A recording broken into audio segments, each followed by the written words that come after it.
In our perpetual pursuit of watchmaking excellence, we have found ourselves at the forefront of major breakthroughs, reaching the highest peaks and the uncharted depths, opening new horizons time and time again. This is who we are, and this is how we move forward, by breaking ground once more. We call it the Oyster Perpetual Land Dweller. Like every Rolex watch, its movement is equipped with a state-of-the-art escapement. But this one presents an innovative design, crowned with 7 patent applications. This is the Dynapulse escapement. It has been specifically developed to enhance the watch's efficiency for a finer measurement of time and a smoother movement of the seconds hand. Made of silicon, the Dynapulse escapement is exceptionally lightweight. While maintaining the highest standards of robustness, it is also virtually insensitive to magnetic interference. A new experience of motion, imagined for a modern world and those shaping it. As in every Rolex watch, you will also find one of our high-performance oscillators. This one, however, features a balance staff made of ceramic, resistant to the magnetic fields that encircle our lives. It is securely held by optimized Paraflex shock absorbers. It also houses a siloxy hairspring in silicon, which, together with the high-performance Dynapulse escapement, makes the heart of the Land Dweller beat at a high frequency of 5 Hz, all of which renders caliber 7135 incomparably precise and reliable.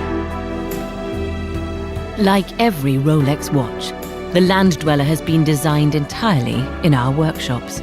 It is associated with a total of 32 patent applications. 18 of them are exclusive to the model and result from 7 years of research and development.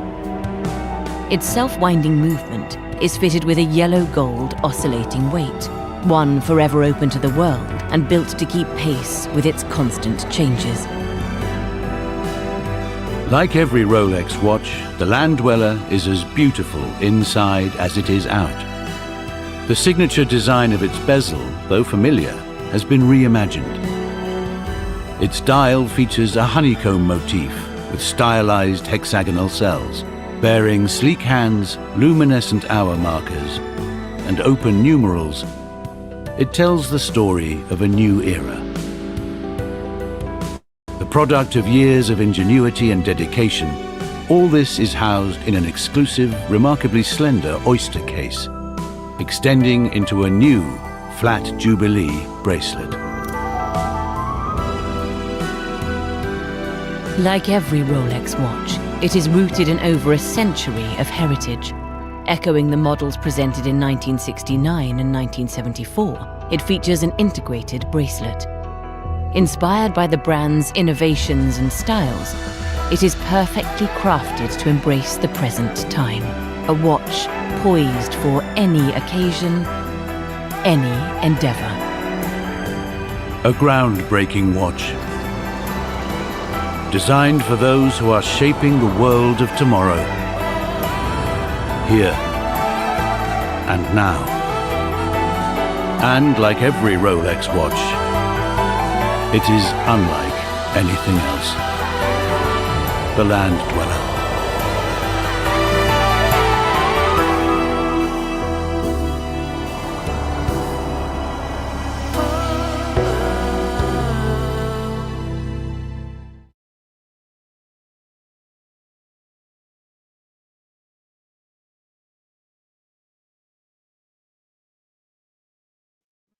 Yo, what's up? OC with you on the Watch Colony. Guys, happy Friday night. We are going to do a stream where the Canadians are threatening to storm the Capitol.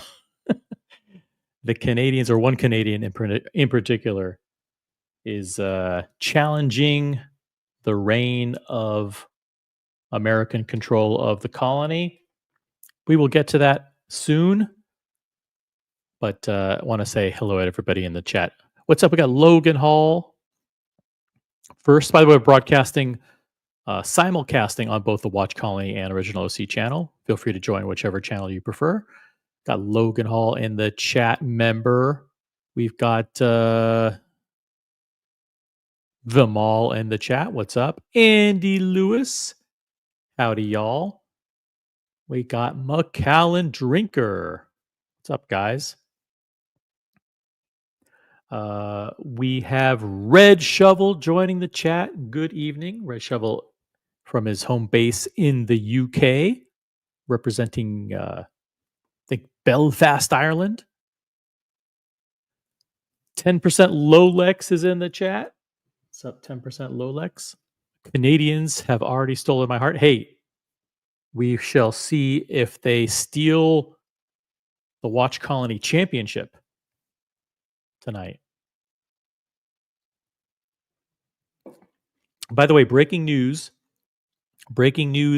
out of the UK. Breaking news out of the UK.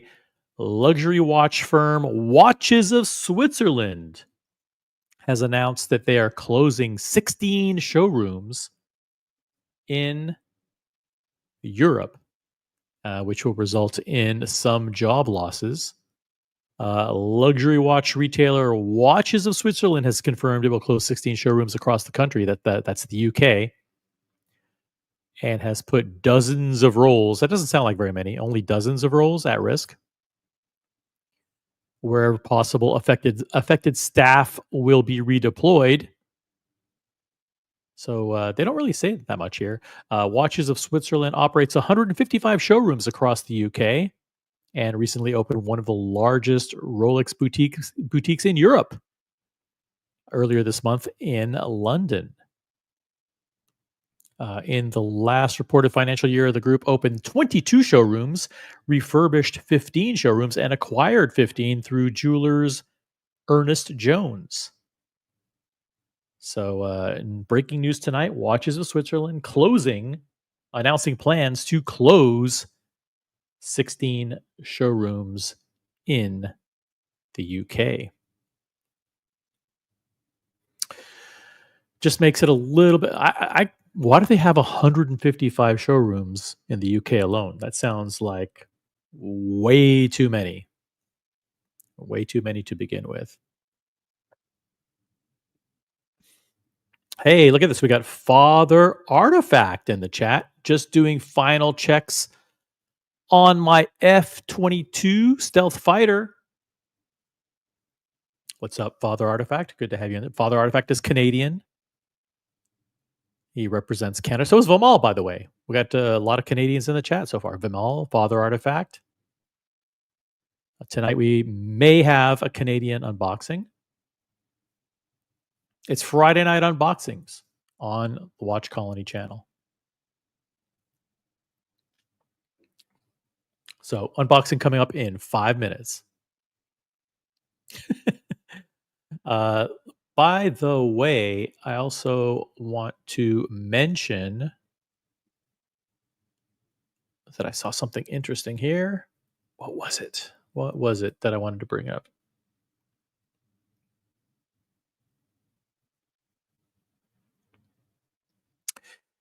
Yeah, I wanted to bring up this picture. What do you guys think of this watch? It's going to look a little funky. It's going to be upside down. So here you go. Check this out. Maybe it can look a little crazy upside down. Maybe I should show you a straight on shot.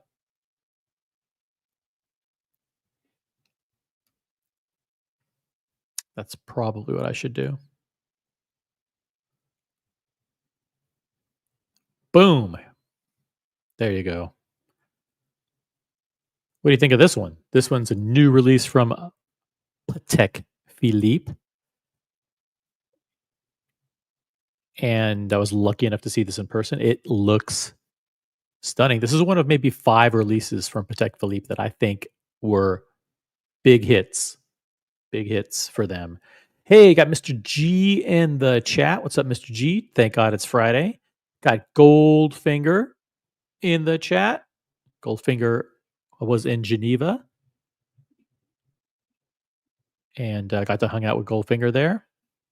What's up, guys? The unboxing, potential unboxing, possible unboxing will be coming up in 5 minutes. The link to join the panel, I will drop it right here.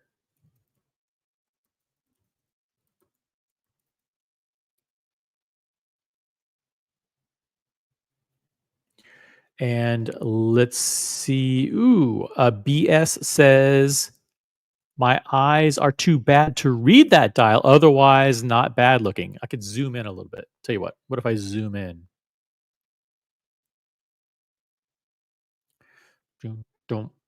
There we go. Yeah, it's the thing is it features the sapphire dial that allows you to kind of see the elements underneath. So it can look a little busy if you don't know what to focus on. It's kind of got the lumen kind of approach to the dial where you can actually see through the dial into various elements of the movement.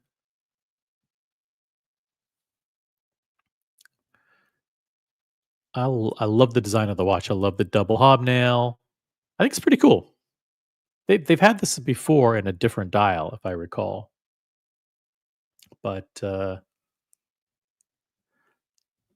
let's go on over to the Patek Philippe website, which we've spent a lot of time on over the last few days. Boom. Which one of these is your? I have a lot of favorites. I think Patek and Rolex crushed it. I think Rolex and Patek Philippe absolutely crushed it this year. They left everybody in the dust. I think everyone else came out with really lackluster releases. Bulgari, Cartier, Vacheron, uh, boring, boring, boring releases. But Rolex and Patek stepped it up big time. Now, this thing in the middle, this 5308G, that's like a $1.2 million watch. So that doesn't really count from my perspective. It's just way too, it's like ultra grand complication. Who buys a $1.2 million watch? But these other ones are actual watches that you could actually request and buy. So they're damn good. Hey, over 30 people watching. Upvote whatever stream you're watching right now. Let's get to 15 votes on whatever stream you're watching. Whatever stream you're watching on, let's get to 15 votes. Hey, Father Artifact. What's up, Father Artifacts in the chat? Great stream from Watches and Wonders, OC. Thank you very much. I appreciate that. I got a lot of positive feedback on that. It does mean a lot. I do. I'm very thankful for the positive feedback. Has anyone else seen these in the flesh in North America? That's a good question for the chat. I don't think they've made it. I think they're just in the process now of making it to the US boutiques. Huge shout out to the very hospitable people at Patek Philippe in Geneva and to the people who got us in, the people who got us into the boutique with an appointment to look at these new novelties.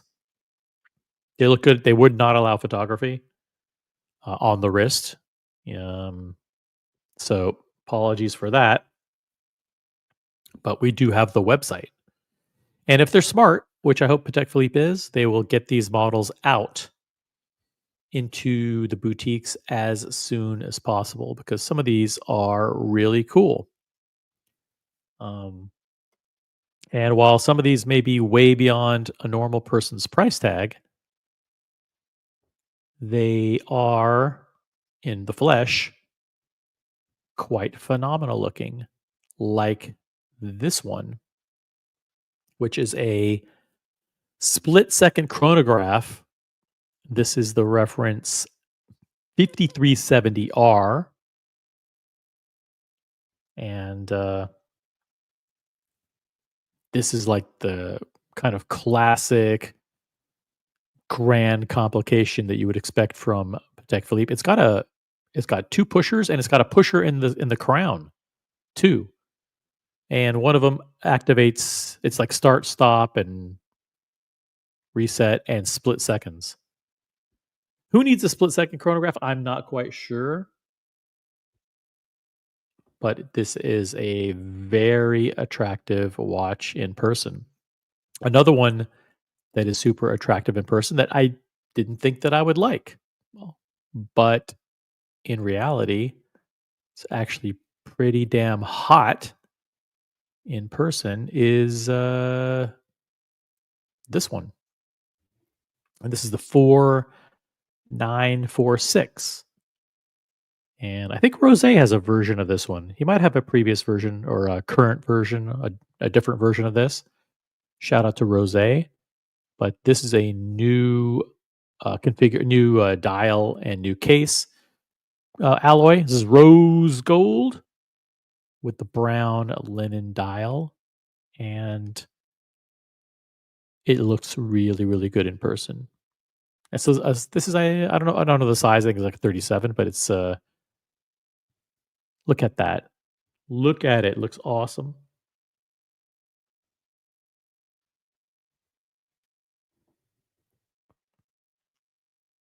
Hmm.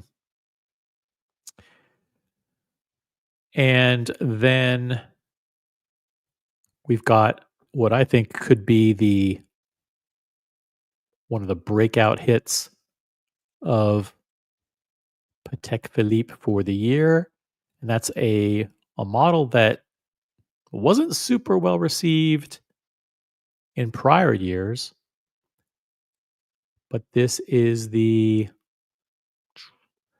5524, the Pilot, the Calatrava Pilot watch, um, and it also features the travel time complication. This is now an ivory lacquer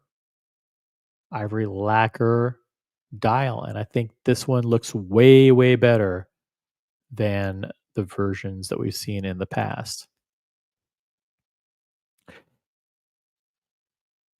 Um, let's see. We've got Vimal asking, OC, does it bother you that the 4 and the 8 are missing? Um, from which one? Let me see. From which one? Oh, from this one? Mm, no, not really. I'm glad that they didn't put a partial 4 or a partial 8. It's missing the 3 and the 9 too.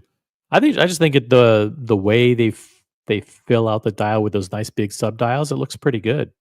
It doesn't bother me. No, it does not. As you can see, like the dial is very symmetrical. Does it bother you guys that there's no 4 or an 8? I think I'd rather have it this way than to have like a little tiny bit of an 8 that they cut off.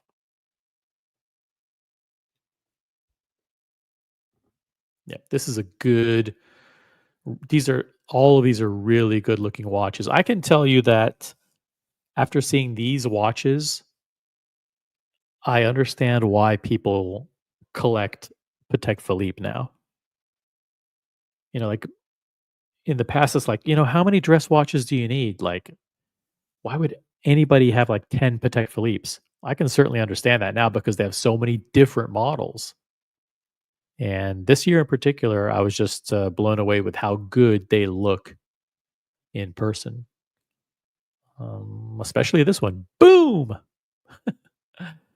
Very, very nice. And a watch that may be the hit of the show, at least a bona fide hit from Patek Philippe, is this one. Boom. The 6196. Reborn, baby. Reborn. The new Calatrava in platinum. Platinum, baby. We have Patek Chris in the chat. He says aperture annual calendars are better than radial annual calendars. Oh, interesting. Interesting. Here is a annual calendar with radial with subdials with radial indication of the day of the week and the month of the year. Patek Chris prefers the windows and the apertures.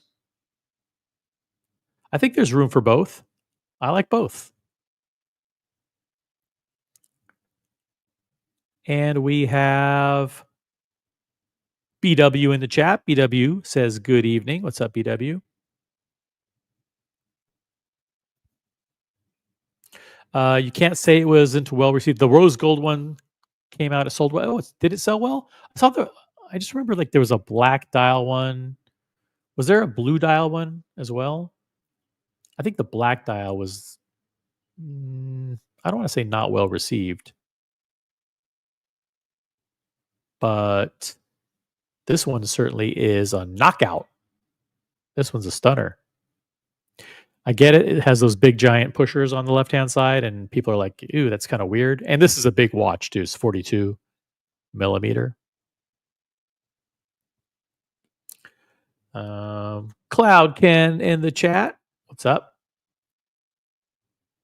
Got Pedro Bermudez. Got Rene De La Pan upvoted. Thank you for upvoting. Whatever stream you're watching on, Watch Colony Original OC, upvote the live stream. We have the leadership team from the Watch Hangout in the chat. Thank you for upvoting. What's up, JJ and crew? Thank you for being here. Andy Lewis has the white gold 6119 with the beautiful gray dial. And he says, I have the 6119 and I'm still lusting for this. I'm assuming he means the new 6196. P means platinum.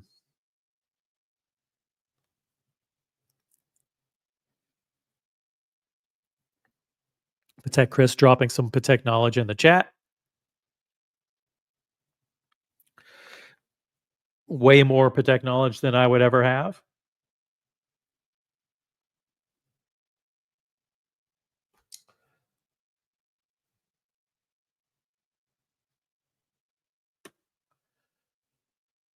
And Logan Hall's joining us. Logan Hall joining us. I'm watching from Yahoo Finance. That's one of the platforms on which we broadcast. Guys, over 40 people watching right now. We got 41 on YouTube. We've got Logan Hall and one anonymous viewer viewing on Yahoo Finance. Shout out to the 3 people watching on Tinder.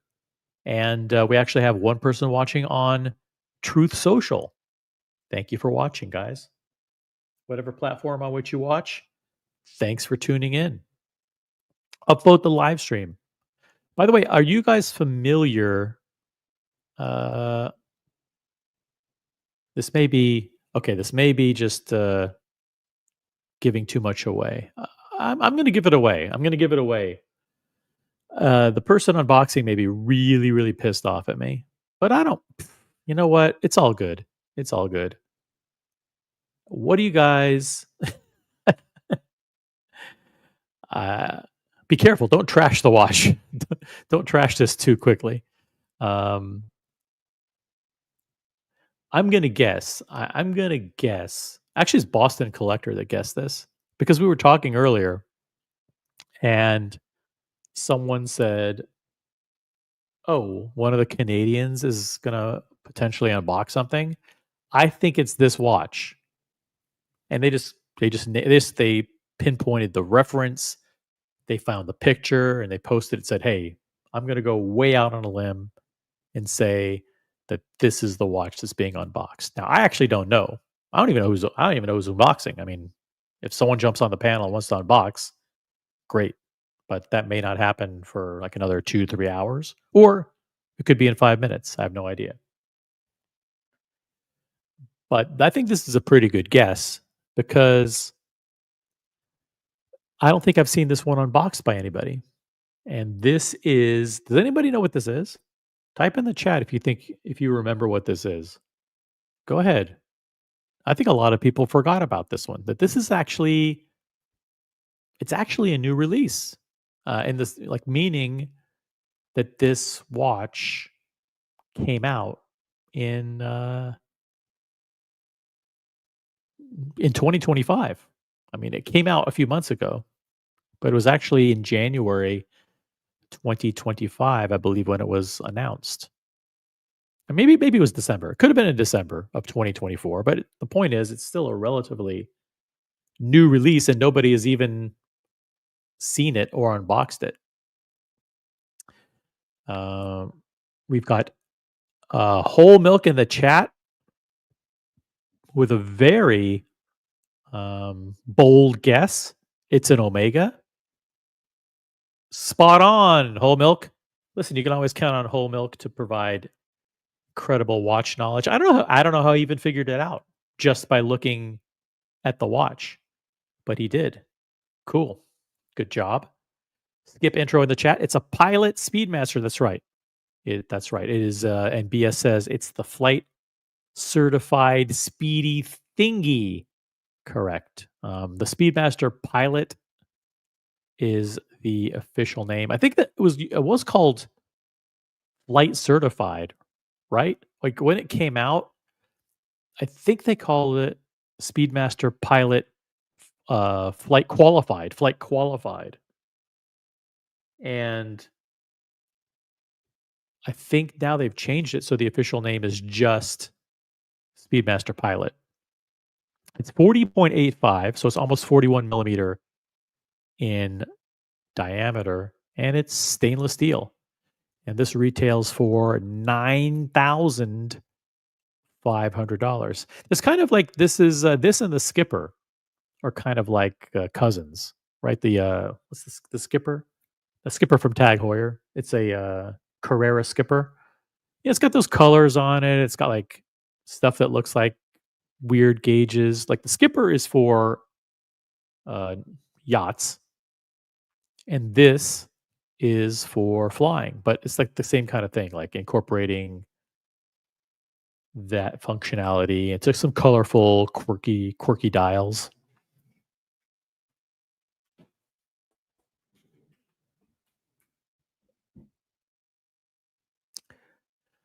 Uh, and I do want to make an announcement that because this is an unboxing show,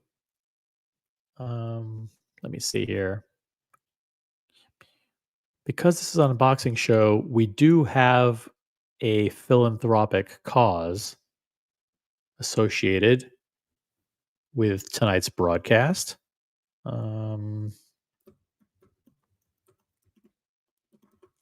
And I'm dropping the link in the chat. Tonight's cause is Ronald McDonald House Charities. We do have a goal of, and it's a pretty ambitious goal, but luckily we're well underway. We've received numerous contributions before the show even started. It is part of an ongoing campaign. But if you click on that link, you will find that we have a goal. It may sound like a lot, but it's really not all that much. A goal of $5,000. That's right. We would like to raise a total of $5,000 for Ronald McDonald House Charities. We're already well underway. We've already raised over $3,800. So that means we've got $1,200 left to go. I know math. 5,000 minus 3,800 means we need 1,200 to hit the goal. Listen, is there any pressure? No. Don't feel obligated. Don't feel obligated to support the cause. But if you do appreciate if and when someone comes on to unbox something and share with the community, and if you so feel inclined at that point to show your appreciation, then please click on that link. And what I will do is on the original OC channel, I'll pin it.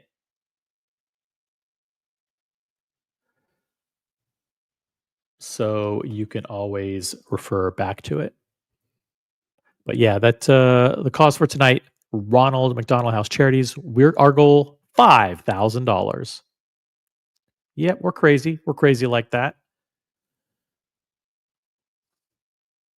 Renee says it's the new Air Dweller. Boy, I hate that name, Land Dweller. That's such a bad name. Such a bad name. Hey, Ryan Singer joining from Puerto Rico. We love Puerto Rico. Thank you for upvoting, Ryan. It's a good reminder for everybody out there to upvote the live stream. 50 people watching. What a great panel we have. I got a huge shout out to the panel tonight. High quality panel. Great job, guys.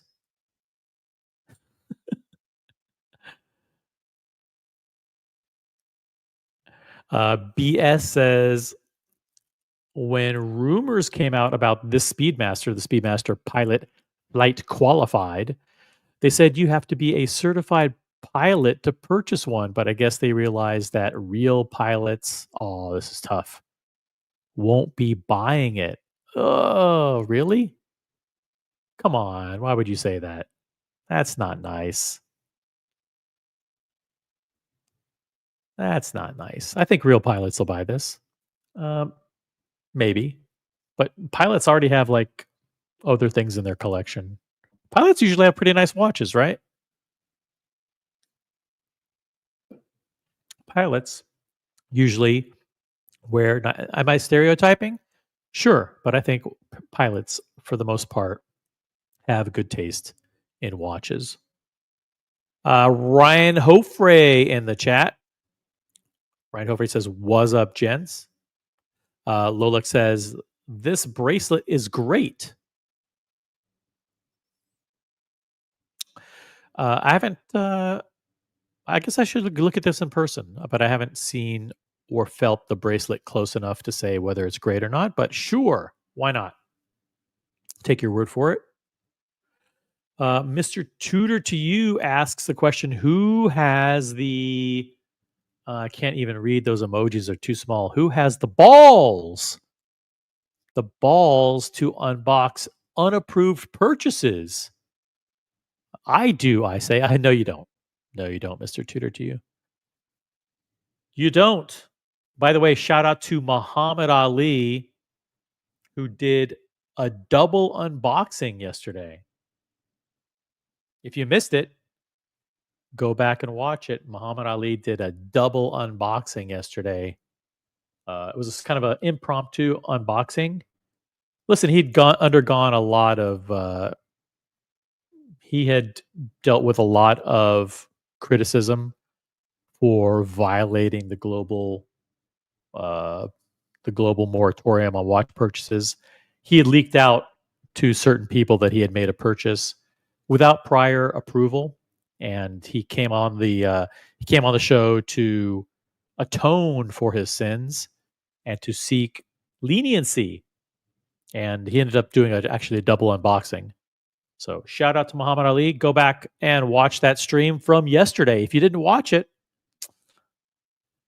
that's a shame. You got to make sure you have notifications set to all, guys. Make sure you are subscribed and you set notifications to all, because you never know when a live stream is going to happen, and you never know when there might be a surprise unboxing. Now tonight, we may have an unboxing as well, but it's not going to be a surprise because it's coming up in 5 minutes.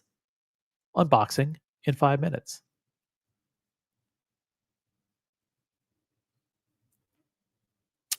By the way, the Speedmaster Pilot is $9,500 in the United States. In Canada, it's different.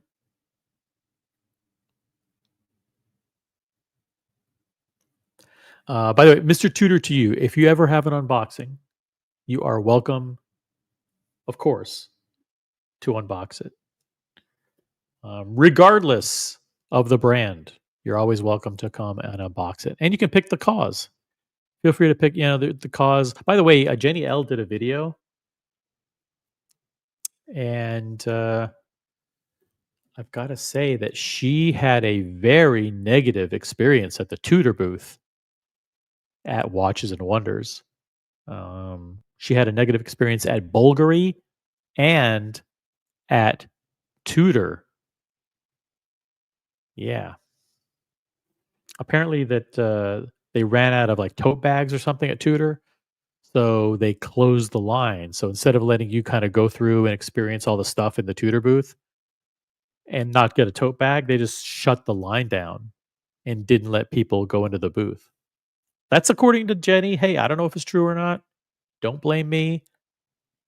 The closest I got to the Tudor booth was as you saw me from my Gonzo stream, my live stream from Watches and Wonders. I got within about 30 or 40 feet of it. And that's as close as I got to the Tudor booth.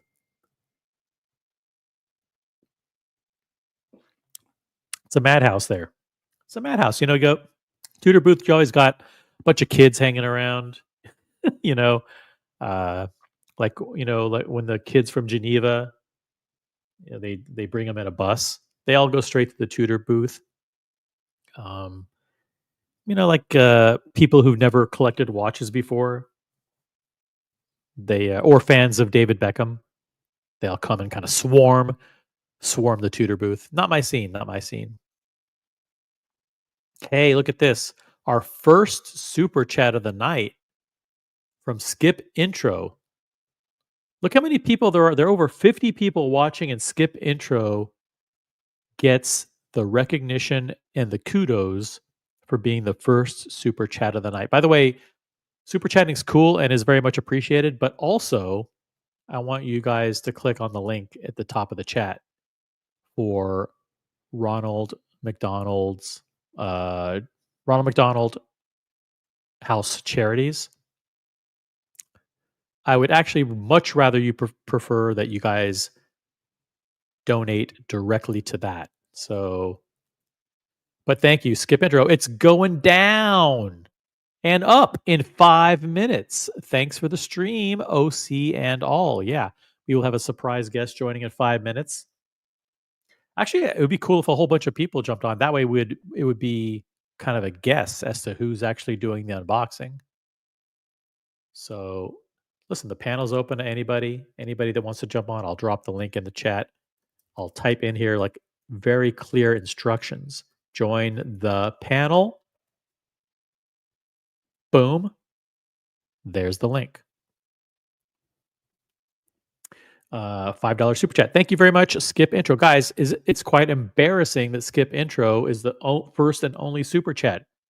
Get the super chatting, and more importantly, get to contributing to Ronald McDonald House Charities. The link is pinned, and we just received our first donation to Ronald McDonald House Charities. Congratulations and thank you to Father Artifact, who just donated $100. $100 to Ronald McDonald House Charities. Huge, huge donation. Father Artifact kicks things off in style. Who's going to match it? Who's going to top Father Artifact in today's run to 5,000? Come on, guys. Let's do it. It's Friday night. It's Friday night streams. It's Friday night unboxings. Let's fucking do this. Let's get to 5,000 tonight for Ronald McDonald House Charities. We're already 4/5 of the way there. Father Artifact, incredible contributor and supporter of the community, comes in hot with 100 right out of the gate. Who's going to match it? I want to see a whole bunch of people typing away, clicking on that donation link. Come on, guys. Show your support. We're all donating our time here. And people like Muhammad Ali and the mystery unboxer tonight are donating their time to bring us fantastic content.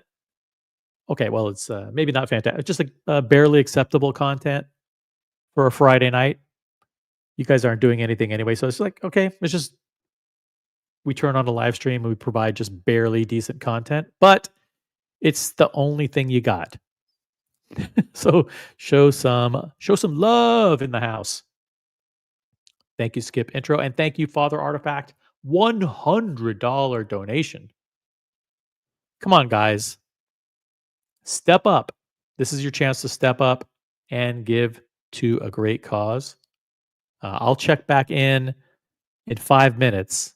And I want to see at least one or two big fat donations to Ronald McDonald House Charities. Come on, guys. You can do it. You can do it. By the way, when you click on that link, you can also see where we are in the campaign.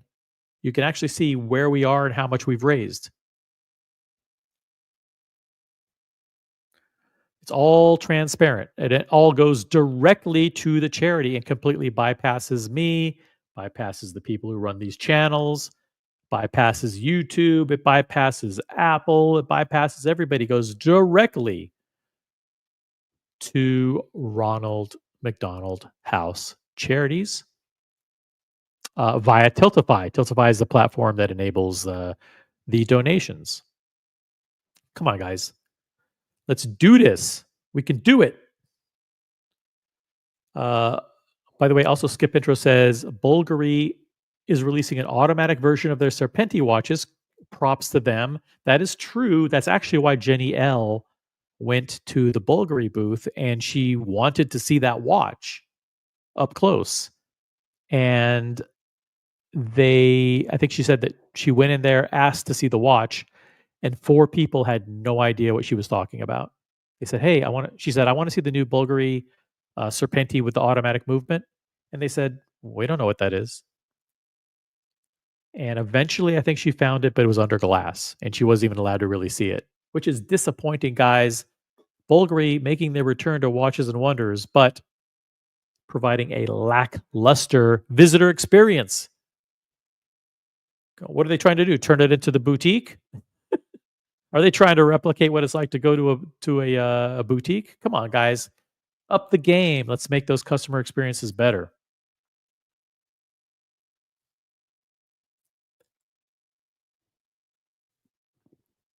Friday night on the Watch Colony and Original OC channels, simulcasting on both, whatever stream you're on. Upvote.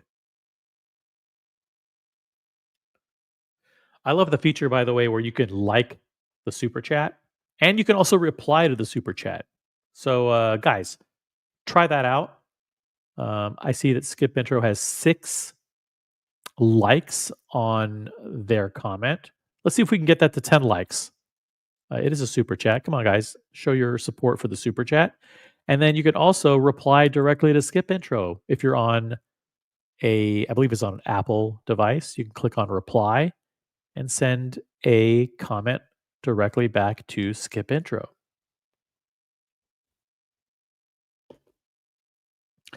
We also have on the Original OC channel custom emojis, guys. If you're a member, you have access to the custom emojis. You can click on McDonald's, which is appropriate for tonight, given the cause, the philanthropic cause. You can click on Patek Philippe logos, the crown logo, the coronet for Rolex, or AP, or any other of your favorite brands. Even Omega. Even Omega is there. Believe it or not. But yeah, this is the Omega Speedmaster Flight Qualified. Available on OmegaWatches.com. But I think it's currently a waitlisted item. So if you want it, act now. $9,500 in the United States.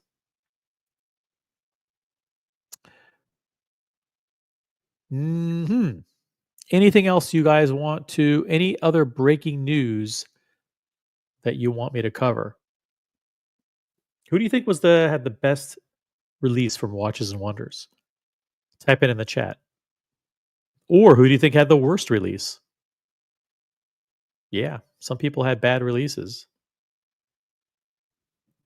Um, but if you want me to bring up anything, whether you thought it was a great release or a terrible release, let me know in the chat.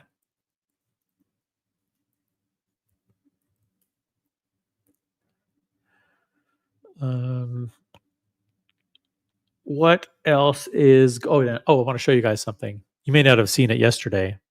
I'll show it to you guys. But let me put something. I want to put something else on the screen. Not. I was going to say better, but I don't want to offend anybody. How about something cool? Yeah, we'll put this one up. Put up the new 6196. Get everybody salivating all over this puppy.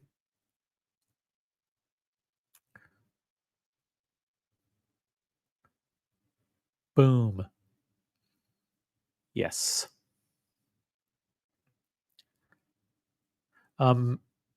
Oh, the turquoise Daytona. Okay, I can pull that up.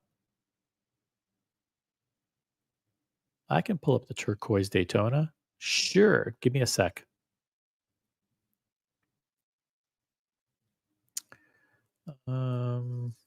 Daytona. Actually, I'm going to pull it up like on monochrome, or I can get some big fat pictures.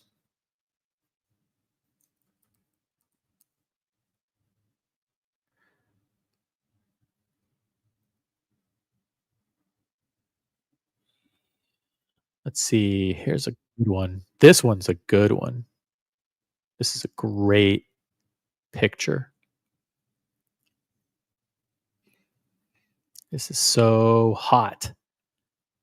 This is so hot. Boom. Let's take a look at this. Yes. By the way, what's on the wrist tonight, OC, you may ask? Ugh. I'm rocking the platinum day date. Platinum date. Ugh. Let's make myself. Boom. Platinum day date, baby. Ice blue. It's a little loose, man. I'm losing weight, man. Look at that. You can actually see a big giant gap. Platinum day date. And also, by the way, check this out. Got the new Land Dweller brochure. Check out how thick this puppy is. Yeah. 50 pages of goodness. 50 pages. 50 pages of goodness. And boom. The new Rolex magazine. Look at that. Woo. This is issue 13, Lucky 13, Rolex magazine. Fresh. Smells delicious. Speaking of delicious, your artifact. How's it going, OC? It's going great. Is it now interesting that you joined the panel because you're Canadian, I am. which could lead to false or accurate consternation that you might be doing an unboxing. Now, you don't have to answer. I don't know if you are or not. I was just giving clues like, hey, start up a stream. Someone from Canada is going to jump on. But it could lead to false assumptions that you will be unboxing something. But in the case that you are, I will say that Boston collector feels that it is this. So like no need to unbox anything because when I think about if you were doing an unboxing, I thought to myself, what watch did they come out with recently that number 1 is from Omega and number 2 has something to do with flying? And it was this one. So it's like you already have everything else that's like Speedmaster related that's about astronauts and everything. So this was the one that I thought you would. So like I'm bursting the bubble. If you're the one doing on the unboxing, let's just reveal it right now. It's this one. Boom, done, right? You got Simple it. as It's that. over. We can It's shut it over. down. Guys, thanks so much for joining. Please be sure to upvote on the way out. Please be sure to subscribe, enable notifications, set those to all. Guys, it's been awesome. Friday night unboxings here on the Watch Colony and Original OC channels. Have a great one, guys. Good night.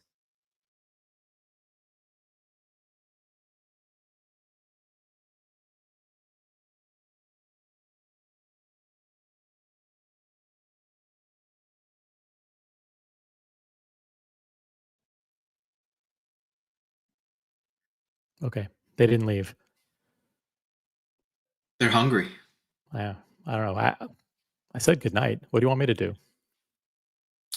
I don't know. I don't. What more could they want after Jeff's and Muhammad Ali's unboxings?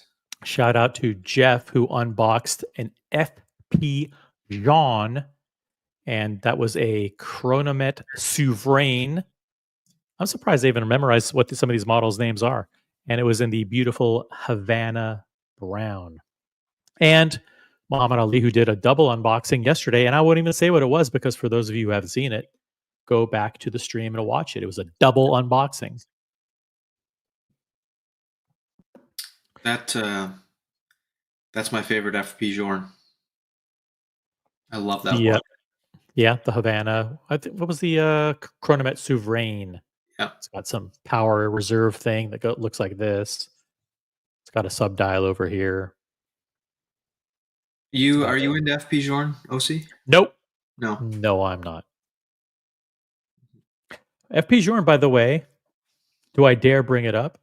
But maybe I shouldn't. It's a Friday night. We're in a good mood.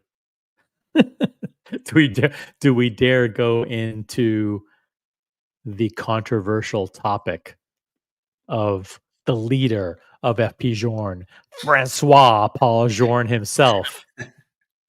Because there's a lot of meat there to dive into. I just got back from Geneva, and while I was there, I met someone who, oh, geez, I'm going to go there. Guys, we have over 60 people watching right now. Get ready. Buckle up. Buckle up because we're about to go there. I was at a dinner, I was at a lunch with someone who was at the dinner, the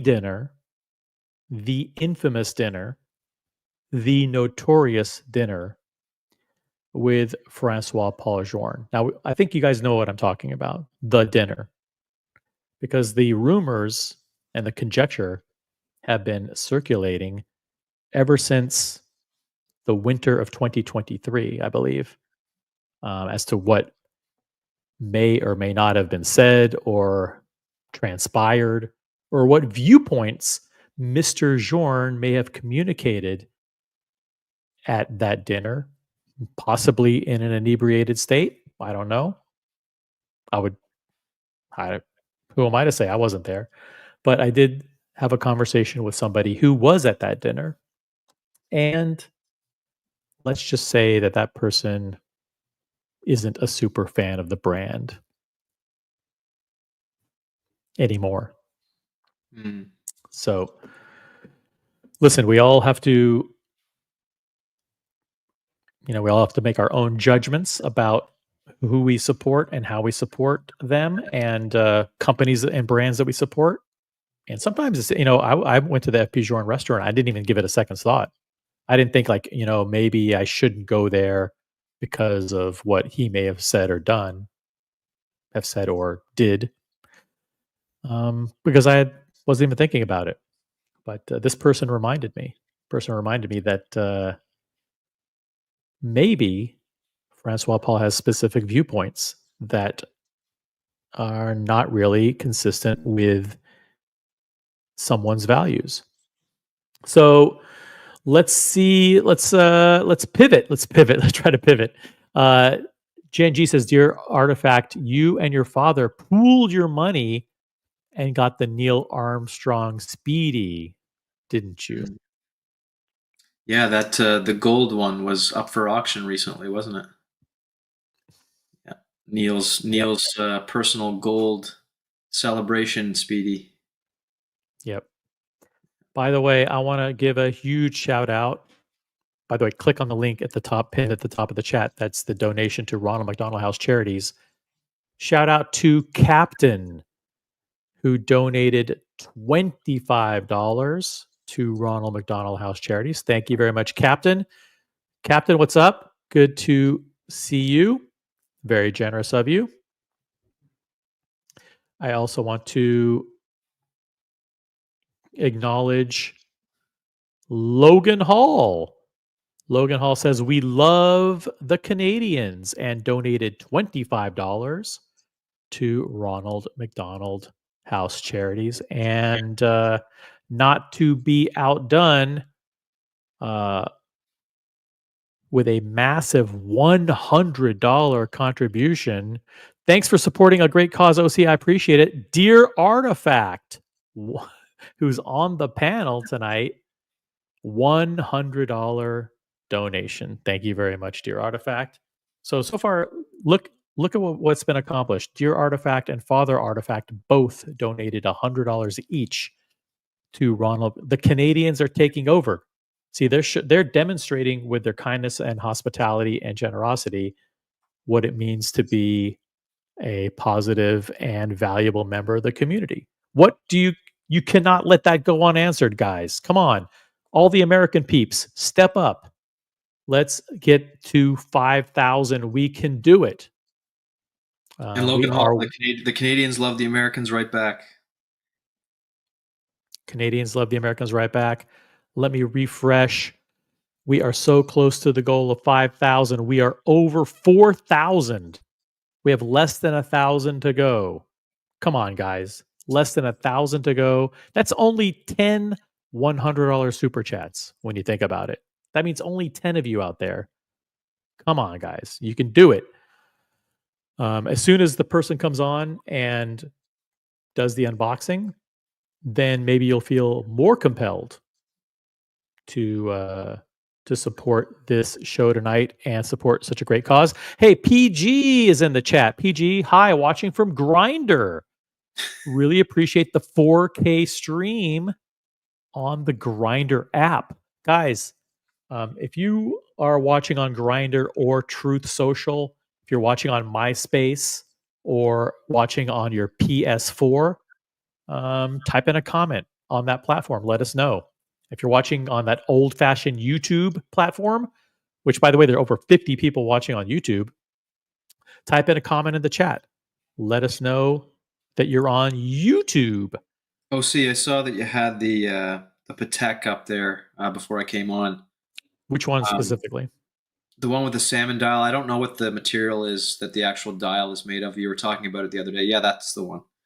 Is that your favorite release from Patek, or is it the Cubitus this year? Or? Actually, this isn't my favorite. This is a little bit too conservative, and I'm not going to say boring, but a little bit too dress watch simple for me. Right. This is a really nice one, but it's hard for me to pick a favorite. I think they did 4 or 5 really good ones. The Cubitus in rose gold 40 millimeter is not to be dismissed. It's actually a really, really nice watch. The this one as well with the ivory lacquer dial is really good, and there are a lot of others too. Yeah, that Calatrava is my favorite, I think, from Patek this year. I really love it. Such a simple and classic dress watch. Yeah. Yep. Hey, we got Toyota Mo in the chat. What's up, Toyota Mo? Good to see you here. Who else do we have? We got Bruce G. Bruce G in the chat. Bruce G's always had my back. Always a loyal supporter. Thank you. Captain, who I mentioned. Captain, you've been sick this week. Sorry to hear that, but thank you for your very generous contribution. Hey, we got No Biggie Sal. Oop, let's not cover us up. We're the stars of the show. I'm watching the stream through Napster. We're on at least 12 different platforms. So we're simulcasting live.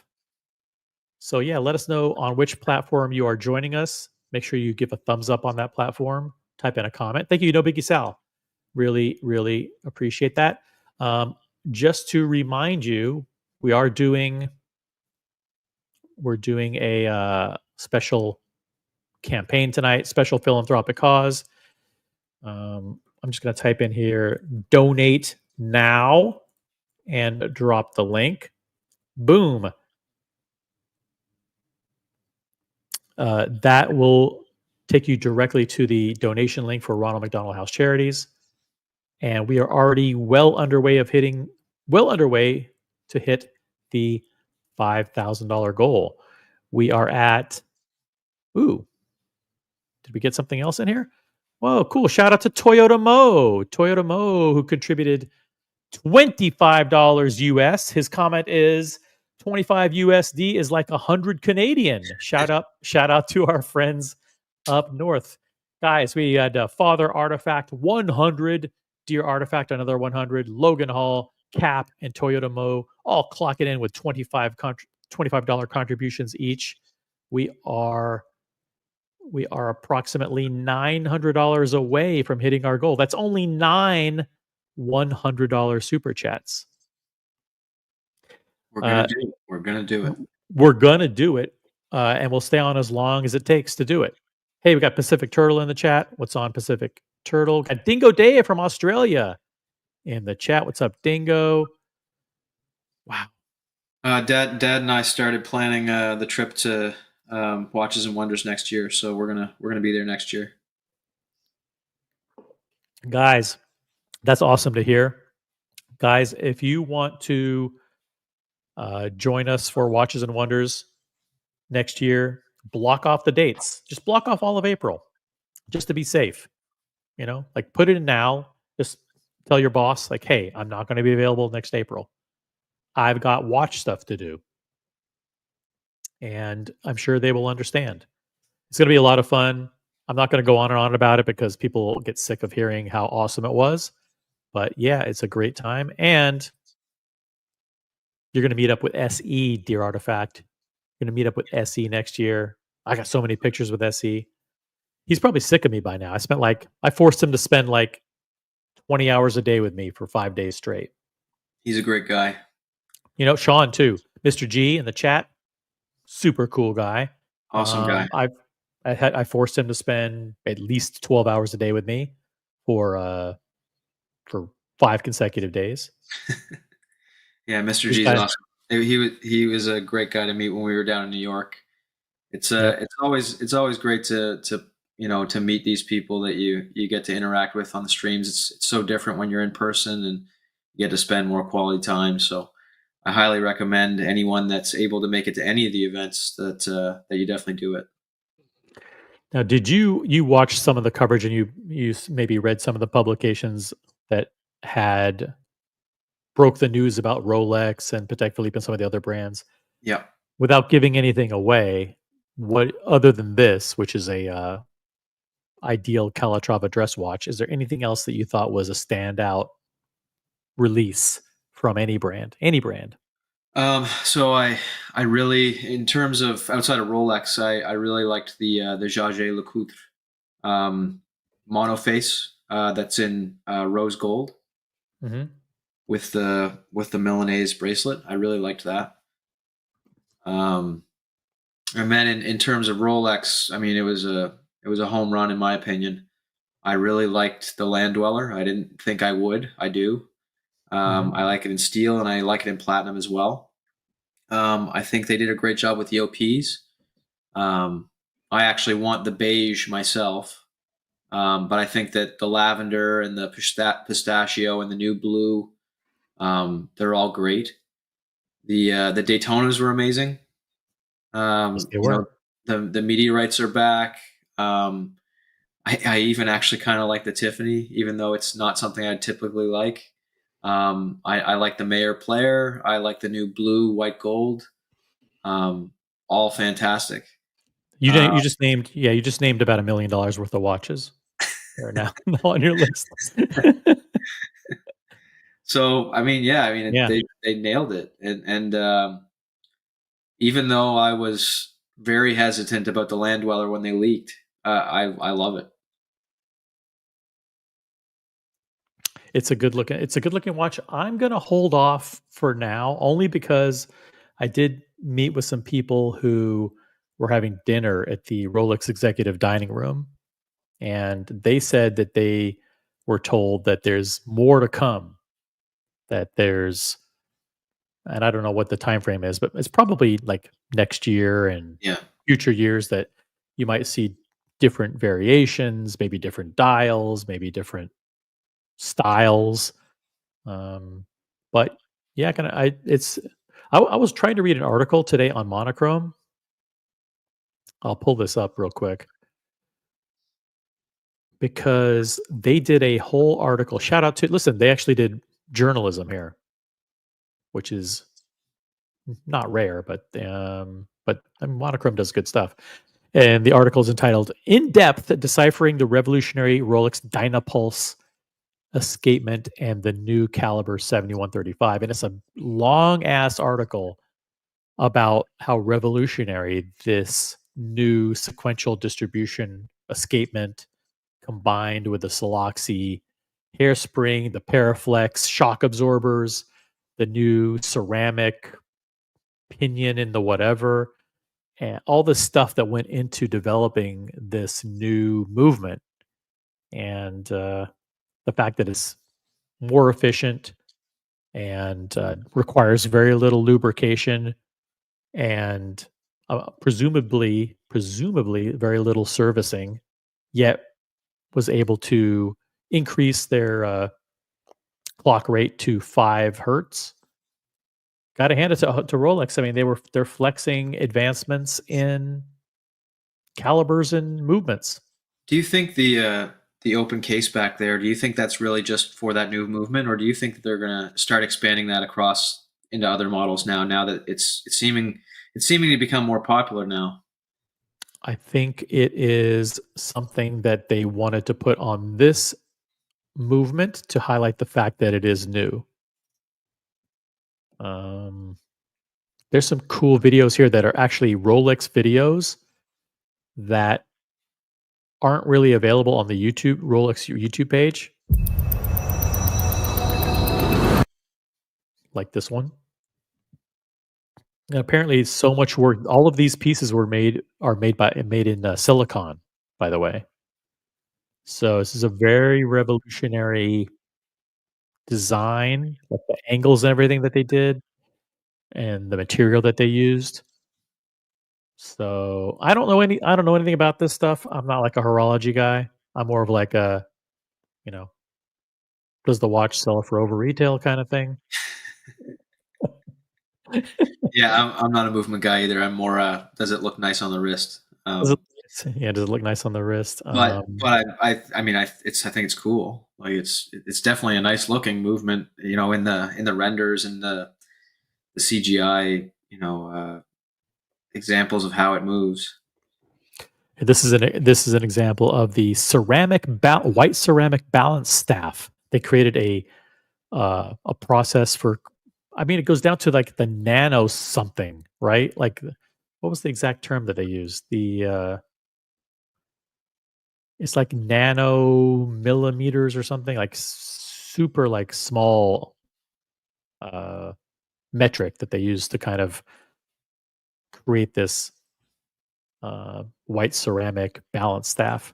Do I even know what a balance staff does? No, I don't. But Neither do I. the people who care about movements think it's pretty damn important.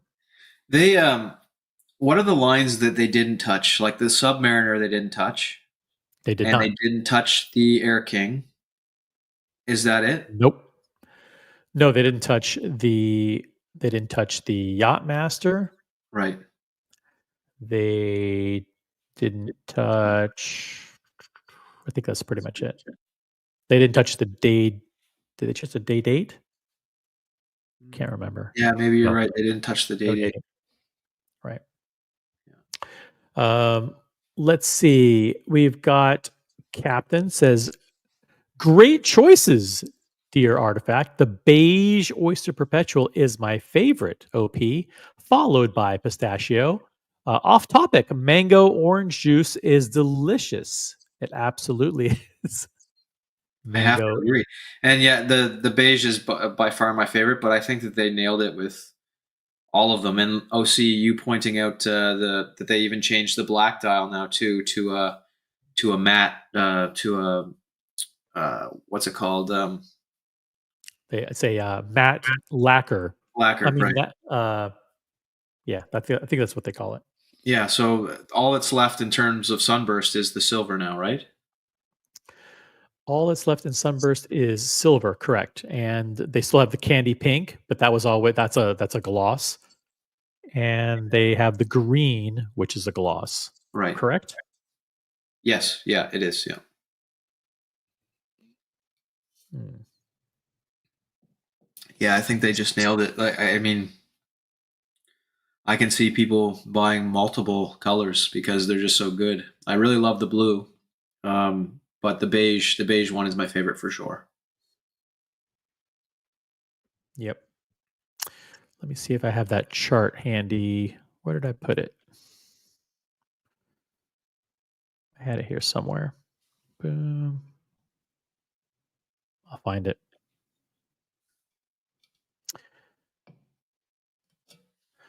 So what you guys been up to? How's your family doing? Have you made it through the winter? Are you ready for spring? Yeah, everyone's good. It's been a long winter, as it always is. We had a snowstorm last week, so it's a bit that's a late one for us, but it's starting to warm up here now. So my parents are going to escape to Florida, though.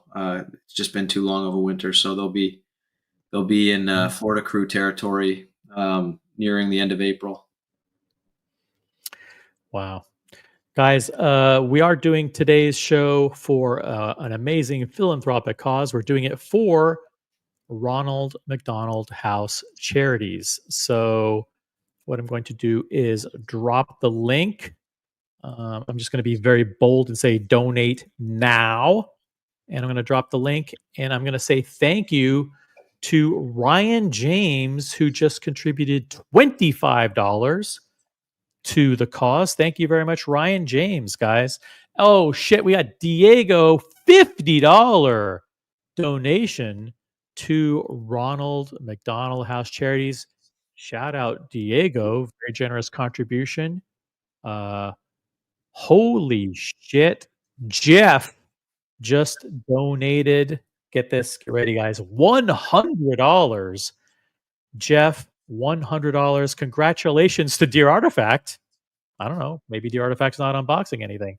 Heading out to dinner. I'll watch it later. Thank you very much, Jeff. $100 contribution. And we got No Biggie Sal contribution for a great cause. Great job, gentlemen. $100. Woo! All right, $100. We are at $4,365, which is that's not even $700 away from our $5,000 goal. So we are just crushing it, guys. We need to keep up the momentum. The people every single person who's donated, it is very much appreciated. We do support a variety of different philanthropic causes here. Ronald McDonald House Charities was selected, handpicked by someone who will remain nameless, but maybe that person will reveal himself later. That person may be doing the unboxing. I got John D in the chat. Whoa, slow down. It's spring in Canada arrives around the second week of July. A long way to go. Good to have John D in the chat. So thank you guys, people who've donated so far just tonight. Father Artifact, Dear Artifact, Logan Hall, Captain, Toyota Mo, No Biggie Sal, Diego, Jeff, and Ryan James. It's a huge list, but you know what? If your name isn't on the list, please click on that link. Any amount is good. Any amount is appreciated. And we are well underway. We're almost at the $5,000 goal, guys. Come on, we can do it.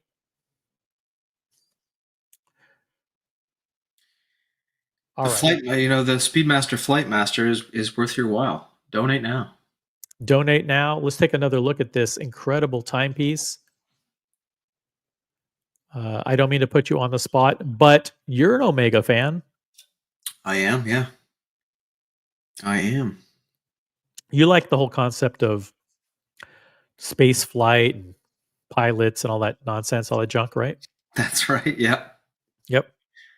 Yep. Even though, by the way, the overwhelming evidence now in 2025 is that there was no actual moon landing, that took place in Van Nuys on a soundstage. Yeah, I heard a stat the other day. It's like 30% of Americans believe, or something. It was some crazy number that they believe that it wasn't real or totally real. It's kind of sad to hear. Yeah. Greatest human achievement, and you guys did it, so you should be proud of it. The greatest human achievement on Earth is buying the Omega Speedmaster pilot flight qualified. And you can do that by contacting your local Omega dealer or omegawatches.com. Boris is in the chat with the flamingo blue highlighted comment. Cheers. Rolex, Rolex, Rolex. Skip. Oh, come on. That's Rolex, not nice. Rolex. Rolex, let's take a look at this puppy. You are sporting a Rolex Submariner No Date. And that's the official name of the model, of a Rolex Submariner. Oyster Perpetual Submariner No Date is the actual official name. It's what it says in the catalog. Thank you for the flamingo blue highlighted comment. Boris, thank you. Hey, you got my America 5726 in the chat. What's up, America? Got Speedy Horrendous joining all the way from Hawaii. What's up, Speedy? Kyle D says, I love the thumbnail of the Canadian Royal Mountie sitting in the Oval Office behind the Resolute desk. Perhaps, thank you to America for that image. America provided that. Perhaps foreshadowing a repeat of the 1812 or Canadians taking over the White House. Actually, it was meant to symbolize Canadians taking over the watch colony for the day. And that is what may happen later on in the program. I think America generating that image, he's trying to get like a pitchfork mob after me. Mountie in the Oval Office. The artifact is mounting a coup against the colony. And we got Double Crown, member for one single month here at the Watch Colony. By the way, you can become a member here. Let me, I'll just remind people how to do that. If you want to become a member of the Watch Colony, it's simple. Got memberships available for, I'm not sure what the lowest amount is, but I think it's like $10 a month. Come on, you can do that. There's the link. Boom. Join the Watch Colony today. Oh, and look at this. He follows it up with a $20 super chat. Boom. And that's on the Watch Colony channel. Look at that. Double Crown, $20 big fat orange super chat donation to the Watch Colony. Thank you. Let's just check the leaderboard here. See what's going on. Okay. Guys, in 5 minutes, we will have an unboxing from a very famous Canadian who will be jumping on the stream or may already be on the stream. You don't know. You don't know. Is this a watch that you would consider buying? This flight certified, qualified? Yeah, it is. It is? Yeah. It wouldn't be, my favorite Speedmaster of all time, but I think it's interesting. Yeah. Interesting enough to buy? Maybe. Interesting. Could it be that that Boston Collector actually took the wind. Oh, look what we got here. Father Artifact. What's up? Oh, no, see? How you doing? Doing very Good to see well. ya. Thank you. Good to see you. What's up in your Say world? hello. Yeah.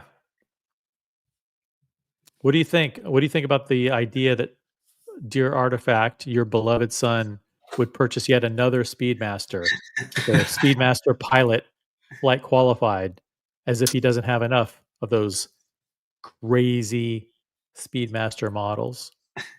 Well, Is he still yeah. is he silly enough to do it? I wouldn't put it past them on Speedmasters. They're I don't know. There's quite a few of them in between us now, so I wouldn't rule out any Speedmaster.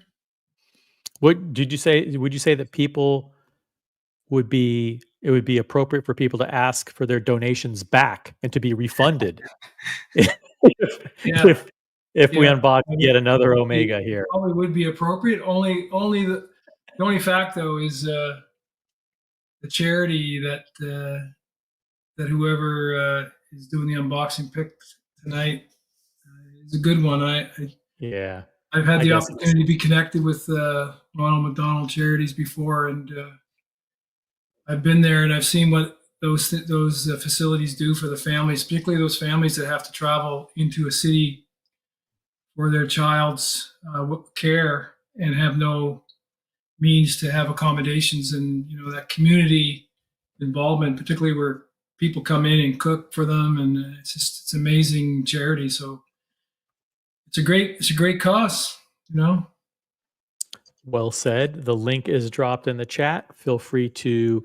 We are so close to our goal, guys. We have it's a lofty goal, $5,000 campaign goal, but I think we can get there. And show your support for the people who volunteer their time on these streams and volunteer their time coming on and doing unboxings, so we can celebrate the love of our hobby together. Oh, see, if it were an Omega, that's crossing the picket line, is it not? It is Yeah. because we do have a global moratorium on place that has been extended through April 30th. Omega is not one of the approved brands. You would have to seek prior written permission. It would most likely be denied for obvious reasons. So yeah, I mean that would be like Muhammad Ali. You'd be in the same boat as he, in the sense that you would have committed egregious violation. And your being in Canada, we could do things like revoke your visa, right? We could prevent you from coming to Watches and Wonders, which is part of America. We could prevent you from coming into New York again, which, a lot of things we could do as a result to punish you. Yeah. We might force you to wear a Speedmaster for an entire week straight. Awful punishment, but we could do it. So don't buy anything without prior written permission, and don't buy. Listen, I don't know what's being unboxed. We might be unboxing lab grown diamonds tonight, guys. You never know. Might be another Breitling OC. It could be another Breitling with lab grown diamonds and gold plated bracelets. Those specially diver watches that Breitling puts out. Oh, they came out with those were bad releases, weren't they? Breitling came out with some real dogs. Yeah, the what was it? The top time? Yeah, the top time. Yeah. Terrible. Yeah, I wasn't a fan of what they did this year. Yeah, I'm definitely not a fan. Speaking of not a fan, Brody, $20 orange super chat. Here's 20 to support OC's nasty McCafe habit. Thank you. I do have one coffee a day, at least one from McDonald's. Thank you very much, Brody, guys. Orange I'll just super drop chat. in and say hi. I'm gonna pop back out. All right, cool. Thank you for popping. By the way, is there one or two releases from either Rolex or Patek or from anybody that you thought were hits from Yeah, the I Watches like and that Wonders? Patek Calatrava. I'm not a Holy Trinity guy, as you know, But I do like that watch. But man, it's hard to see past Rolex. Oh, okay. Reach for the Rolex, crown. Reach for the, yeah, that's it's the just key. hard for me in the preference of my watch. It's just hard to see past the wonderful releases that Rolex did. I agree with what you've been saying, OC on this stream and other streams, that they really nailed it. There's not one bad watch that they produced. So this year, I'm liking what they did. Yep. I look forward to So am I. seeing some of these watches and getting an opportunity to get them on the wrist a little bit down the road. So I'm looking forward to continuing that journey. But yeah, All Rolex right. is really good, and I'm excited about the OPs. I'm excited about the Daytonas. Which color is your favorite OP? I like the blue one. Ooh, the blue. Then so it's the new matte blue one. Yeah, I like that one. Mother Artifact likes the pistachio. Sure, why not? It's a nice color. Salted or unsalted? Out of the shell. Out of the shell. Yeah, unshelled. You got to get them in the shell. If you get them out of the shell, you'll eat them too quickly. You need that shell to kind of slow you down. Like stick your fingernail in there, click it open, figure out what to do with the shell. Then you eat them, and it slows you down. Otherwise, you could eat a whole bag. Yeah, and the Daytonas, of course, are nice. Nice to see that Mayor player make a comeback, and yeah, that's a really nice one. That's a really nice one, and the blue one again, nice. I'm not a Oyster Flex guy, but they're nice watches. It's just not for me, the Oyster Flex, but I think my favorite, and I'm not a green guy, but I do think this one. Yeah, it's a killer watch. That's beautiful. There's something about this one. Subdials, those filled-in subdials look great. They call this green and golden. They call the style green and golden, so it's a lighter shade of green than the previous John Mayer green, and then the subdials they call them golden. That's not their Rolex's words, not mine. Yeah, definitely. Thanks for popping on, Father. Great to see you. All right, peace out. Hanging around and watching the stream tonight. Cool. Thanks for hanging out with us. All right. Is there anything you need to confess? Well, I'm just the middleman, but Father Artifact has no bought a watch. No, not good. Not good because well, let me think. Let me put on my thinking cap.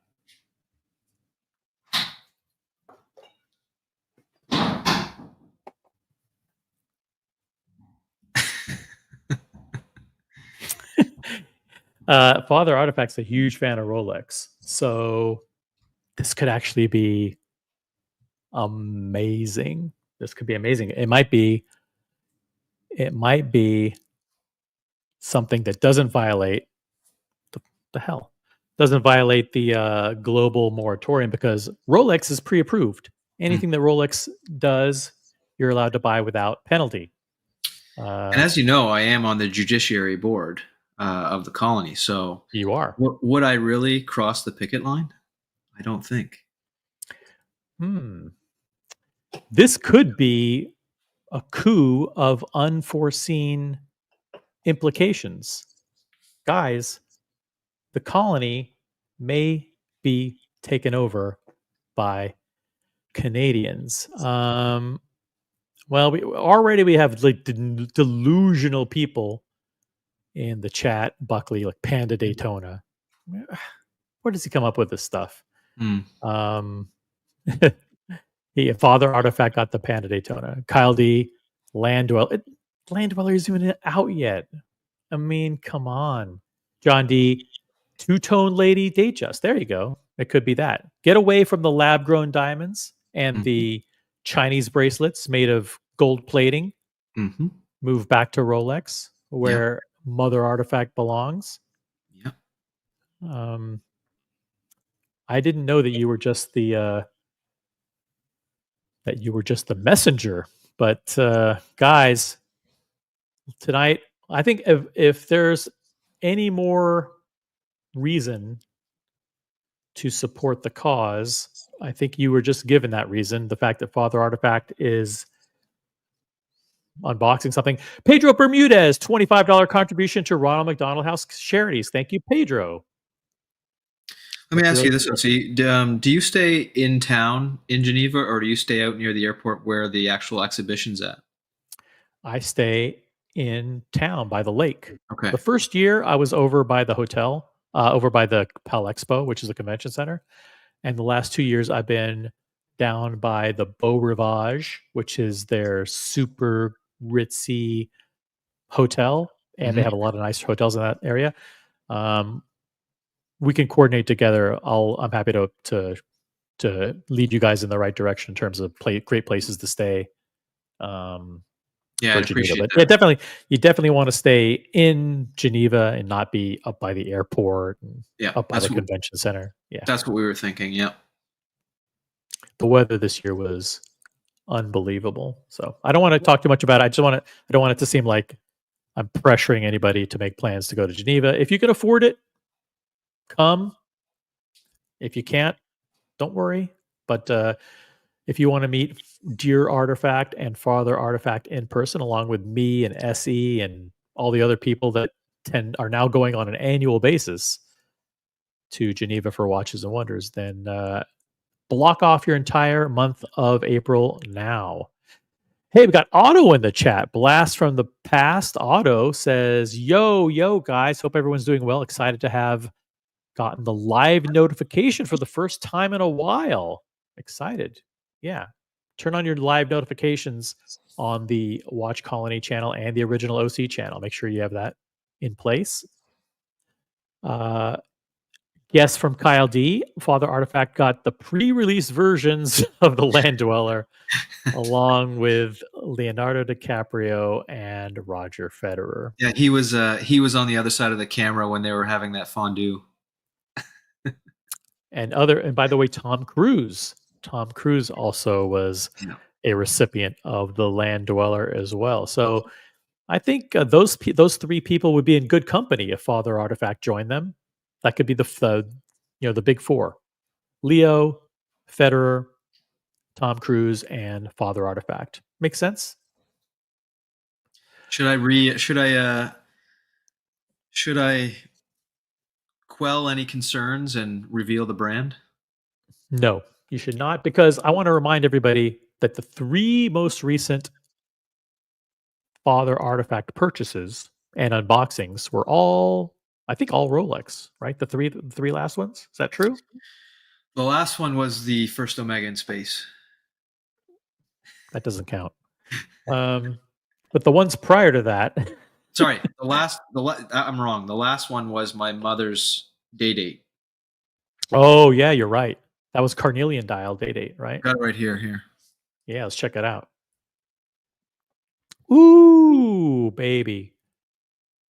Jeez. That looks pristine. It's not even touched. Wow. That is yellow gold, 36 millimeter with a carnelian dial, diamond indices. Ooh, it's a stunner. Yeah. Wow. And then I remember he has the 1908. Yep. Remind me of the configuration again. Black dial, white gold. White dial. It's like the 6119, like the Patek 6. Yep. So he's got that. He's got, of course, the Daytona Le Mans. Boom. Man, that goes down in history. The unboxing of that one. Wow. That was a fun night. Definitely a fun night. And he has all kinds of other stuff in his collection too. So, yes, I think let's reveal the brand. Let's to put everybody's concerns aside that we don't have to send the FBI into the 51st state to apprehend and put in place rendition on Father Artifact for breaking the global boycott on unapproved watch purchases. Let us reveal now.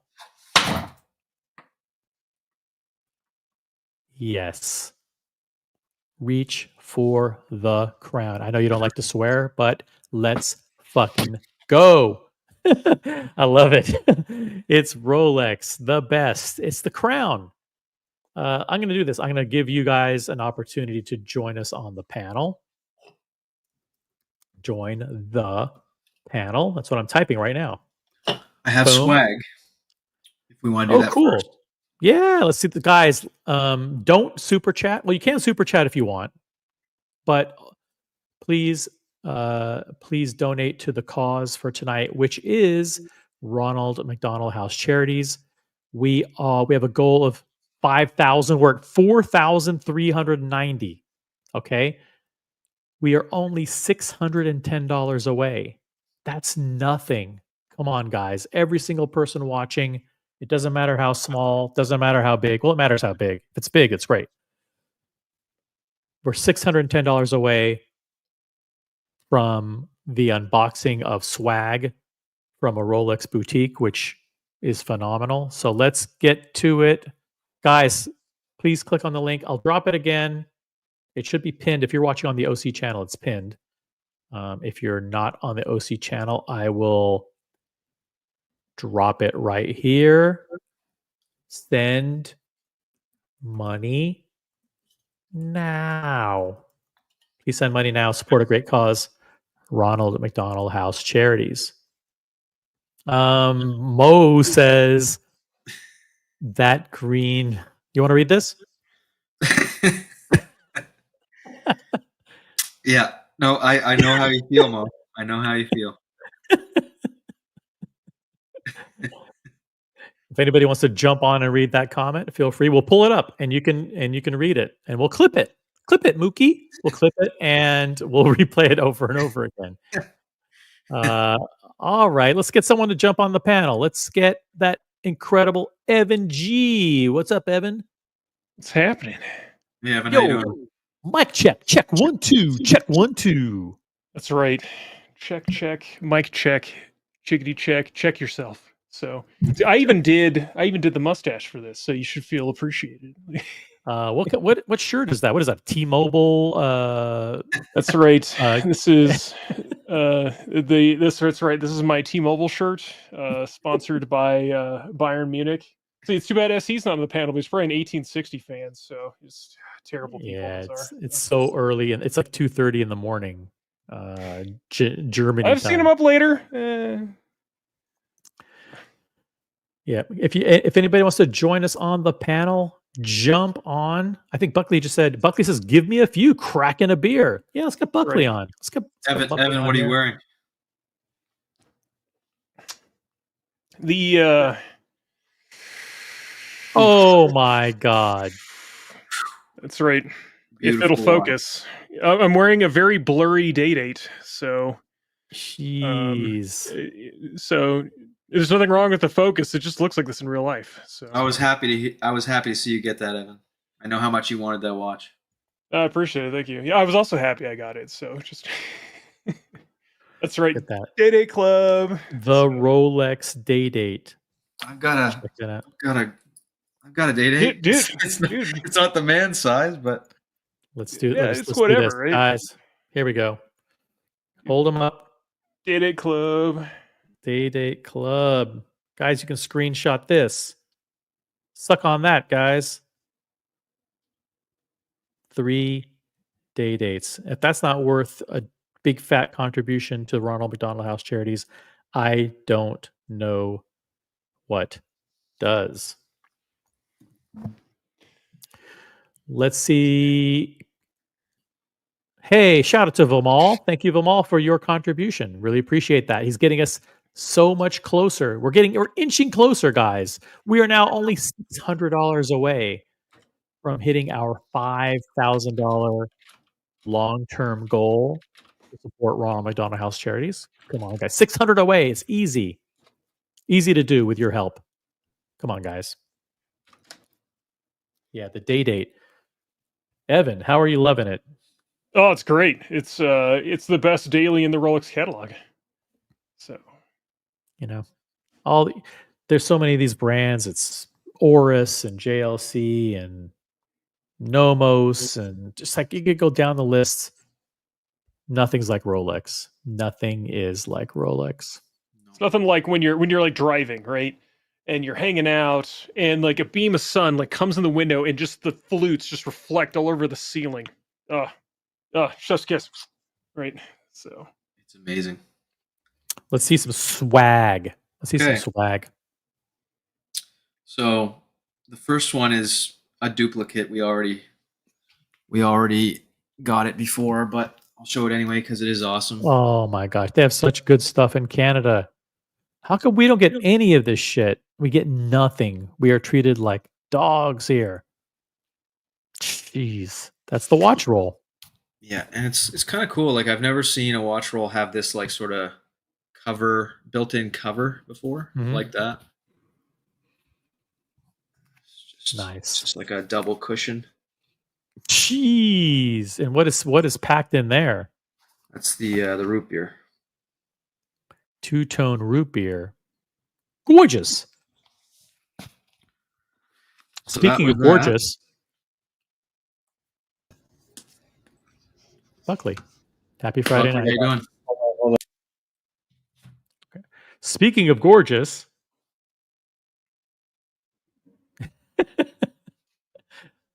what's the cue? What does he want as his? he's running out and buying a date real quick. So He's going. Oh shit! He doesn't have a date. He's not allowed on the panel. All right. Well, whenever he wants to jump on, he can jump on. If anyone else wants to jump on, feel free. It's an open panel tonight, as long as you love Rolex. Yep. Eva G says, best club in the world. That's right. So there's two pieces of swag because it's a double unboxing. There's two watches. What? Oh shit. So the other piece of swag is this. That is a Harrods edition umbrella. Take this off here. What is this? Oh. What brand is this? Aston Martin? Are you unboxing an Aston Martin? Oh, a Rolex umbrella. And if we open it up here, it's got the celebration dial. Oh, what the hell is this merch? I know. All I got was like chocolate. This alone is like unboxing of the year. It's got little. I don't know if I'll be able to get this close enough, but it's got like little crowns everywhere. What? I bet you this umbrella would be like a $2,000 umbrella. It's pretty nice. It's got that nice wood handle and everything. I have a fucking cap. That's all. And I didn't even get it from. I don't know where I got this, but it's like I don't get shit. And they told us this is this is going to be gone soon, like because the celebration dial is gone soon. It is gone. So damn, that should be hermetically sealed and put in the bank. Yeah, we have to put it in the swag museum, just like Boston has. It's in the vault. Jeez, like a celebration dial umbrella. It's pretty cool. That is killer. I would consider that an unboxing all on its own. That's cool. All right. What'd you do? You put in some Visine? No, I had to take a phone call. During a live stream? During a live Boston Collector says, I think this is the best swag since my Risha Mill Bubba Watson golf balls. I might even be better. Did you see the umbrella, Buckley? No. Shit. They got an umbrella? Look at this. Look at this. Celebration Rolex umbrella. What the fuck? Oh, man. That's a $2,000 umbrella, easily. Oh. Wow. Fuck. How do these guys do it? What other Rolexes are in front of you? What other Rolexes are in front of me? Yeah. Yeah. I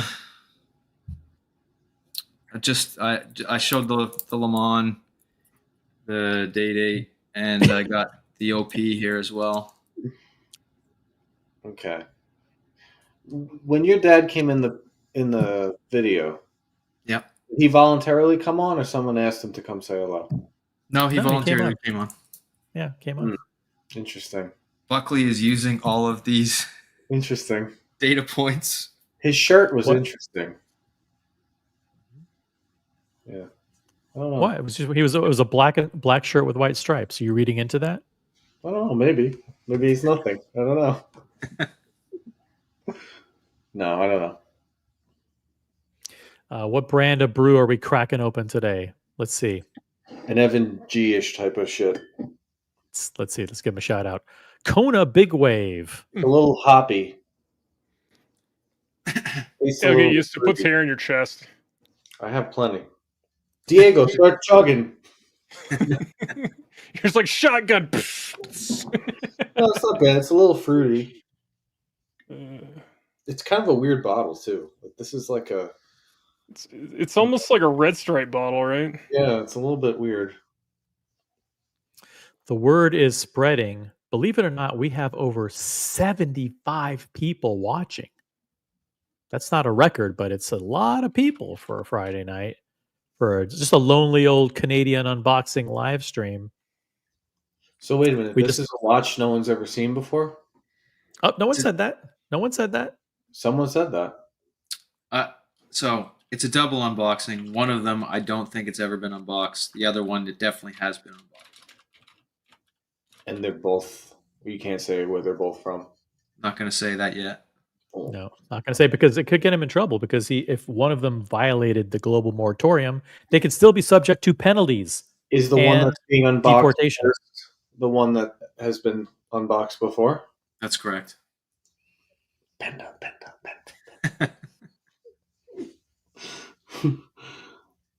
No, we'll see. Panda Daytonas are still very hard to get, Buckley. Very, very hard. Yeah, I don't think we should be.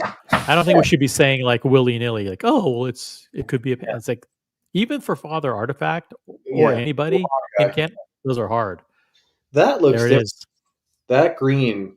That looks like a different outer box. It looks olive green because I think it's the camera or your monitor or my monitor, but it definitely doesn't look the same green as the one that, like the Muhammad Ali's box that we unboxed the other day.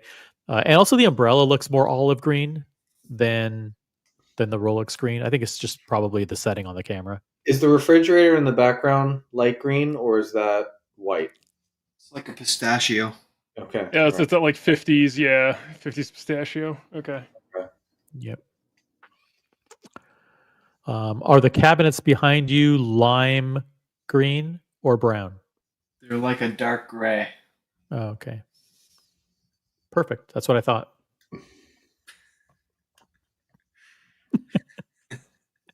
What's coming? Are there any significant milestones coming up for you, your dad, your mom, or anybody in your family? Like a big birthday, a big anniversary? Is anybody graduating from something?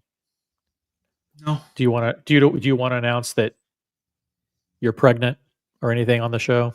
Anything like that? Getting up there to get pregnant again. No, I don't think there's anything big. Nothing big. So this just people just get Rolexes out of the blue for no reason. Yeah. Spoiled. These guys are spoiled. They don't even. Okay, so tell us the story about this box you have in front of you. Was this something that you requested that you liked and you requested? Tell us the story. This is something that Dad requested a couple of years ago. And Remember, everything you say will be micro-analyzed. So we have people that are going back and looking at dates on when watches were introduced, what came out 2 years ago, blah blah blah. So, okay, so something your dad requested approximately 2 years ago. Yep, 2 years ago. And then it was put on the back burner last year because he was prioritizing other things. And at the start of this year, he made it clear with this AD that he wanted to reprioritize this watch and he wanted to get it this year. And we got the call yesterday, yeah. And we went and got it today. And we got the call after we had just bought the other watch that I'm going to unbox tonight. So he had just gotten through purchasing another watch, and he got the call for this watch.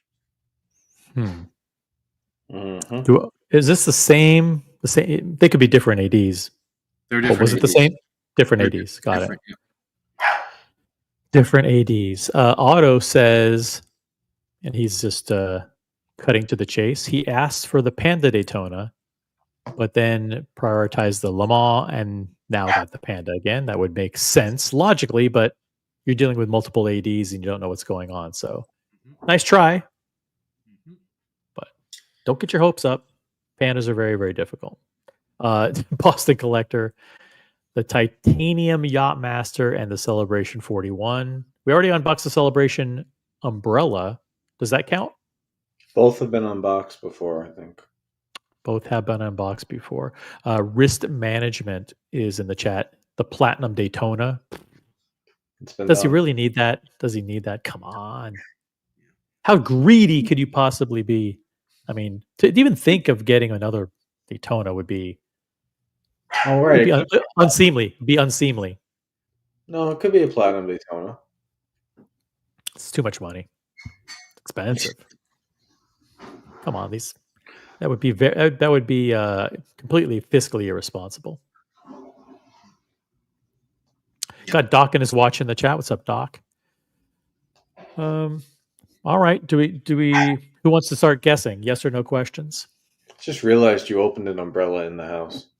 I know. You know what that means? 7 years of no allocations. Watch real quick. Yeah. So when we were picking up the watch today, and we were in the room looking at it, the SA brought out the umbrella, and she opened it up to show us, and we had champagne flutes on the table, and it hit the champagne flute, and the champagne just went everywhere. She felt so bad. I could tell that she was like, "Oh shit!" Like, this is terrible. Like, but we didn't care. Like, it's not a big deal. But it's funny that you say that, Buckley, because she said the same thing. She was like, "Serves me right for opening up an umbrella inside." Yep. Do that. Tell you what, guys, I don't want to badger you, but I will badger you. We've got $600 to go. Guys, this is Dear Artifact and Father Artifact are the ones who requested this cause tonight. Okay? They're the ones who said that they wanted the Ronald McDonald House Charities to be the cause for tonight. So this is something that is near and dear, no pun intended, to their hearts. They're the ones who are here doing the unboxing and donating their time so we can enjoy and celebrate along with them. So we're only 600 away. So here's the link again. If you haven't donated, it doesn't matter how much, but before we even unbox, let's get a few more donations coming in.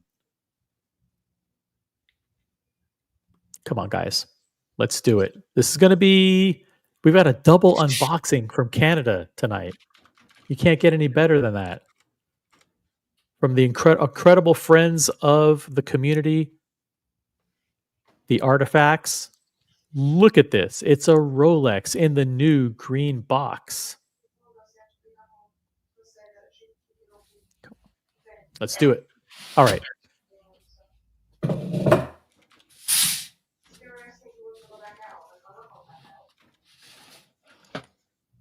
I really like how the crown is integrated into the wave now. That's right. The previous version had a kind of an arch or a cutout. Yeah. And the Rolex was in that section. And now we've got the new box made of recycled, sustainable, biodegradable materials. Guys, when just like Omega, the swatches, right? That's right. Guys, when Dear Artifact turns this around, please show your appreciation by donating to the charity. The link is in the chat. It's also pinned. Let's show our support. Let's see what we got here without further ado. Oh, What I tell you?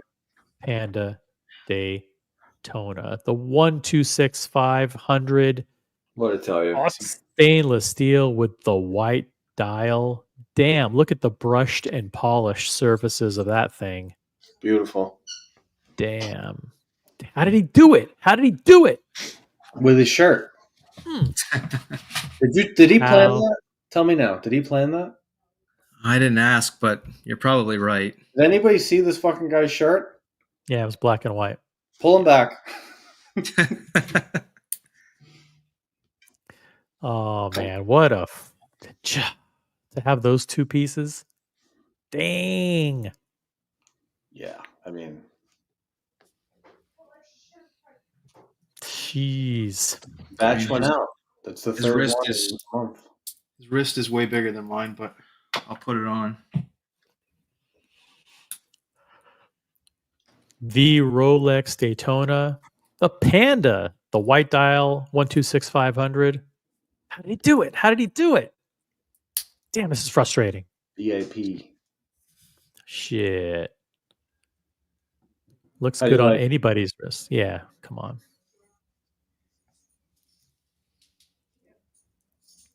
How do you Doesn't like get much better. He loves it. The white dial is just Rolex does white dials so well. the best? Guys, if this isn't a reason or an excuse to dig deep and donate to the Artifacts cause that they've designated tonight, the Ronald McDonald House Charities. I don't know what it is. Come on, guys. Support the cause. Look at this. They came and unboxed a Panda Daytona. How do you keep it looking so friggin' crisp and beautiful? Jeez. Brand new. Brand it's spanking brand new. new. It'll get marked up like the Le Mans here in a minute. Yeah, I mean, he always wanted the Panda. He wanted the Panda before Le Mans existed.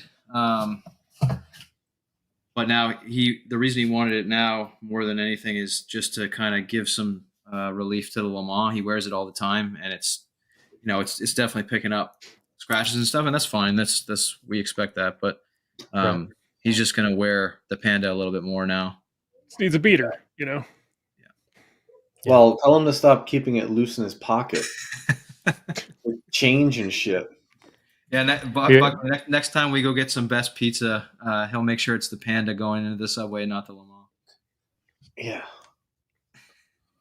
We were Buckley and I met up with your dad, and Buckley's like looked down on his wrist like, oh shit, you didn't bring the Le Mans?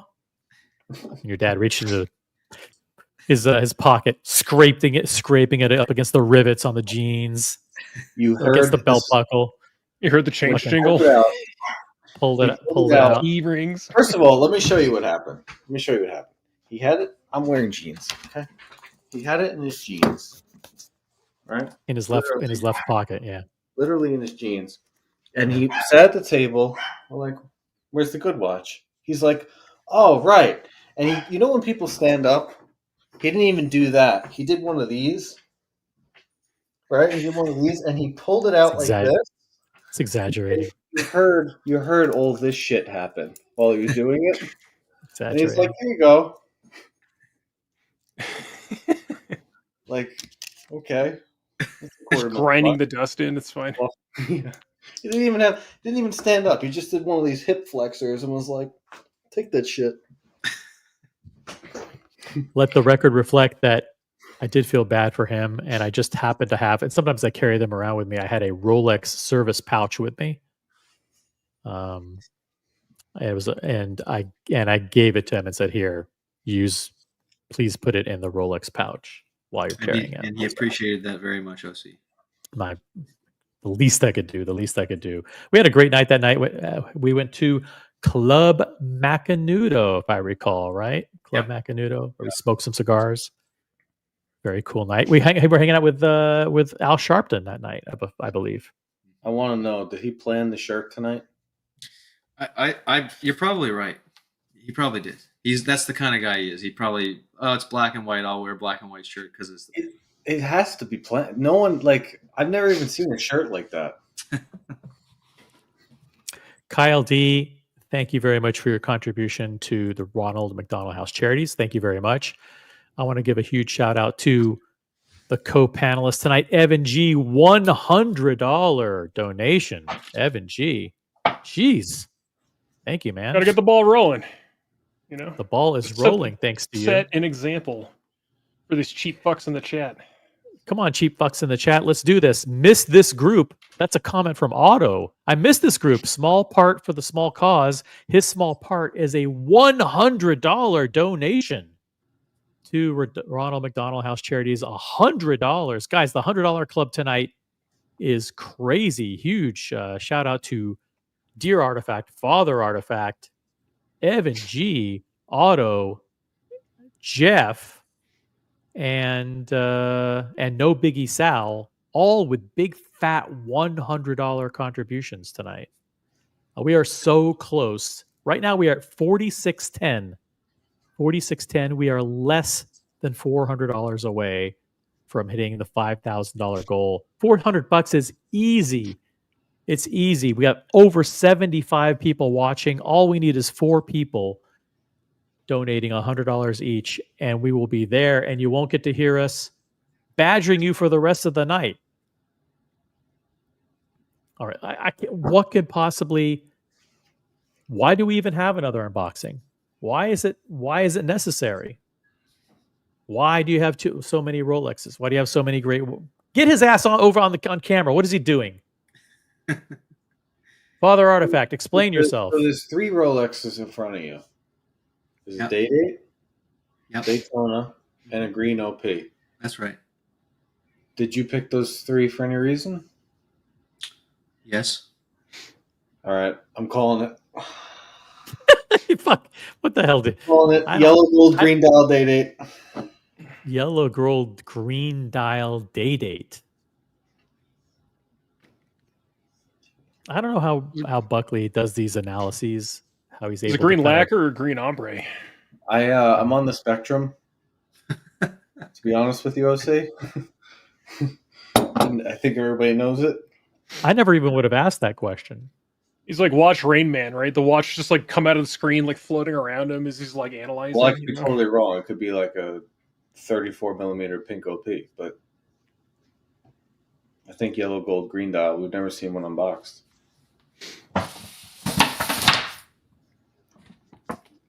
Bigger bag. It is not. Relax. It is. It is a bigger bag. Oh boy.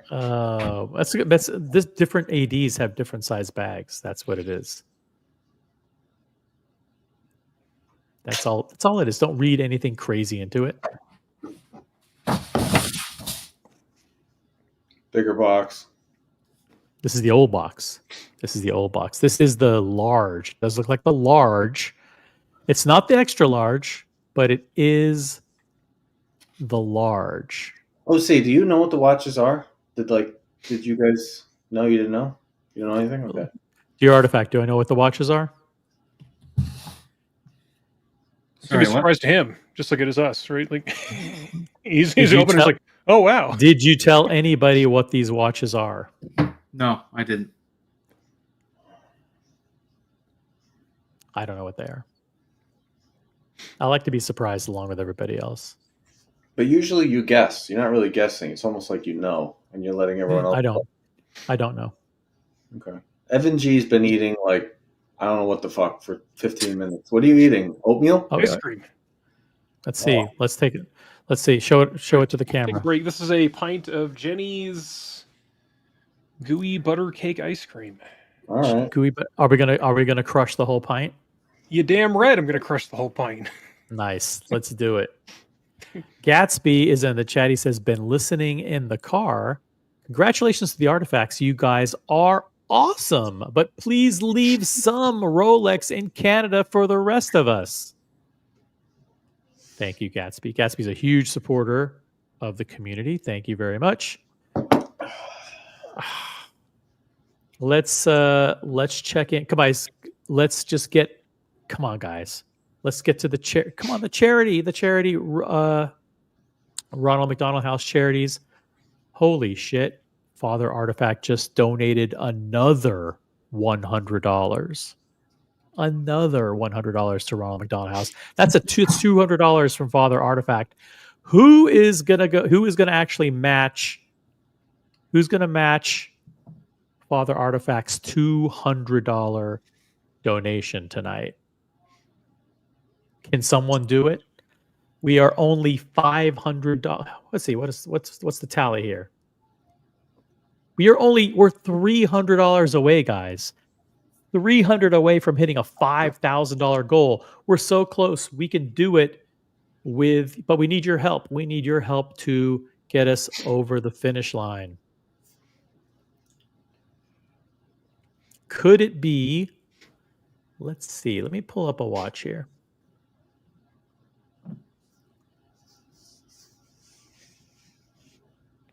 Clearly Canadian. Clearly. Let's pull up a watch.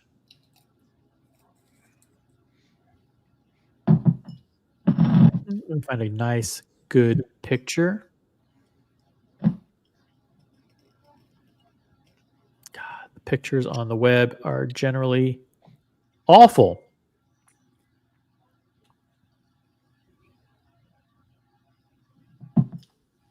Let's just go straight to Rolex. Let's go straight to Rolex.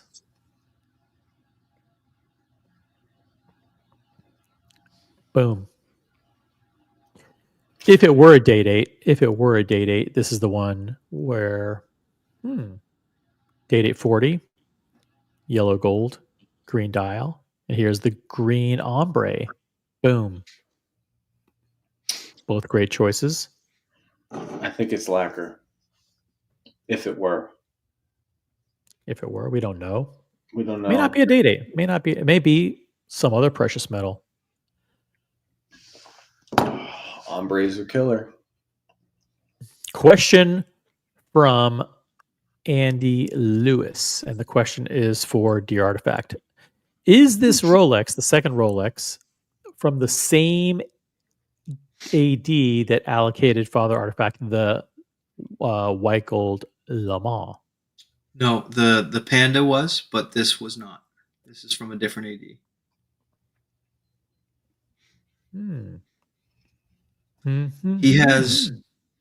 He only has one other watch purchase from this AD, and it was this. Wow. Okay.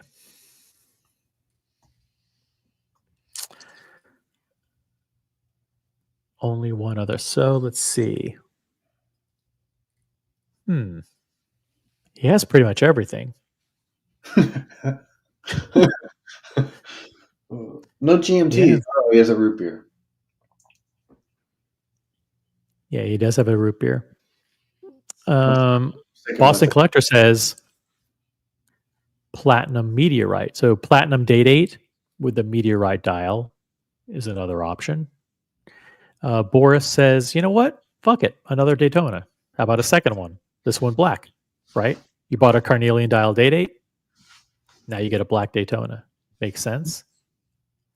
Question from Vamal: does Father Artifact have a Sky Dweller? He does not. He does not have a Sky Dweller. Interesting. That's a nice masculine meaty watch for a big fat wrist, like the one attached to Father Artifact. So it could be like a full gold Sky Dweller with a, what is it, the blue green dial maybe? Who knows? That's a sick watch. The rose gold sky blue dial. That's a crazy watch. And he's wearing a Guinness on the wrist. He has a Guinness? Yep. Yeah. He loves Rolex. What's He not does. to love? What's not to love? Look what they did this year. You know, in a year where we said, oh, you know what, they're not going to do anything. They launched a whole new model with a new movement. They launched all these incredible new dials for the Oyster Perpetual. They brought back the Meteorite Daytonas. They launched all these new Daytona variants. They came out with the Green Hornet, the white gold green ceramic dial Sprite. They did a lot of shit. A lot of good shit. Yep. And they make this watch, the day date. Platinum white dial, says Andy Lewis. That would be like Buckley's dream watch. Platinum day date with a white dial. Never before seen. Never seen before. Unicorn. It's never ever been seen. Unicorn Rolex nobody wants. Platinum white dial date. I'm going to go with Mr. Tudor to you. I don't usually guess, as Buckley said, but look, the Titanium Yachtmaster. It makes sense. It makes sense. I think this is one. It has been unboxed before. PK has one, and Jeff has one. So he would be the third to unbox it. But I think he's even though he only has one purchase from that AD, I think he's so well known that it's possible that he got the Titanium Yachtmaster. Yeah, I could be wrong, but I think this hasn't been unboxed on a stream yet. That's right. I think that's right. Jeez, a Rolex that hasn't been unboxed. Yellow gold green dial date.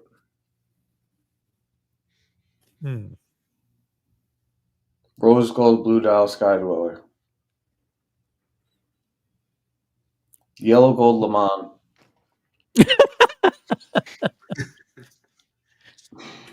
The guesses get wackier and wackier.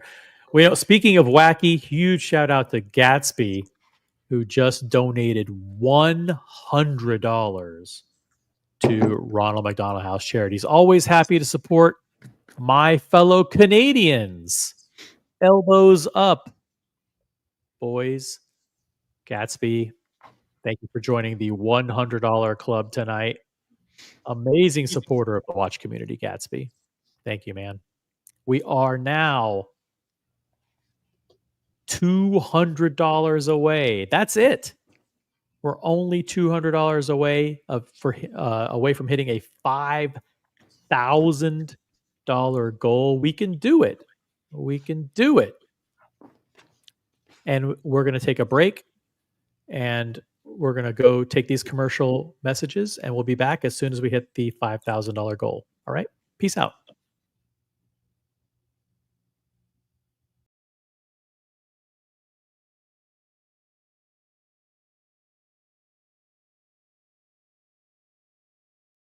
I'm just kidding. We can't do that. Come on. We can't do that. All right. Question from Jen G. It's kind of a crazy question, but we allow crazy questions here.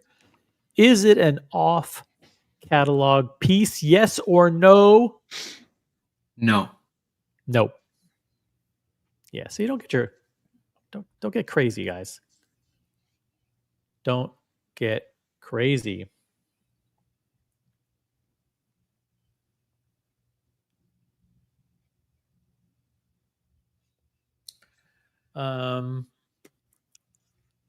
Boston Collector, Rainbow Daytona, white gold. No. Nice try. Vimal with a question here. Is it yellow gold or rose gold? That's not a yes or no question. Therefore, it is disqualified. We will hide that comment. I'll give a, well, I won't go into too much detail, but he was offered a version of this in December, and it wasn't the exact config that he wanted, so he turned it down. So it was just a couple months later that he got the one that he wanted, but it was pretty close, the one in December. So that means that this is a model that has lots of different variations. Probably a date. I just don't know. Ombre or lacquer. I don't know what it could be. I don't know what it could be. I think it's lacquer. You're still zeroing in on the fact that you think it's a date with either a green lacquer or green ombre dial. You're very focused. Go down with the ship. I'm wrong. Happens all the time.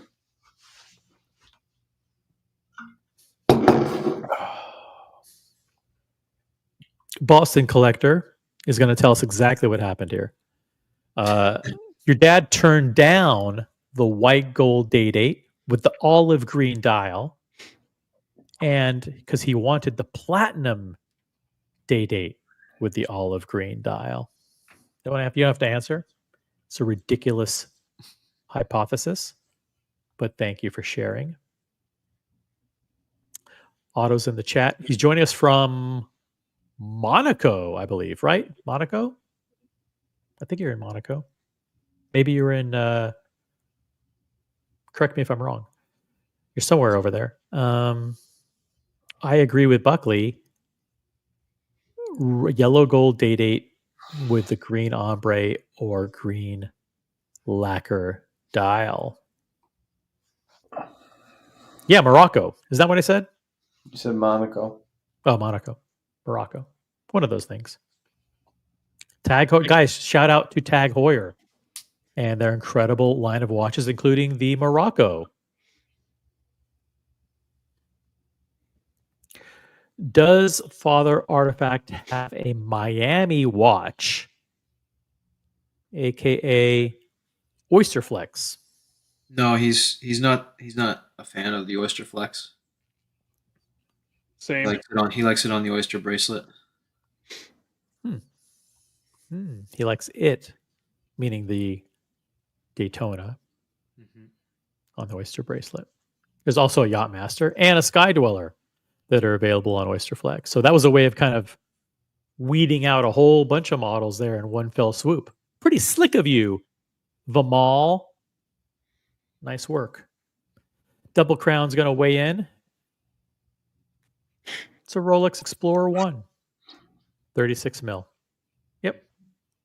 Would look good on the wrist. Why not? Yep.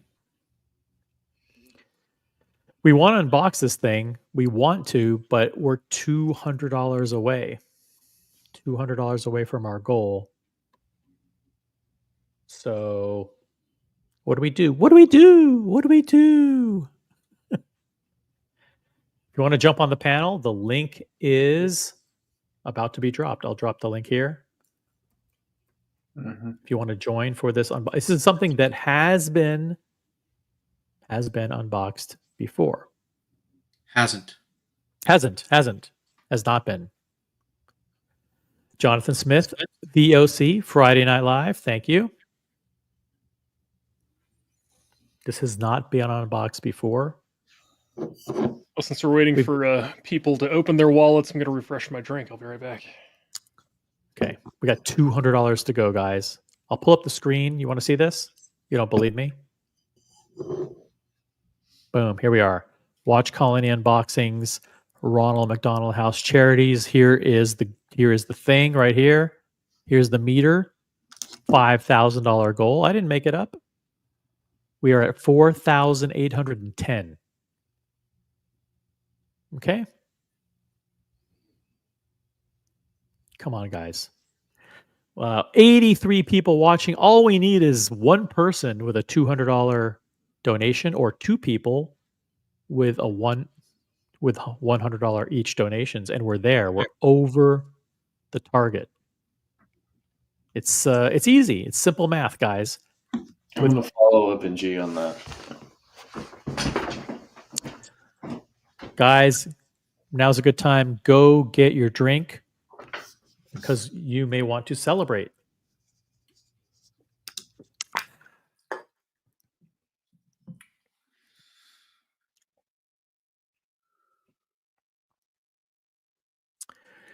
Enrique Pena is in the chat. What's up, Enrique? It's the Sea Dweller in two-tone.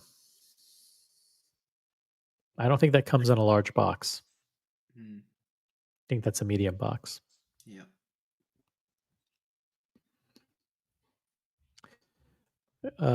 If you're just joining us, this is the Watch Colony channel and the Original OC channel on YouTube.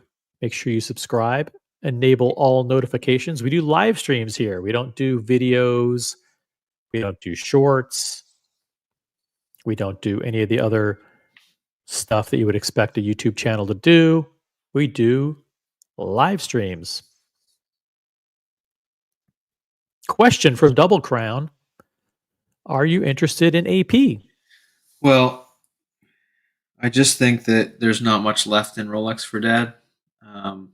He's got many, and he's gotten, I think, pretty much everything he wants at this point.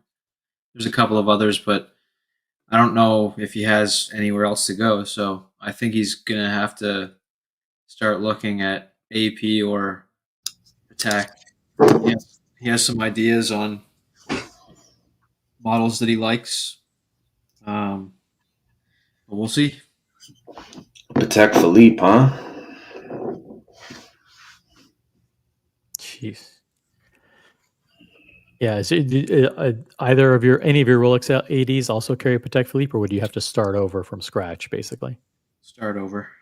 Yeah. Oof. It's tough. Yeah. That's It's tough. a tough journey. Yep. It's a steeper climb.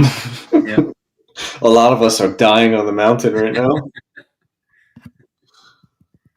Yeah, but we're not people, Buckley, do that have already climbed Mount Everest. No, we're on the side of the mountain hanging off, sucking oxygen. About to fall off. Well, he's got some of the best guys to draw off of for advice, so that's good. I feel like I see him as more of a Patek guy than AP. I do too. He's No, class. I'm not just saying that. He's got like more of that, more of that vibe, I think. I'll go one step further. I don't see him being caught dead wearing AP. There's only one model, a very specific model that he likes from AP, and I think that if he gets it and he unboxes it, you guys will think it's absolutely hideous. Is it a concept? No. We talk about it all the time. He laughs. Like he plans to get it at some point, and I think that's the unboxing he's most excited for, because he knows that everyone's going to think it's just god awful. It's a code. Don't say people have memories like elephants around here. Yeah. Let's see. Let's go back to the leaderboard. Let's check. All we need is $200 to get us over. It's Maniac almost there. ice cream? Dude. Drinking a lot of shit with ice cream. Well, it was also like butterscotch, so scotch and butterscotch. Okay. Scotchy, Evan's scotch, hand scotch. is so big. That's actually a wine glass. It's just that's how big his hand is. He is a giant. He is a giant. Without saying yes or no, look at the comments in the chat. Joker says he wants the Cactus Jack. Double Crown says it's the Beast mode. Brody, the Remaster 2. No one's guessing it, and Orca says the Star Wheel. Famal says it's the Cause. Don't say yes or no. I can same with the Aventurine. Yeah, don't look up. Don't give anything away. I see him going the Patek route. Yeah, don't go AP. Don't even think about it. It's bad. Go Patek. Is Father Artifact a fan of Marshmallow? No, No. I don't even know if he knows who he is. So Wait till he gets invited to the first Patek event. Fucking Terry Stern and Marshmallow. All right. Listen, we have dragged this out long enough, but we just got an anonymous donation, anonymous $10 donation. Thank you very much. And then we also got one $50 donation from RMNSD. Hello, RMNSD. Congratulations on the Rolexes. Thank you, RMNSD. That means we are now $130 away. That's right, $130 away from hitting the $5,000 goal. That's it. Only 130, guys. Someone step up and get us over the line so we can do this thing. Let's show the beige box again. Let's get everybody. Oh, we're even past the beige box. We're straight to the old green box. This looks like the large, though. It looks like the large. Let's compare it with the other one.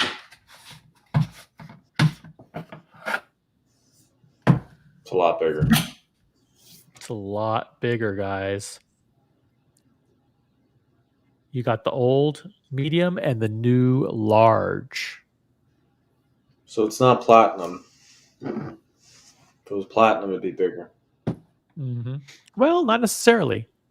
Well, maybe you're right. I don't know. Are all platinum in the extra large boxes? I think Checking to see if it's still in there. That's why it's so heavy. Yeah, Is that box what it was? Is that box really heavy? it's kind of heavy. Yeah, it's heavier than the Panda. Heavier than the Panda. Boston Collector. White, gold, olive, day date. I had them reversed. So now he's backtracking. He's completely backtracking. He said it was that he passed on the white, gold, and he wanted platinum. Now he's saying all of a sudden, no. It wasn't platinum. He passed on the platinum. He actually wanted white gold with the olive green dial. That's a beautiful combo. White gold olive dial is a fantastic combo. Oh yeah, Terrific combo. Mr. G says it's a platinum 1908. That's a good guess, but I think 1908s come in an entirely different box. 1908s come in a long box. They don't come in this box. I've never seen one come in this box. It's possible, but pretty sure the 1908s come in a special box. That's not that one. Doing it. Mr. Fahrenheit, $25 donation. Thank you, Mr. Fahrenheit. Really appreciate that. Guys, we are so close. We are now at $48.95. We are $105 away. $105 away. We have over 80 people watching across on YouTube and many, many more on other platforms. Shout out to the guys on Truth Social, Grindr, MySpace, Napster, and PlayStation 3. Thank you guys for watching tonight. PlayStation 3. People still have those, you know? Well, 4 is out, but yeah. Is it 5 out? 5's out. Yeah, 5's I out. think 5. 5's out. They're like 10 years late. Longer. If you are watching YouTube live streams on your PlayStation 3, give us a comment in the chat. PlayStation. All right. We're going to unbox this thing in 2 minutes. Let's just do a last minute check and see what's going on here. It's not your last chance to donate. It would be nice to hit the goal before we unbox, but tell you what, let's make a pact. Let's make a pact. Oh fuck! You did it again. Jeez. Look at this. You will never ever see this in your life. This is a celebration dial Rolex Oyster Perpetual umbrella. Jeez. That's class. It's so fun. Hey, there was Boston. Join us. You can see he joined us on his PS3. Thank you for pushing those buttons.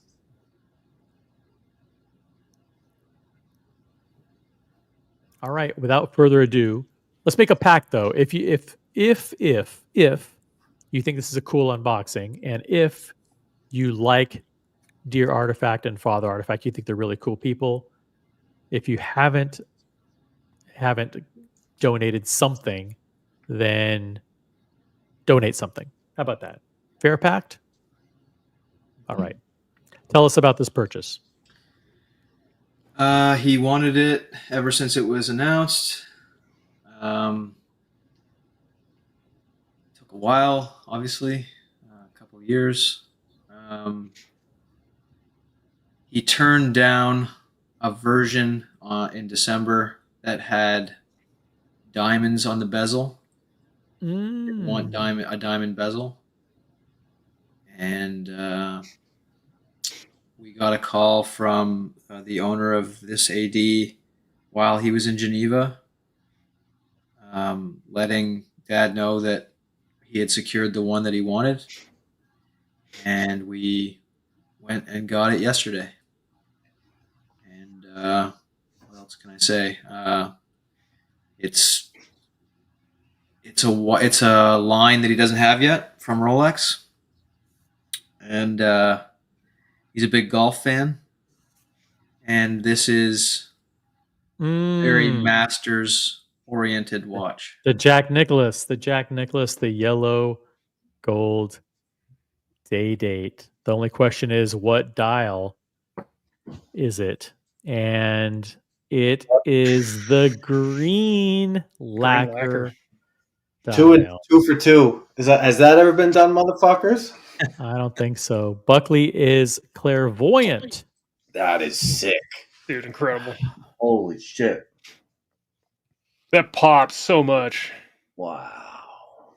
Jeez. Wow. Yellow gold day date with the green gloss lacquer dial. Wow. What can you say, man? So when we were down in New York, holy Buckley, shit. if you recall, there was a guy at one of the dinners, the last night Dad and I were there, that had a green dial yellow gold day date. Yes. That was the first time I saw in person. So I went when I went back to the hotel, talked to Dad, and told him that I saw it. I was like, hey, "This is a serious watch. Like, I know you've always wanted it, but like, I saw it in person tonight, and it's beautiful." It is such a sick watch. Get that real. Is that the best watch ever? I mean, day date in general, is that the best watch ever? It's pretty cool. It's a pretty good watch. Evan G, what do you think? It's pretty snazzy, not gonna lie. See, and luckily, since he has two there's enough. We're averaging one day date per panelist, right? So, well, we actually have an extra. Damn. Yeah, that looks good. Killer. That's quite a week he's had. It looks good on the. Yeah, can't wait for the credit card bill. Wow. Holy shit. So I haven't actually seen these together. I wanted to see if they're kind of the same green, but I think they are slightly different, I think. Oh yeah. Yeah. There's more yellow in the green of the day date. Yeah. But I knew you brought that. Like when you put the green with the day date, I'm like, it's gotta be. Yeah, you cracked the code there, Buckley. And I think you knew I think Dad talked about this with you He at some talked about point. the panda. He talked about the Yeah. panda. But the green with the date thing, you gave it away with that. Yeah. Super nice. Super nice. Here are the two watches unboxed tonight. The Panda Daytona and the yellow gold Day-Date. Rolex, reach for the crown, the undisputed king of watches. What can you say? The greatest brand of all time. Yep. Absolute stunner. How does he do it? How does he do it, Buckley? I mean, he's not like us idiots that are reaching beyond Rolex to be cool with Holy Trinity. He's not doing that. He's staying where we all should stay. With the crown. But no, we gotta fucking be heroes. No, FP Jorn. Remy Cools. Check out Remy Cools. At the higher levels of VP Patek, What about Simone Brett? leaders live. Oh, no. Rishippy. The buy history, you need like 2 million to get anything good. Well, like I said, he's got no choice now. There's nowhere to go. He has a choice. He has a choice. Stay in Rolex. Tell him to buy a couple of things and hang out. Yeah, Stupid we are. he can stay. Look, here. Yeah, boom. Yeah. He can stay. Check this out. Boom. How about that? Yeah, that's beautiful. I like the Day-Date better. Day-Date's better. Yeah. All roads, says Doc Beck in Florida, lead to Rolex. And Skip Intro says it does not get any better than this. Game over. Yeah. Game over. It doesn't. Yep. I mean, It a doesn't. Panda Daytona and a yellow gold Day-Date in the same week.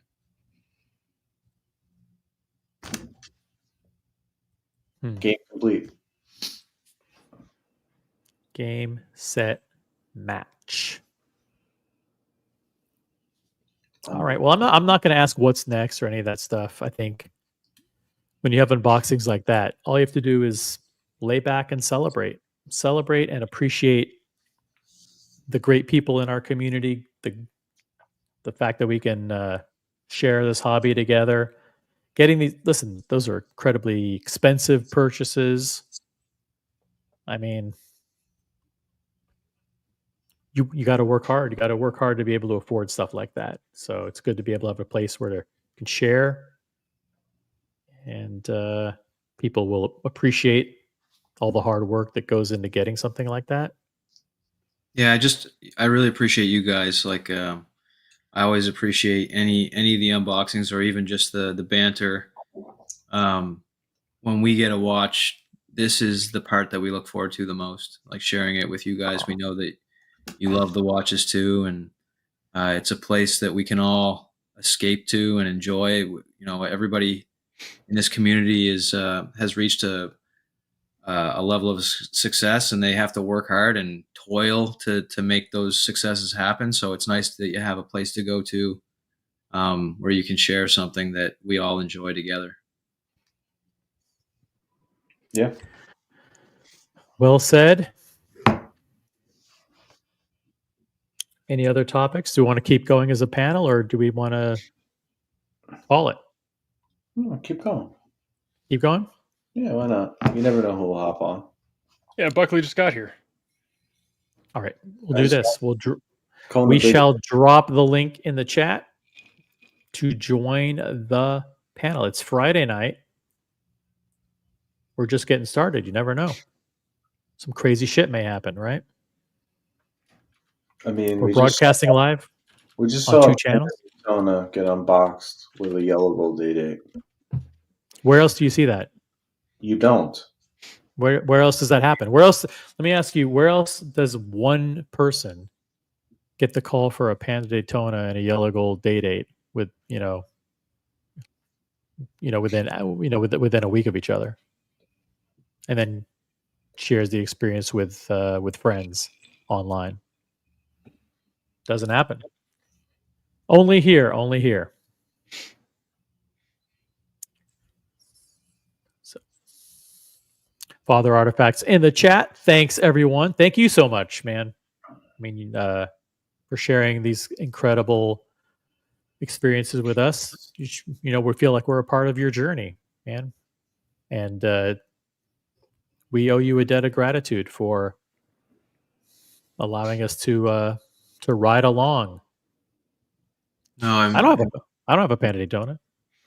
No, we owe you guys. Just setting up this space where we can actually do some good and give to charity and just enjoy the hobby together. I think it's awesome.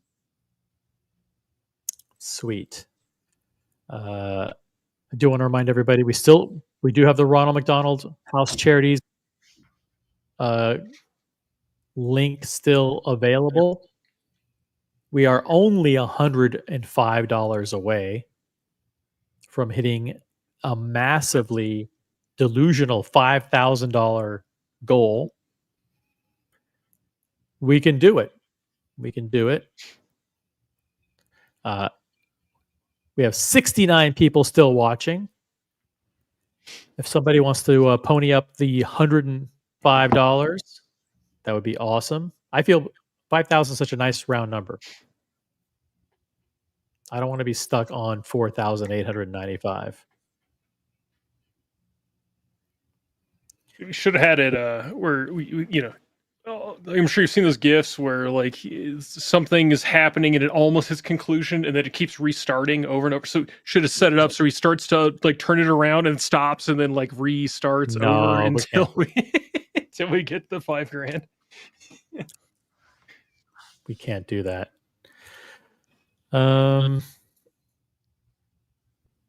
What else is on anybody's mind? Buckley, what were your favorite releases at Watches and Wonders? Favorite releases at Watches and Wonders. Let me rephrase. What are the best Rolexes and Pateks that you saw this year? I'm not really feeling the Patek bug like you all have right now. Not really seeing it. Wait till you see it in person. Could be. Could be. Rolex. I like the fact they brought the white gold blue Daytona back. I like the beige OP. I don't know how I feel about the turquoise Oyster Flex. I hate all the GMTs. I hate them all. Don't like the Baconator? No, I hate them all. I like the meteorites. They've been done before, but I like them. I like the white gold meteorite. I think that's a nice watch. IWC as a brand, I think, beat everybody. Imagine that. I think IWC had the best releases. Specifically the Ingenieur or the Ingenieur? Yeah. That black ceramic Ingenieur is pretty badass. And the green dial they're doing for F1 is an interesting green. Mm-hmm. Yeah, I love this Daytona.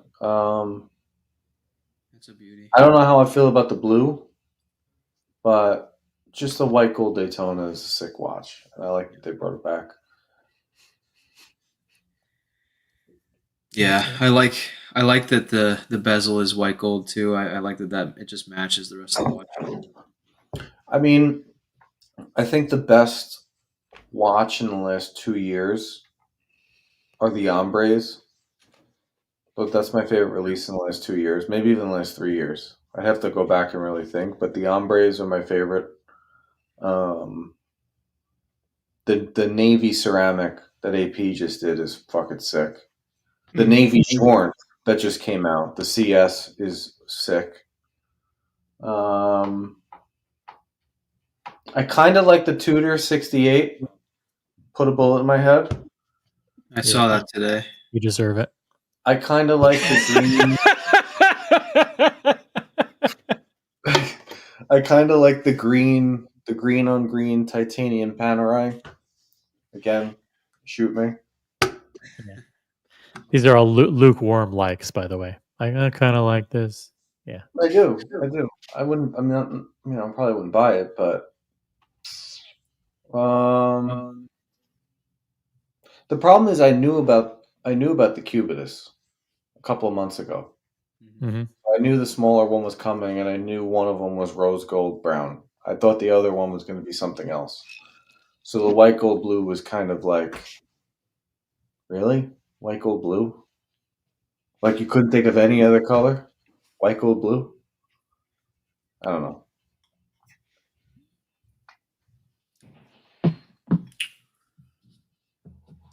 Who clicked on this? Who clicked on this format? You, Buckley? Wants me to show the data again. I did it by accident. Oh, okay. How do you fix it? Here we go.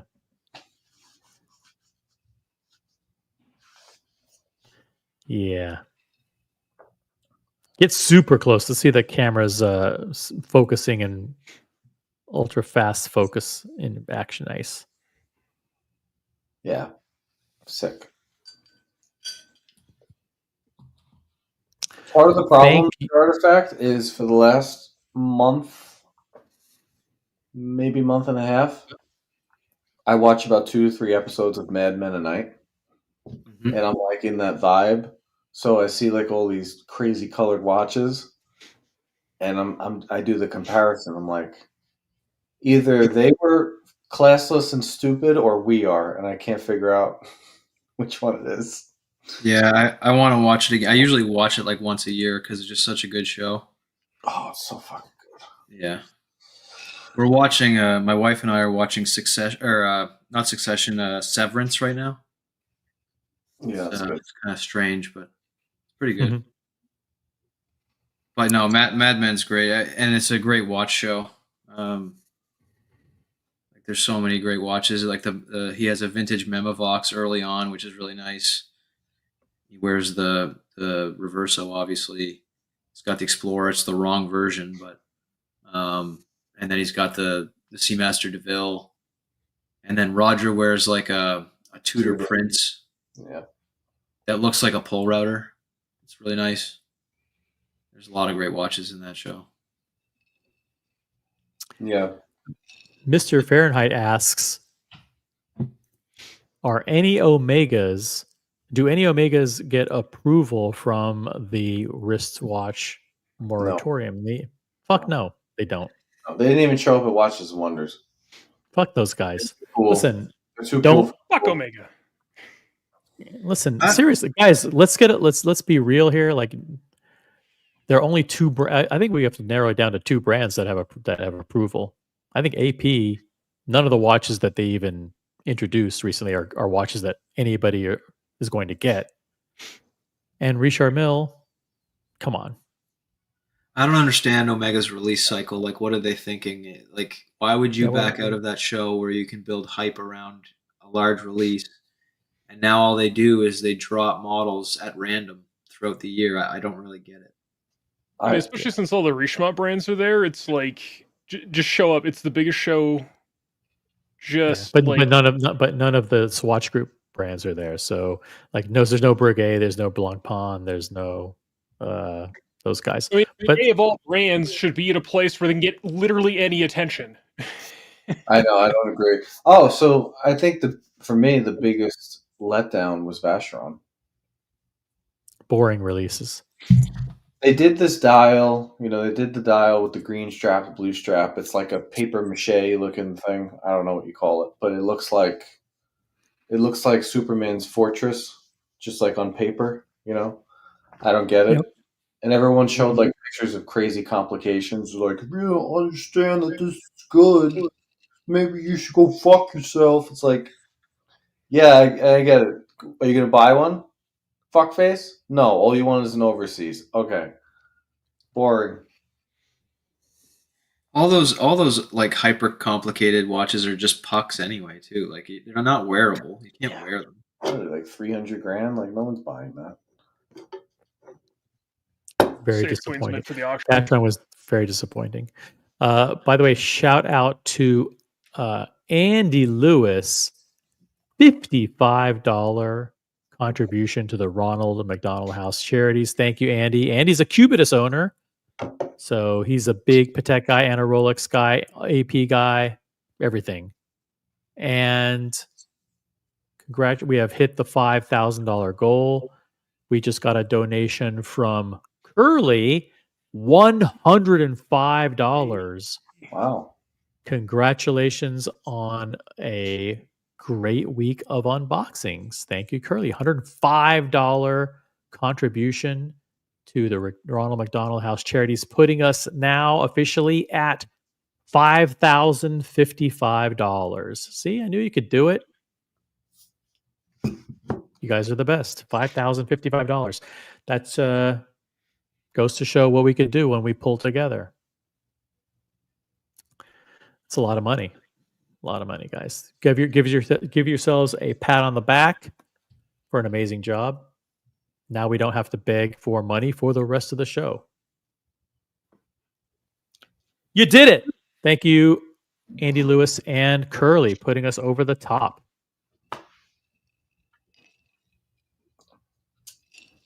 Yeah. Absolute G's. I'm sure you already went over, but sorry, I hopped on late. You East Coasters and your time difference, living in the future. What were your favorite releases? We asked Buckley's. The artifact. What were your favorite releases from Watches and Wonders? The beige OP was my favorite, and I really like the salmon dial Calatrava. Oh yeah. Those were my two favorites. And I like a lot of the Daytonas as well. Like, I like the Mayor Player, I like the Blue Dial one, and I like the Meteorites. Rolex just did a great job this year, I think, and I like the Land Dweller too. Yeah. Oh yeah. The name's a bit off, but like the watch is great. Yeah. The name is so bad. I don't get it. But, Did they not focus test that shit? Like,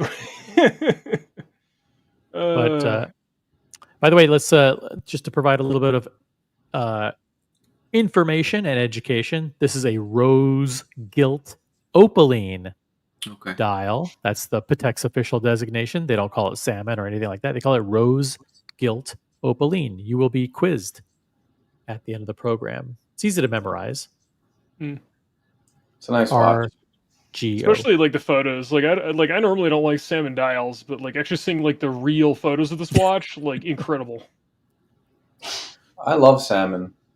What is it, the 52? In New York, so yeah, the 5270 they did. Is it the 5270? The manual wine chrono? It's like a $250,000 watch. Yeah, he did that in salmon a couple of years ago, and that thing is fucking amazing. What about you, MG? Similar in the Land Dweller. Like I really like the watch. Not a fan of the name, but like I was a little disappointed because I actually really want the lavender OP, but like they didn't make it in a 41, so I'm gonna have to settle for a 36 if that ever shows up in my ADs.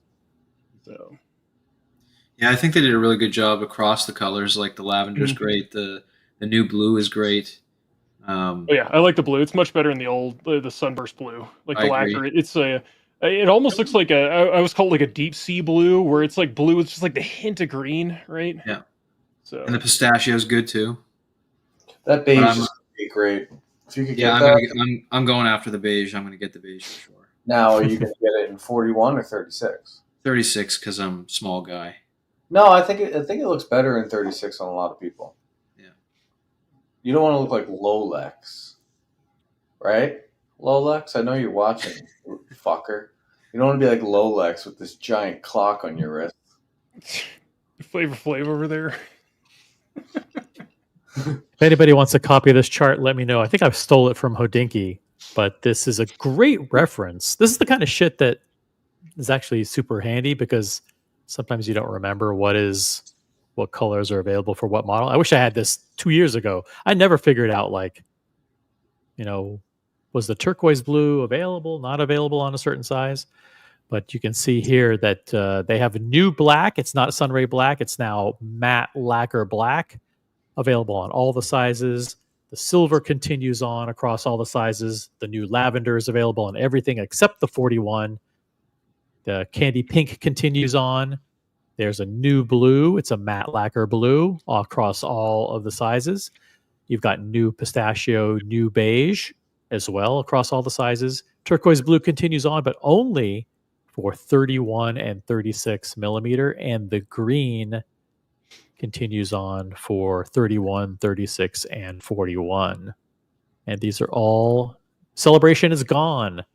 Celebration is gone. Thank God. Yeah, and for the folks that are complaining, is like I see online some people aren't happy about the new like lacquer blue and black, but it's like if you want the old sunburst, they're still available in the Datejust. Just buy a Datejust. Yeah, or you had 3 years, I think, or longer. When did those come out? Oh, yeah. 2020? Yeah, the internet squad of people that like to complain but never buy anything. Yeah, Sunray Blue and the black were available for...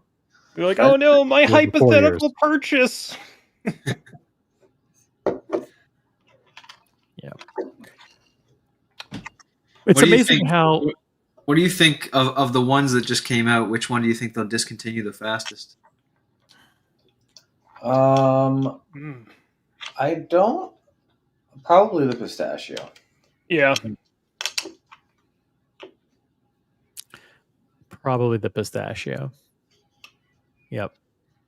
Because that's a very, like, you're not buying a pistachio OP as your one and done Rolex. You might do it with beige, but you're not doing it with pistachio. yeah. I mean, it's a nice green. Like I had the pistachio, the Breitling. It's a lovely color. But yeah, no, it doesn't work as a one and done. It just doesn't go with everything. So The beige, I have a feeling the shacket, turtleneck, cuff jean, Hodinky crowd are going to eat that beige 36 up.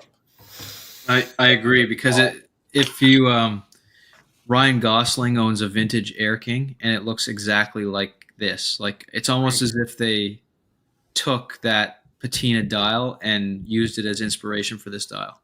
So I agree with you. I think it's going to be all the turtleneck wearing Hodinky The guys. whole turtleneck crew with the shacket, the gray turtleneck, navy shacket fuckers, they're all going to buy that watch. Yeah.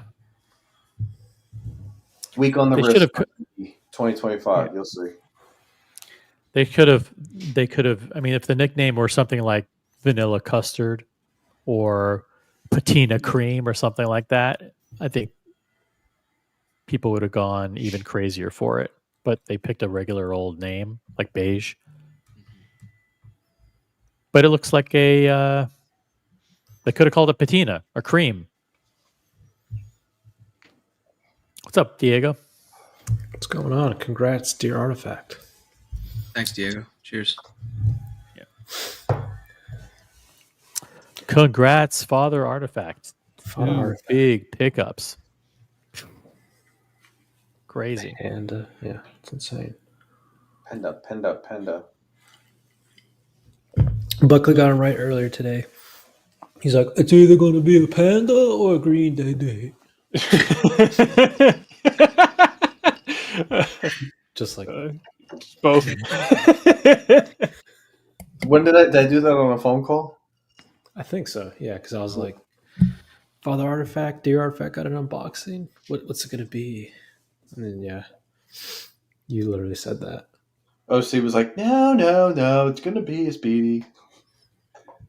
I said, yeah, we were on a call. I said, yeah, is there anything that Omega put out that has anything to do with planes this year? Planes are like people doing spacewalks. And that's why Boston Collector selected that flight qualified Speedy pilot. Damn. I thought it was going to be that. And I was going to attempt to ruin your unboxing, but it didn't turn out that way. Doc Mick says, "Am I the only one who hates the beige?" No, I'm sure a lot of people hate the beige. I'm sure some people don't love it, but it's inoffensive. I mean, I just have I don't know. nightmares of the of remembering the '90s when everything was beige. Cars were beige, houses were beige. Yep. Everything was beige. I don't like that. I still can't get behind this watch. The double batons kills it for me. Yep, it does for me. Can't do it. I don't Yeah, I care would what prefer- color they do. It's an Oyster Perpetual. Why would I buy that? Yeah. Good You're point. afraid of getting Evan buy robbed. it? I don't know. Evan's got a Day-Date. Why would he buy one? Beat around. Yeah. He beats around his Day-Date. I don't know. I'm trying to give you an answer to a fucking question. I guess you wouldn't buy it, Diego. Is that what you want to hear? That's what I'm saying. Rolex could do whatever they want with the OPs. I mean, it's like, even if it's like some, oh my God. It's like, That red one I had was fun as shit, though. I'll tell you what. That was a fun watch. you were early in your collecting. Yeah. That was a year ago. A year and a half ago. You were early in your collecting, as I said. It was fun. Oh, well, that was me, what, 5 minutes in instead of 15 minutes? They're cool watches. They're great watches. Yeah. I don't know how to feel about this watch. I think the meteorite version's way better. Oh, yeah. Like Meteorite yellow gold or white gold? yellow gold, Yeah. way better. I mean, but could you imagine this on a full bracelet though? Yeah, if this was on a full bracelet, it'd be crazy. It's going to be extraordinarily difficult to get. Oh yeah. Oh, 100%. Almost will see anyone unbox one, actually. I don't think we will, because I don't even think Jeff will get this. Really? Even though he's like peak Miami, like vacationer, right? So He doesn't like Oyster Flex, first of all, so he's not going to request this. Really? He doesn't like oyster flex? No. He says it's never fit him. yeah, I understand, but properly. like, I actually understand that because it's a challenging. It doesn't fit great on a big wrist. Even when you buy the bigger one, you have the glide lock all the way tightened. Mm. So it doesn't fit that great. I don't know. This just seems so like that dial would look okay on platinum. It'd look cool on white gold. I don't know if it'd look good on rose, but I know it doesn't look good on yellow. You know, it's like they picked the worst metal to put it on. Although I've seen some people react, and they've reacted turquoise and gold. What's not to love? You know, it's like because it's just, Dude, there's a reason that Tiffany & Co. doesn't make yellow gold jewelry, right? Who said that? Hmm? What do you mean they don't make yellow gold jewelry? Tiffany & Co., they're all about that Tiffany color, right? Yeah. It's synonymous with silver and white gold and platinum. I think they have yellow gold jewelry. Well, if they Yeah. do and you're buying your wife yellow gold Tiffany jewelry, you're fucking up. They have to have yellow gold. Who goes into Tiffany & Co. and buys yellow gold jewelry? Everybody. What do you mean? yeah, the bracelets that they have, I'm sure. I mean, and Cartier has yellow You're gold, too, fucking right? up if you go to Tiffany buying yellow gold. I'm sorry. But there's not. You don't have Tiffany blue on the jewelry. I know. I don't know what you're talking about here. I'm very confused. I'm trying to figure it out. I'm saying fucking Tiffany blue or turquoise or whatever does not go with yellow gold. Okay. Yeah, I mean, Doesn't. do you think it does? Tiffany, or is it more light blue? Because I see videos, it looks like a light blue. This looks pretty Tiffany to me. Yeah, Tiffany has like a green color to it. What happened to my Tiffany box? It looks exactly the same. That's the Tiffany blue. That's the box. Hold on, I have the Tiffany box. Hold on. And why don't we just pull up the actual box online? Because I have the real color in the real flesh. Oh my god. It's pretty fucking identical, Diego. It's pretty identical. It's the exact same color. That is Tiffany blue. It is Tiffany blue. It's the same color. It's a Tiffany blue dial. It's more Tiffany blue than the 5711. Yeah. I'm gonna pull up. No, it's not more Tiffany blue than 57. I don't know. Pull up Gatsby's comment. I actually really agree with this. I think if it wasn't, because like the case is different on the Oyster Flex, right? So like it's actually like exclusively on that. Like I think if it was like an optional extra, like I agree with the statement. Oh man, they do sell yellow gold. It's all 50% off on the website.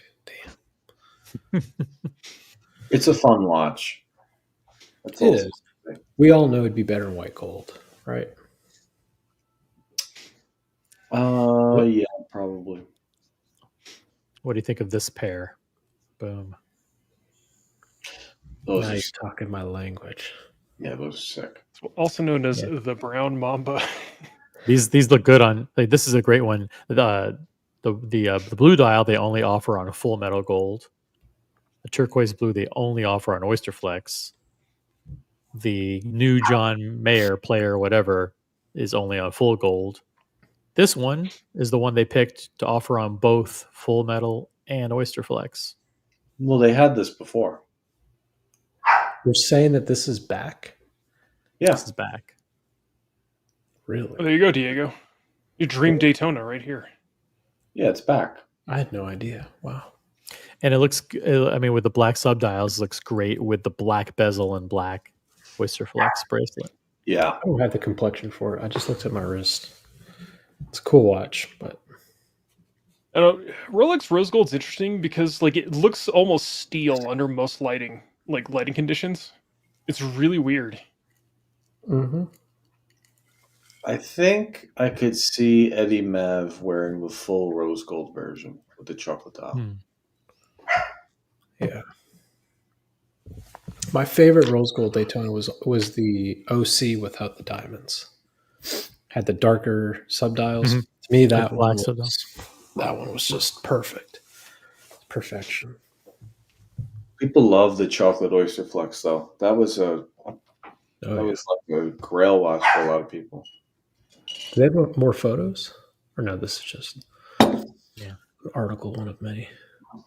I have to say, this year I am really shocked at how piss poor of a job the watch media channels did at covering all of these watches. There's no videos. There's nothing. There's like a couple of Instagram wrist rolls, a couple of media photos. I think maybe they are getting back to the studios and they are editing the footage and they'll put some shit out.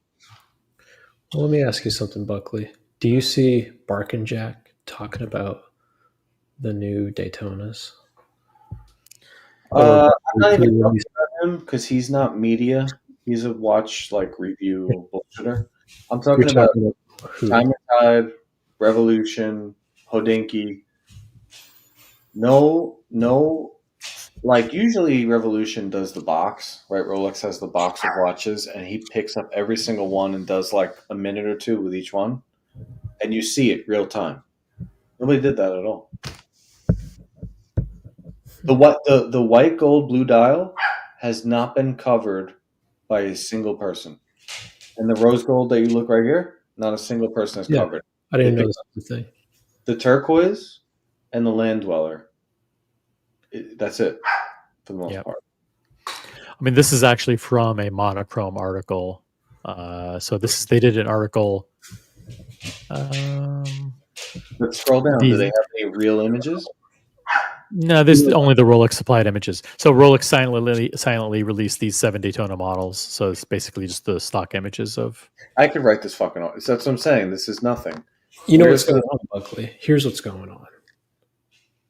Rolex controls what the media gets in their hands and is allowed to film, right?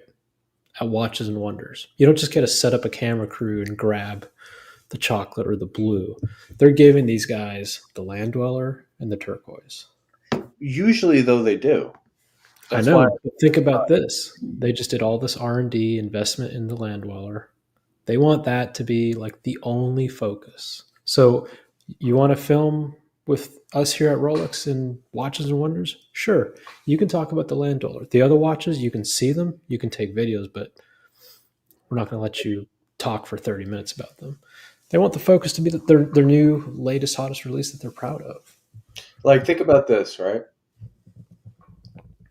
Tens of thousands of people went to that show. What, like 50,000 people went? Mm-hmm. Yep. Right? It's been 12 days. Nobody has said a word about half the Rolex watches. And that's exactly how Rolex wanted it. Because if Rolex gave these guys fucking carte blanche on all the new releases, no one would be talking about the Land Dweller.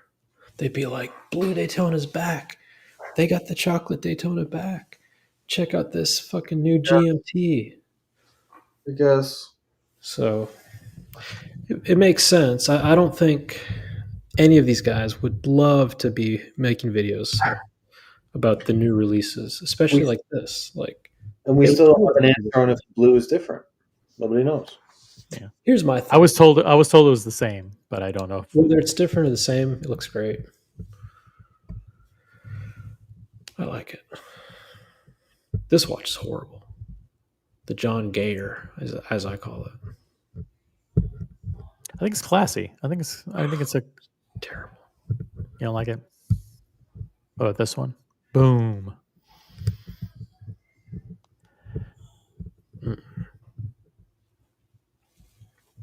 Tiffany blue. I bet you that's the same blue that's on the OP. Probably. I was kind of surprised to see that the lacquer green on the day date was different from the Oyster Perpetual. Yeah. Because normally Rolex, like they like, as much as we love them, they're like really, I don't want to say lazy, but lazy, and like to reuse parts across models if they can. So yeah, they really don't like to do a bunch of one-off stuff if they don't have to. Dear Artifact, what do you think about the non-integrated bracelet? I wish it were. I wish it came to a close on the. Me too. Me too. When we saw the teaser and you could tell in the back that it was a bracelet on a 1908, I was expecting something like what Patek Philippe does with their Milanese bracelets, or however you say it. Just like snug fit. More taper. There's no taper on this bracelet. Yeah, I mean, I guess they were going for that really vintage look where it's not closed off, but Yeah. there's only a small gap, so I don't think it works. Like if you're gonna do that straight bar, non-closed end link, Then do a there's straight gotta bar be a non-closed larger end gap. link. You know why they couldn't do a integrated bracelet? I think the side, and I might be wrong, I'm guessing the profile of that case is rounded off, right? So how do you integrate a bracelet like that? They probably just didn't want to redesign the whole case. Yeah. Or between the lugs just for adding a bracelet. Mm-hmm.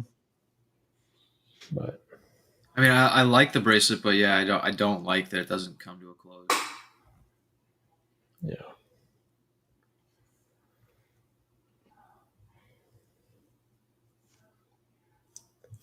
Yeah, I don't know. I just Do you remember Mike the Snake always used to go?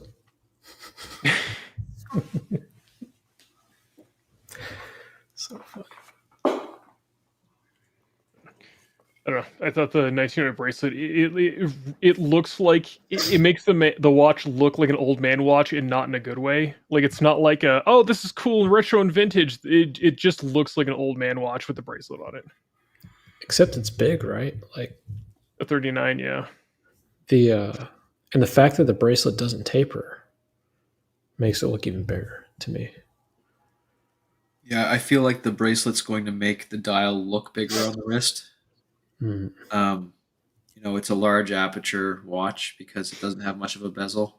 Mm-hmm. So, like when it's on the strap, you don't. It doesn't feel large to me, Right. but I feel like it is gonna look large with that bracelet. Well, yeah, because the strap, comes nice and tapers and it's thin. This is just like a fucking rectangle on your wrist. Yeah. So I don't know. Nothing for me from Rolex. But Did you, Diego? Did you like any of the Patek releases?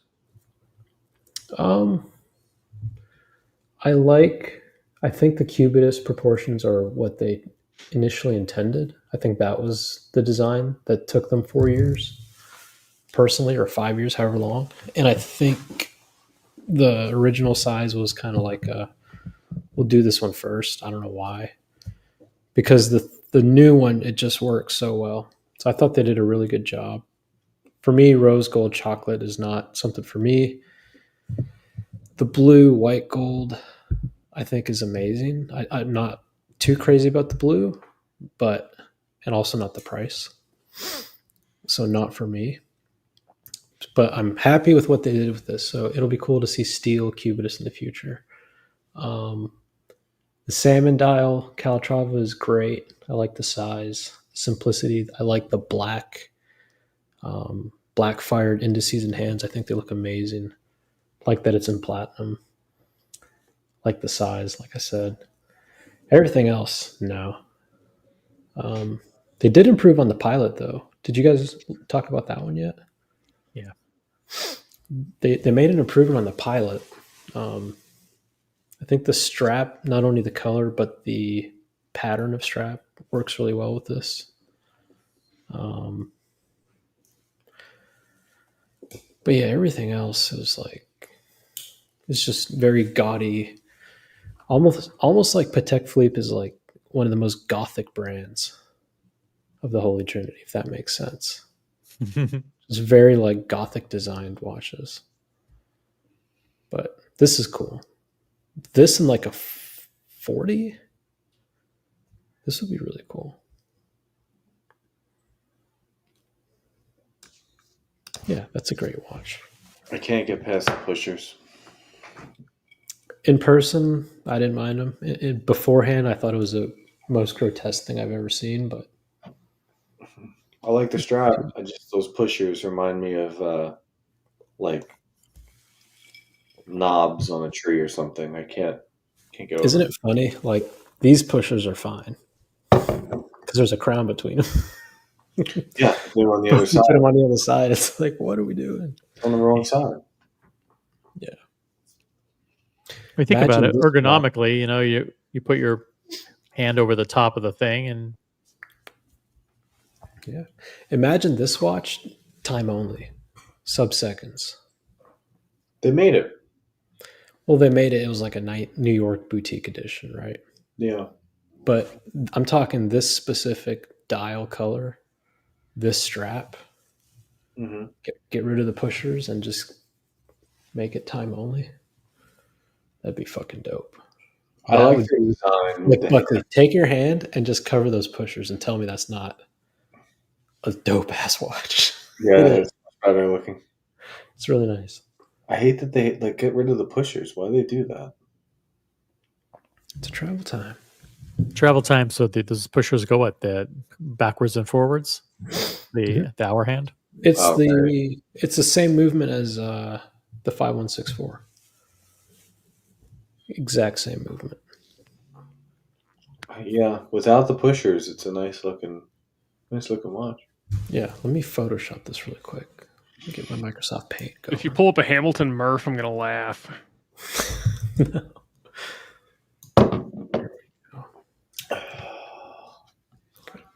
About this one, boom. Yeah, nice watch. Power reserve. Power reserve. Yeah, I was gonna say. Like, yeah. But Patek is one of those brands where once you have it in person and it's on your wrist, a lot of that shit goes out the window. I love the hobnail mid case. Yeah. Yep. That's the thing about all these different dress watches and complication watches, is they have different styles of cases. They all have a different flavor. They all have different personalities. All of these have, like, this one has the syringe hands, like the Pilot that we just looked at, right?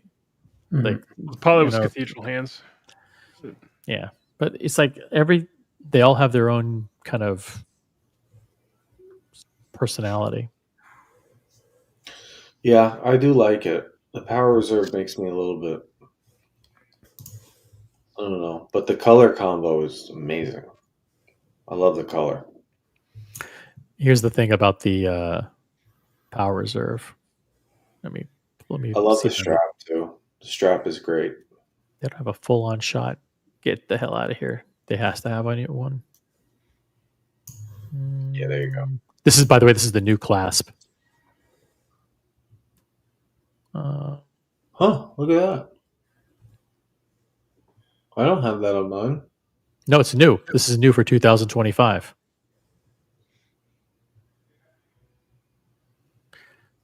Hold on, let me see. Oh, what? For all? No, that's not good. Yes, it is. It That is is. not good. I have a Reverso that has a clasp like that, and it's the worst thing. Double butterfly on leather strap is terrible. Because if you don't have a strap that is perfect for your wrists, that sits in the center, all of that double butterfly is going to be on one side of your wrist against the bone, and it's the worst thing in the world. See, I have that issue with as is. Yeah, as is. I have it. It's never going to be centered. No, and they put the curve in there, so if it's not perfect, it's very annoying. I actually like this better. This looks flat. Careful what you wish. I've tried this in person, and I didn't notice any problems. I mean, I'm not wishing for it. It's just fucking. It is what it is. It's nice. It's a double spring deployant clasp. Brand new, and it's available on most of the models.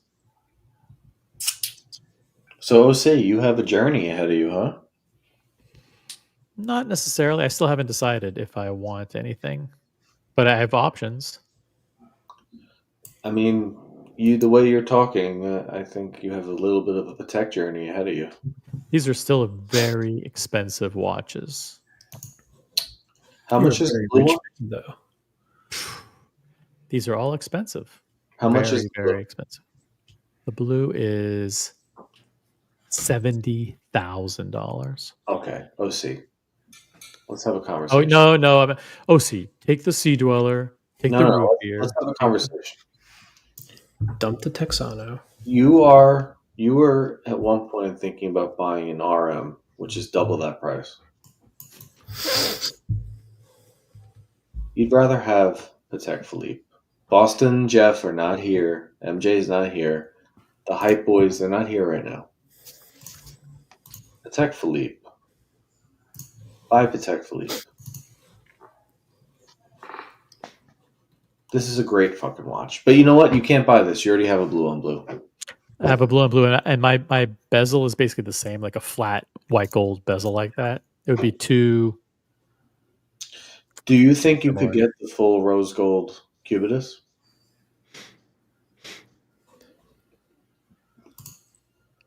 You know, I was thinking. Nice job.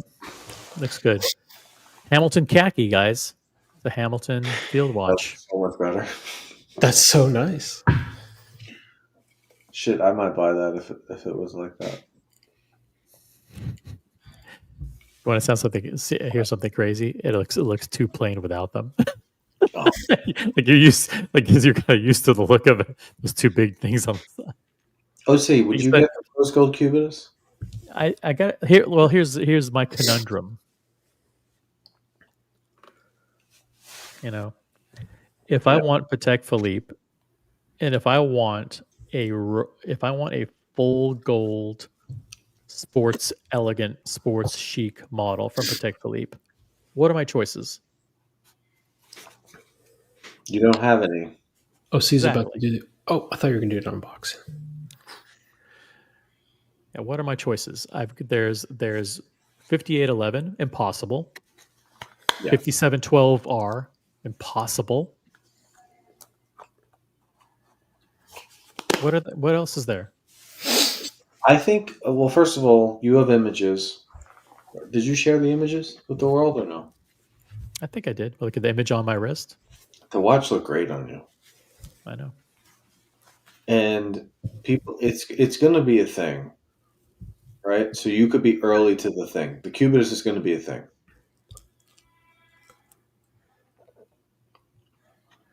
And you're going to be wishing that you went and asked for one. At least try. Not the white gold blue though. Rose gold. Rose gold chocolate on you. I think the white gold blue would look better on him. No, OC's always tan. OC looks great with the platinum Daytona or platinum Day-Date tan. Everybody does. Everybody looks great in a white gold Cubist. Some say better than. No, I wouldn't do that though, because if he does a Patek journey down the road, he might get a Nautilus or something that's the proper white blue combo.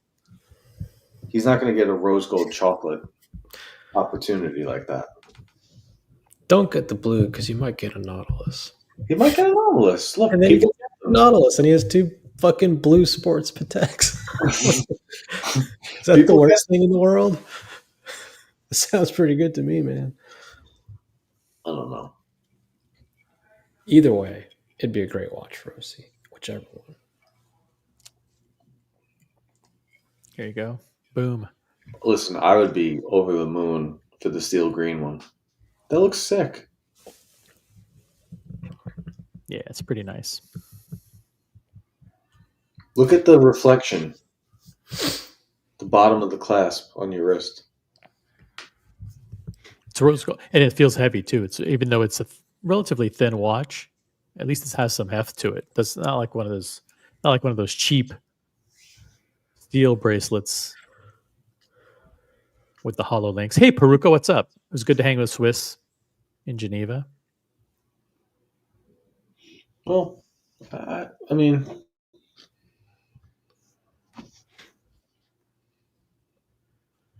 And honestly, it would be a great memory because I have very positive associations with this watch now because of the experience. yeah, I mean, the thing Relay is, that story. people are talking. So this is what's kind of bothering me about the Cubist. I don't care if people don't like it. I get why people don't like it, but they're talking like it's a code, and you can't have this as you can't have a Cubist as your first watch from Patek, and you probably can't have it as your second, and you might not be able to have it as your third. And the steel one is double retail, and these new ones are going to be double retail. So like people are talking as if they have a choice. This is not a code. You can't have this. I mean, sorry to be blunt and the bearer of bad news, but you're not going to be able to get it. What if you love the brand, though, man? Like, What do you mean? what if you just love the watch? Shouldn't that mean something? It should. It should, but you're not going to be able to get it. There I am. Yeah, but OC made friends with Thierry Stern, That's right. so he's Right. he's Huge. he's like We're so primo tight. on the list, right? We are so tight right now. I'm sure I could just send him a text message and say, "Hey, TS, Yo, T Dog, that's right. T-Bone, remember me?" You guys are tighter than the buttons on his belly. No, but I actually here's the good stuff. Like after I met Terry and took a photo with him, and Essie met him and took a photo with him. We went back to where we were, and some guy out of the fucking blue, literally out of the blue, walks up to me and says, "Hey, I saw you were talking with Terry." And you see this watch on his wrist. Before I could say anything, I looked down and said, holy shit. And he takes it off, hands it to me, and says, put it on. I don't know. To this day, I don't know who that was. I don't remember his name. But that kind of shit is like, that's a great memory. So why wouldn't I want to, why wouldn't I want a great watch that has a very positive association like that? Rose, member for 3 months.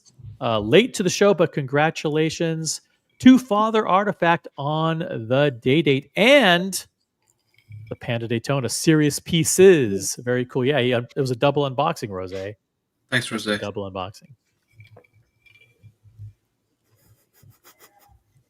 And Doc making Florida. You're not going to read this one, OC? I didn't see it. Honestly, once they went to the smaller size, so like I don't know. I'm sure everyone's already aware, but like for context, the OG Cubitus is the size of the Santos Large, or the Santos Extra Large. This is the size of the Santos Large. So I think because like everyone's always made fun of the Santos Extra Large because it just looks goofy as fuck. Right. But like, yeah, I agree. The proportions on like the 40 are just much better. Yeah. Doc Beck in Florida. That watch is a dog. Really? That's very mean. I think it's kind of like nice this. Daytona. It's not very nice.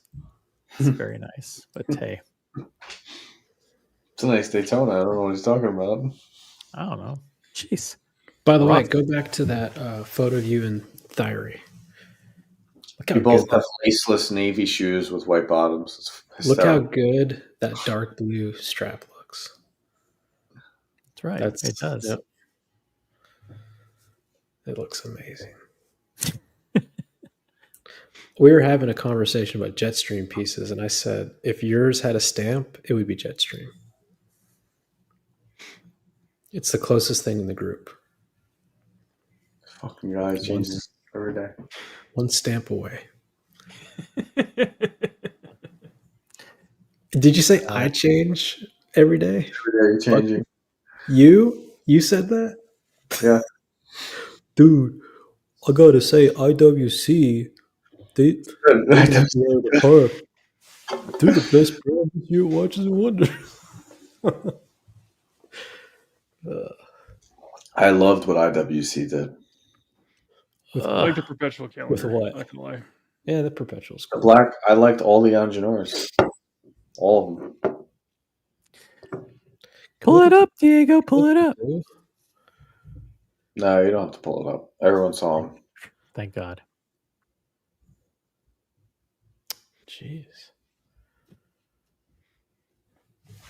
Dear Artifact. Dear Artifact. OC, thanks for hosting and having me on. Evan G. Buckley and Diego, thank you for joining. And thank you to everyone who donated to Ronald McDonald House Charities. You guys are awesome. That's right. We did it. We hit 5,000, the $5,000 goal. That's awesome.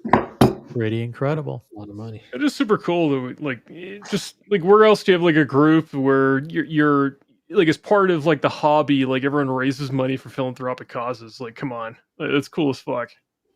Oh yeah, it's pretty cool. It's actually kind of a flex too, right? I mean, what are we going to do? Ask for money for ourselves? That would be unseemly, Diego. Yeah. What are you going to do? He's like, look at my Patek, by the way. Super chat.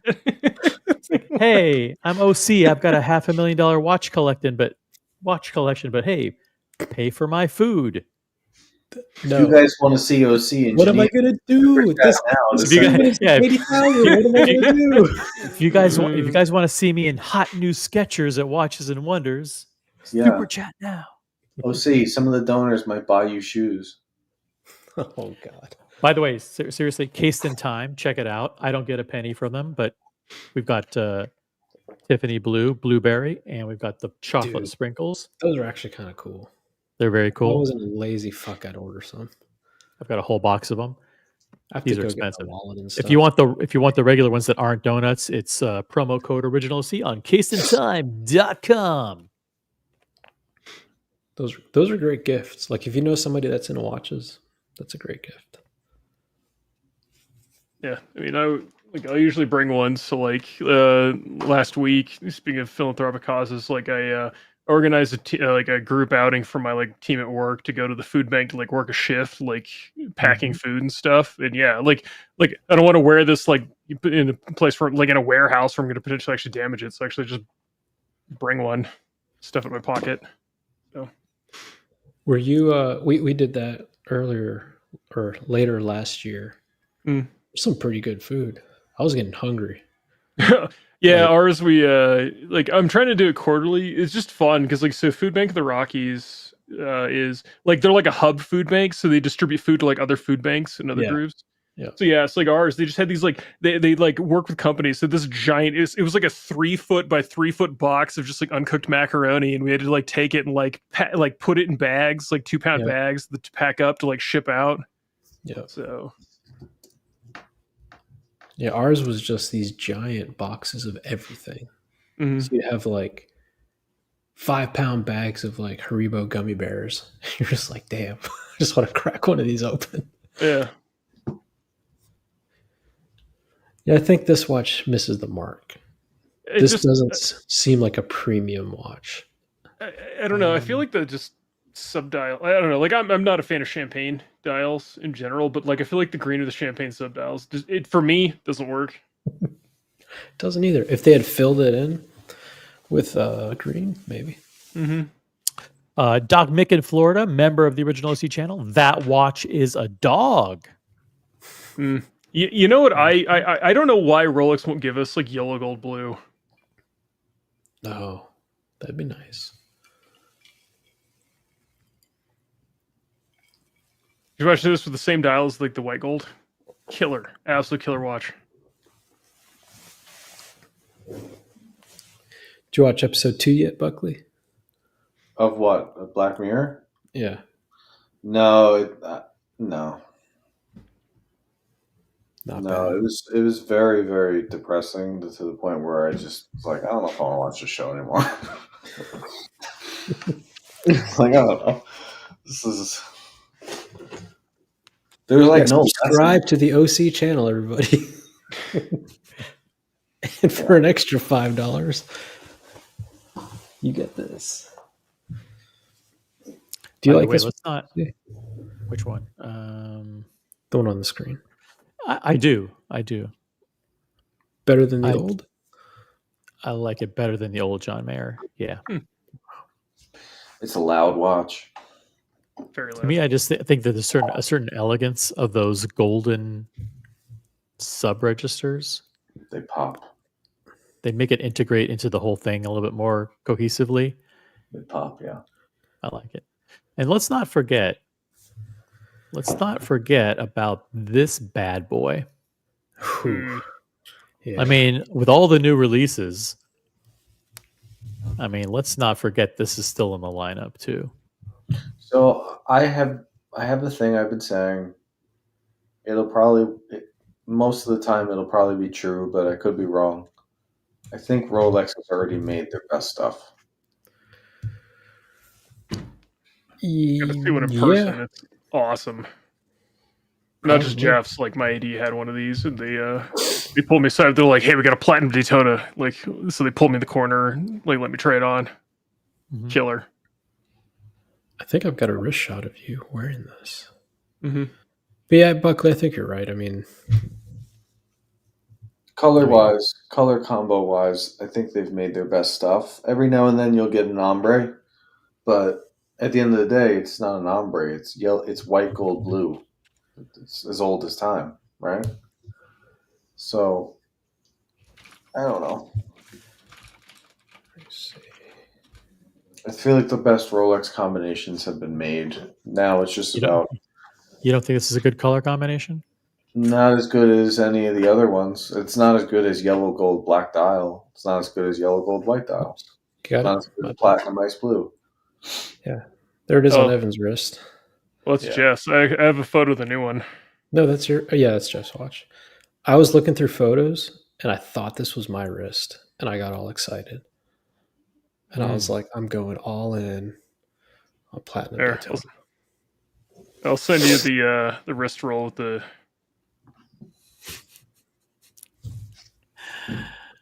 Yeah. Oh, you sent me a video. Okay. That's why I think Rolex bringing back the chocolate and the white gold blue and the meteorites is them kind of saying, like, we don't know what else to do.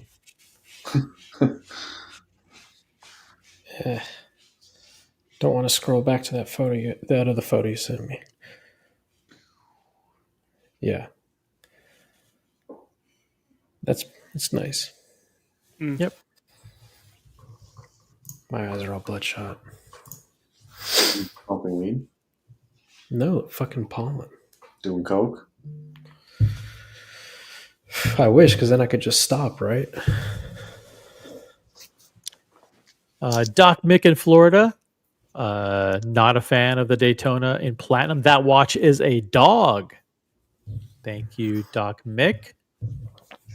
If for you your put this on opinion. Oyster Flex, it's over. Oh, and by the way, Oh, Rolex dude. now makes brown Oyster Flex. If nobody knew. I'm not sure. What the fuck you mean? is that matches true? the bezel. They do. Mm. There's an off catalog Oyster Flex Daytona. I can't remember the metal. Probably rose. It's got a bunch of diamonds, and it's got a brown Oyster Flex. It's like a dark brown, kind of like this. Have we confirmed though that that's actually brown? Yeah. Let me see if I can. We have. Google No, it. I don't think we've officially confirmed. Rolex 2025 Oyster. Rose Paul says this Daytona is ugly and stupid. Thank you, Rose. On the other hand, we have let's see, other opinions like Mr. G.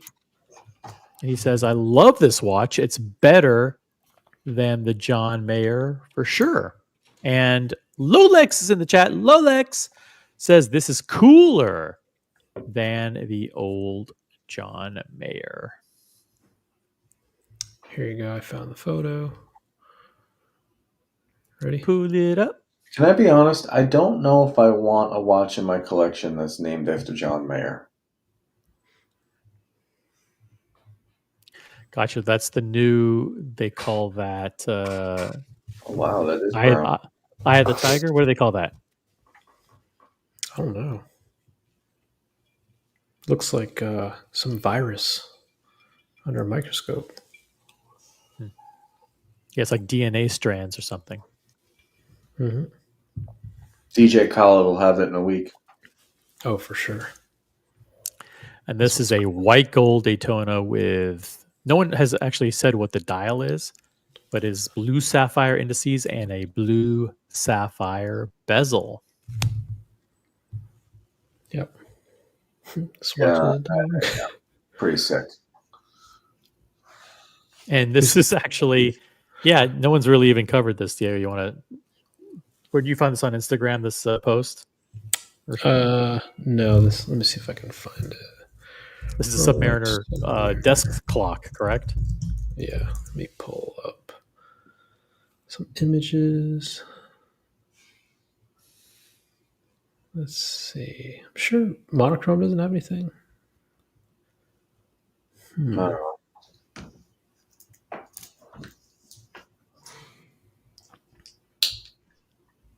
Let's try this. Twitter.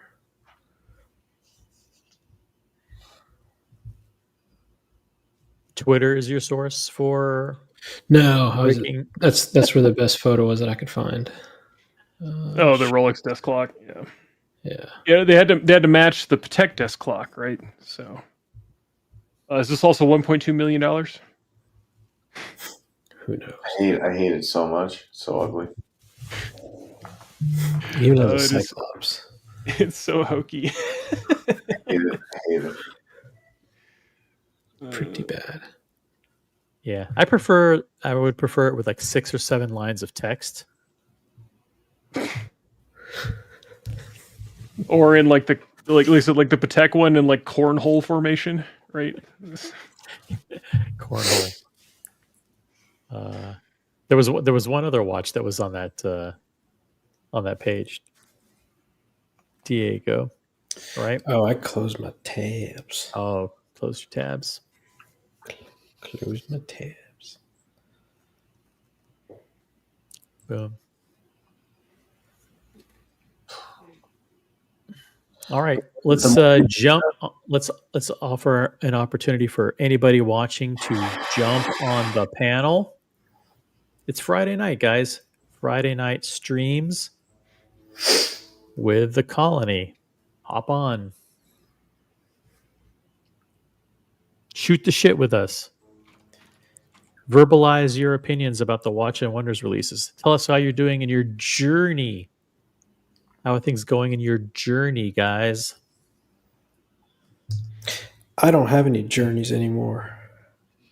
I have no requests with ADs officially. No requests for Patek or Rolex. Yeah, Or just the I was say just the lavender OP. Otherwise, like I'm like pretty much good. So it's kind of interesting to see how like we've all been like we've all been following like the streams for like a long time, and like it's interesting to see like the progression over the years, right? It's kind of cool to see that we've all hit like a point of like satiation almost, So What does that word mean? like you're no longer hungry, right? Yeah. You're satiated. Oh, okay. Yeah. Yeah. Yeah, a lot of us, I feel like, are. You get to a certain level that the stuff you want may or may not happen. You get disillusioned. You mean like a level of satiation? Not even that. Like you keep getting invited to this sick club, and then the next time you go, they're like, "Oh no, sorry." Like, what do you mean? It's me, Diego. They're like, "We're at capacity." Like, I just saw you let like 5 more people in. They're like, "Sorry." So you're like, you're getting vibe checked. yeah, you're just like, fuck. And so you kind of are forced to like reminisce on the old days, right? Like, oh man, I had such a good time, and maybe I should just be happy with that. Happy that it happened. Yeah. Because you get to a certain level, like we were talking, I was having a conversation with someone about this, and pipe up if you want to, but we were all getting stuff so quickly at such a large volume, and we got used to that. But then we all of a sudden all stopped buying and became very picky in what we wanted, right? Because the shit went below retail. I only want this. I'm only going to get this. And because we stopped buying, we stopped getting shit for the most part. Yeah. And so a lot of us are in this position where it's like, I don't know if it's we're satiated. It's just like we lost the game. We got kicked out. I don't know about that so much as like for me, like this probably sounds like when I started collecting 2018. So my first like Swiss watch I got, like I'm sure I've told the story on stream before, but like my first Swiss watch I got was when I got my security clearance because I couldn't wear a smartwatch into the skiff, right? So I just got like a Hamilton, right? And it was awesome, right? And then you pick out all of the watches. You plan a path through all like the other brands, like so I had like the Hamilton or the Tissot skeleton watch, and I got into the Accutron, and then you find and then your taste kind of gets refined through like over time. But like honestly, like Blue Dial Day Date, like obviously I think the Ombre is a much better choice, but like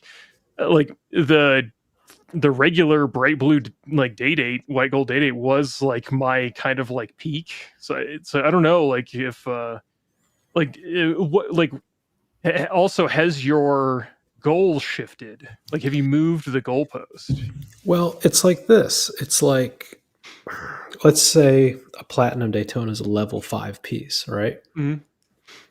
When you had a level 1 piece, your dream would be to have a level 2. And then you got the level 2. You're like, oh my God, can I do level 3? And next thing you know, they give you the call. OC, we'd like to offer you a black steel Daytona. And you're like, fuck, I'm somebody. And you're like, okay, fuck it. Platinum day date. Boom, level 4. You're like, all right, fuck yeah. Well, I earned level 5. And the ADs are just like, no. You don't get to go to level 5. What are you talking about? And for you, pulled you. Evan, you're at like level 3.5, 4 right now. Mm. In a couple years, you might say, fuck, they sold me this watch. I'm going to try Platinum Daytona. And they're not going to tell you no. They're going to go, oh, yeah, that's amazing. Of course, Evan. We'll put you on the list. And you're going to do the FaceTime and you're going to check in. And that's all you're going to think about Platinum Daytona. And it's not going to happen. And it's just going to eat you alive. Yeah. Diego's talking like the I wedding don't think it'll singer. eat with Evan all the alive, rest. though. It's true, Yeah. though. I'm not wrong. Diego's like, We're all "Love at that point. things." We're all at that yeah. Remember when the wedding singer's all fucked up and drunk? I never watched that movie. That's a great What? scene. What? You never watched The Wedding Singer? I think when I saw Adam Sandler's hair, I was like, I'm not watching this movie. Oh man, that's a fucking great movie. If he had a different haircut, I might watch it. But it's the 80s. You I would have had didn't the know it was same the 80s haircut. because I didn't watch it. You would have had the same haircut. You wouldn't have had Jerry curl? Nah. Am I wrong though? Pipe up. Tell me if I'm wrong. I'm trying to have a conversation here. I think a good analogy, Diego, is if you board the plane from the back, right? And all you see is coach class. And then someone says, I want to take you to Comfort Plus. You're like, Mhm. oh yeah, I'm ball. Look at these suckers sitting at the back of the plane. I'm Mhm. balling. Because that's all you know. And then someone says to you, no. We're taking you into the pods in business class. And if that's all you knew, you'd be like, I'm balling. I'm killing it. I'm winning it. And you are. You definitely are. Because you don't know that first class exists. And we've Mhm. got this group of, some of the smartest, most informed, most savvy collectors in this group. And it's okay. Like, we can be, well, at least I'm willing to say, there are egos here. It's all in good fun. Everyone's jesting. The competition is fun. Whatever. Some people don't want to admit to it. Some people do. Whatever. It's all in good fun. Everyone's nice and friendly and whatever. But people are starting to approach humbling experiences, and it's humbling because you have someone else that doesn't know what you know, probably isn't as savvy or smart or as appropriate a collector, but this guy is willing to put down $100,000 a month on watches. And that guy's and he might be an idiot, but he's just going to get access to different things that you're not going to get access to. And if you use certain brands as the example, more and more people are getting into the hobby, and more people are learning. And what if you want to say level 2, level 3? More and more people are learning about first class, but they're not making more first class seats on airplanes. That's not happening. So it's getting more, whether you want to say competitive or not, demand is continuing to exceed supply at that certain level, and it's creating frustration because, rightly so, we have a group of collectors that, if it was just about the merits, are the smartest and probably the most worthy collectors, but it's not about the merits. That's not what it's about. Right. You got, at the end of the day, if I'm a salesman, in any company, in any industry, anywhere. Like if I work in CPG, luxury or not luxury, my job is not really at the end of the day to put the best products in the best hands. My job is to move product at the end of the day. And especially when markets are tough, my job is to move product. And Yeah. so And guess what? We're not taking it right now. We're not buying that product. we're not volume. So as you become a more elite collector, you become less of a volume collector, right? Because it's true. Like we don't want a bunch of date chests anymore or whatever. We don't want a bunch of two-tone whatevers or whatever. Like we're not volume collectors, even though it's crazy the level of unboxings that are happening in this community. It's crazy, but like we're not volume collectors. People are honing and honing and honing and honing, and so the volume collector always gets the volume buyer. I shouldn't say collector. The volume buyer always gets precedent, and you can't fault the salesman for that.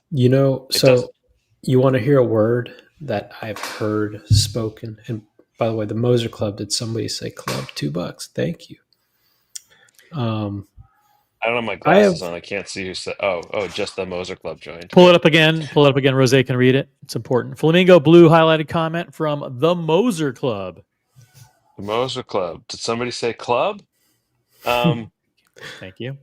I'm welcome to So have this conversation. I actually stand corrected. I learned something very important that while there's not a Moser Club, there is a Moser Land, and I'm happy to have that discussion. There is a Moser Land.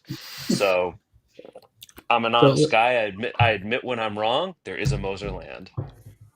I've heard these words uttered from an AD manager.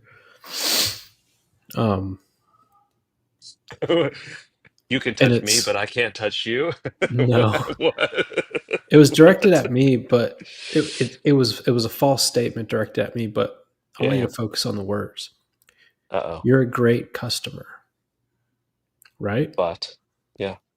No, like, Okay. why You're a me? great guy. You're a great customer. Mhm. So, not you're a great collector or you're a great person, but you are a great customer. Whether that means you buy a lot or you're patient or you're kind to the staff, I don't know. Mhm. But what matters to these sales associates is not how how methodical you are about your collecting and how wise you are in your choices and that you turn down things that go over No, retail. What 100% matters agree. to Yeah. them is that you're a great customer. Because what are Mhm. they? They're salespeople. And Right. what makes a salesperson successful? Having customers. Right. So Right. we're all in this fantasy land that, It's not transactional. like, I was in this fantasy land, like, yeah, I'd never flip a watch and I really like it. And I've turned down things over retail. And, like, you guys should recognize that and reward it. Mhm. But like you said, there's some guy who, when these new Tudors come out, and trust me, this guy wants a Nautilus. He rolls up to the AD. He's like, "Let me get the new Tudor. I'll Yeah. take one of every color, please. I like Mhm. watches." They Well, love him. but They love that guy. I mean, there are many collectors, people that there are many people that are described as mega collectors in New York City, right? Because they're actually they're either described as mega collectors or serious collectors, and they're great people. They're very savvy. They all have a few things in common. The first thing is they got into this not super recently, but fairly recently. They got into it they've been doing this for less than 10 years, far less than 10 years. Usually like just before COVID. They're not COVID collectors, but just before COVID. They're very smart, successful business people. um, we can say businessmen, it's all men. They're smart people, they're not idiots, they know watches, they're not buffoons, but they also buy everything. And when I say everything, I mean everything. They Zenith, buy Panerai, everything. Tudor, Longines, Patek, They buy Rolex, Vacheron. 100% of the watches that are texted to them. Think about how valuable that is. Think about knowing if you're a sales guy, at the end of the day, you have someone in your pocket that like you can just text them and they'll buy the watch. So if you're 3 watches short of quota on the last day of the month, you can text him and he'll buy them. And he's not going to flip them or whatever because he doesn't really care. It's not a big deal. It's the, it's fine. That guy is, and they exist. They're more common than I think people realize. Very common. That is such a valuable customer that even though one of us is entitled to the watch, you can't blame salesman Joe for saying, dude, like I get it, but like this guy helps me. This guy makes my job. This guy helps me keep my job. You know, I don't keep my job by selling Daytonas. I don't keep my job by selling Royal Oaks. I don't keep my job by selling Sports Patek. I don't keep my job by selling Pandas. I keep my job by moving the other stuff. And this guy helps me. So can you blame me? And No. we can't ever have that conversation. But it's like, Whoa. Whoa. Rip, Paul. Evan, did you hit a button? I hit all the buttons. Turn it Yes. back on. did I do something? There You're we good. go. You're back. You're good. Oh, literally my Check your sorry. phone real quick. Hold on. Sorry. Oh. But it's not a bad thing. You can't blame these people. They're doing their job. Whatever. You know?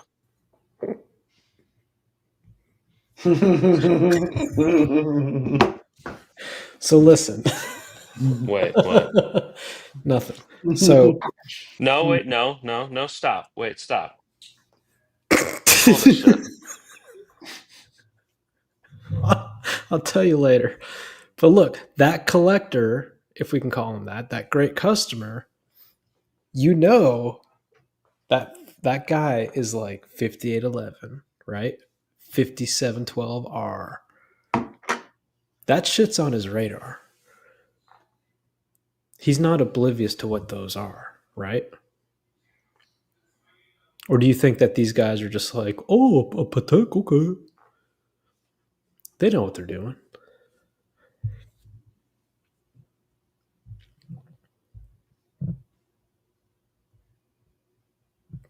Yep. That's how they get the big watches. Is they're there.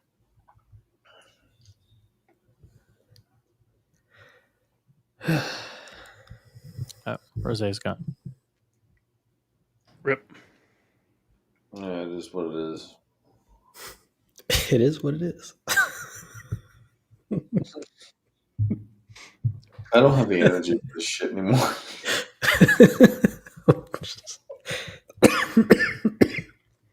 It's back. I should My stop. phone's, I think my phone's lagging. No, it's someone sent a group text message, and it basically sucked up all the collective bandwidth of everybody on the stream at the same time. Shit.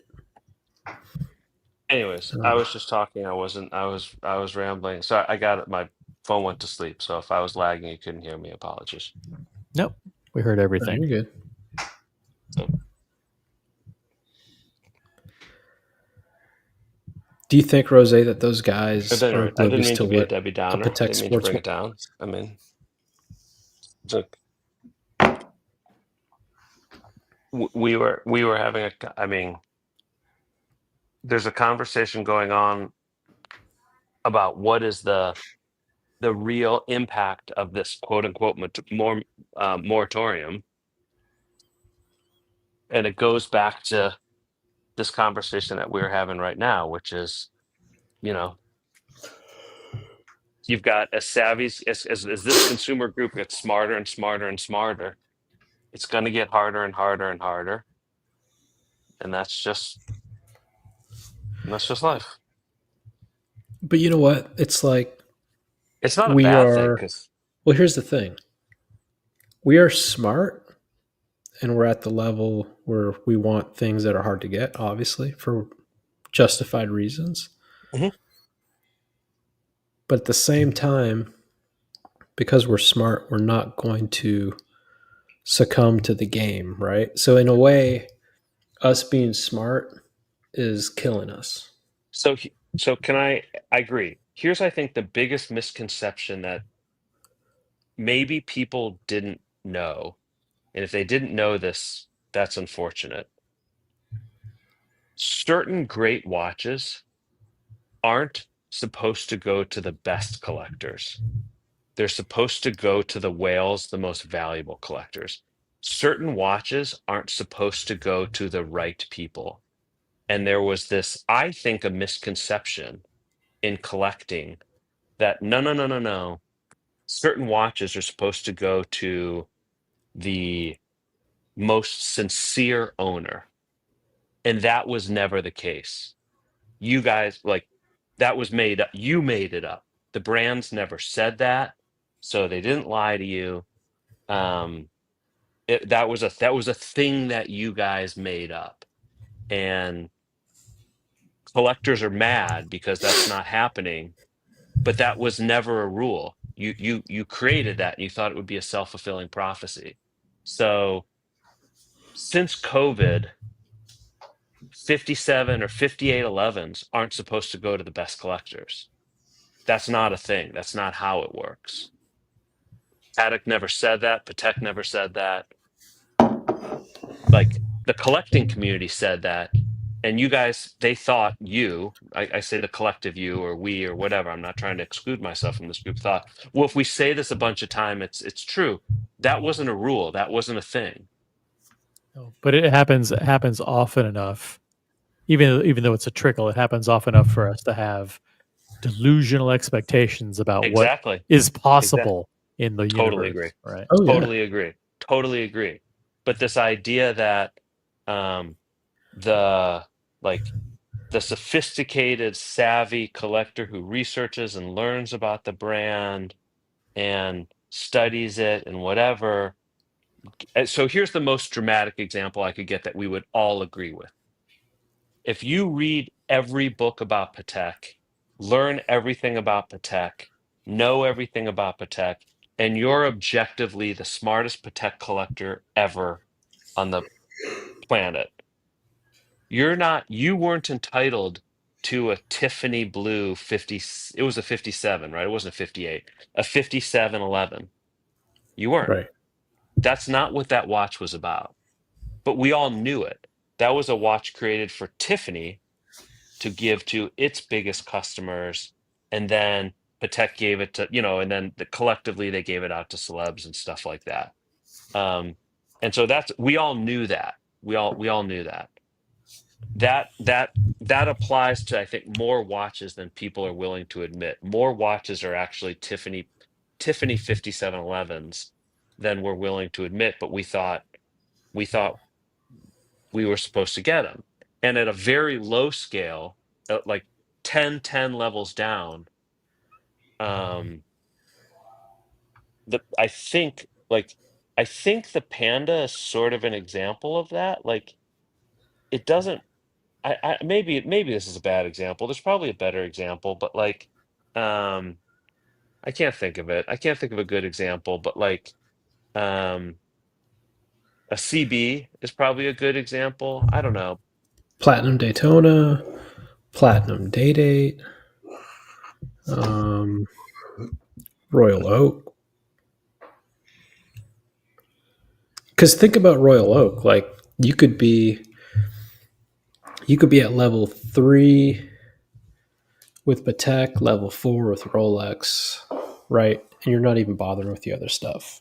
And you're like, oh, I'm going to go get a Royal Oak. You'll get humbled pretty quick.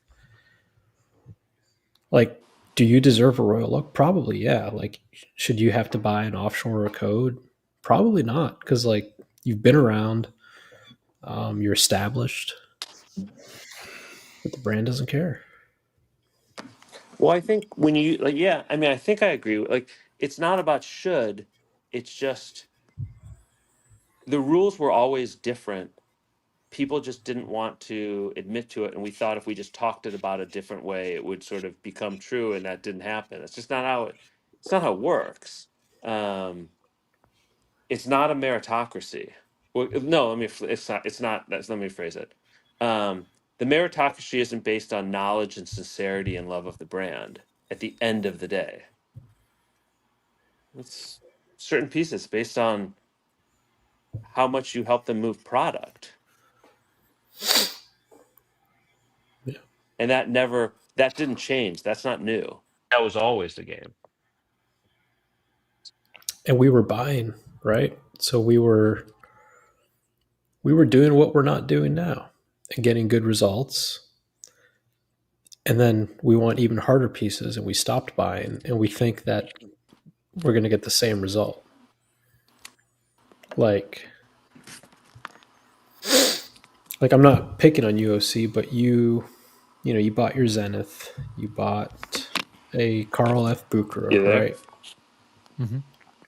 I Oh, think you sorry, bought I lost a Diego. necklace or a bracelet, and you were getting sick stuff. Anyways, I don't think Can you it's hear me, like. Rose? I don't think it's anything. I mean, gosh, it sounds like I'm a Check. Debbie Downer. Rose. I don't. Can you hear me? Can you hear Can me? you hear me? But then we stopped doing that, right, OC? Because we were like, all right, now I'm established. Now it's time for the big piece. Mm-hmm. Yeah. And Well, and we there is an thought element just by of like waiting, relationship that goes into it, but like if you're not to your point of if you're not like the heavy hitter and the heavy spender, like the relate like building the relationship just like helps us get table scraps, right? yeah. There's a level of watches, whatever the brand, where even though it's the logical next step, it's not a linear path to that watch, right? It's not the same graph. That the level of difficulty, it's exponential once you get to that piece. If that makes sense. I think a lot of times we think that because we've gone, that we've achieved certain milestones along the journey, that the path should always be one step forward, Mm-hmm. right? Like, hey, I did the thing where I took a step to the right and then I moved forward a step. Then I took one step back and then a step to the left. Then I moved forward a step again.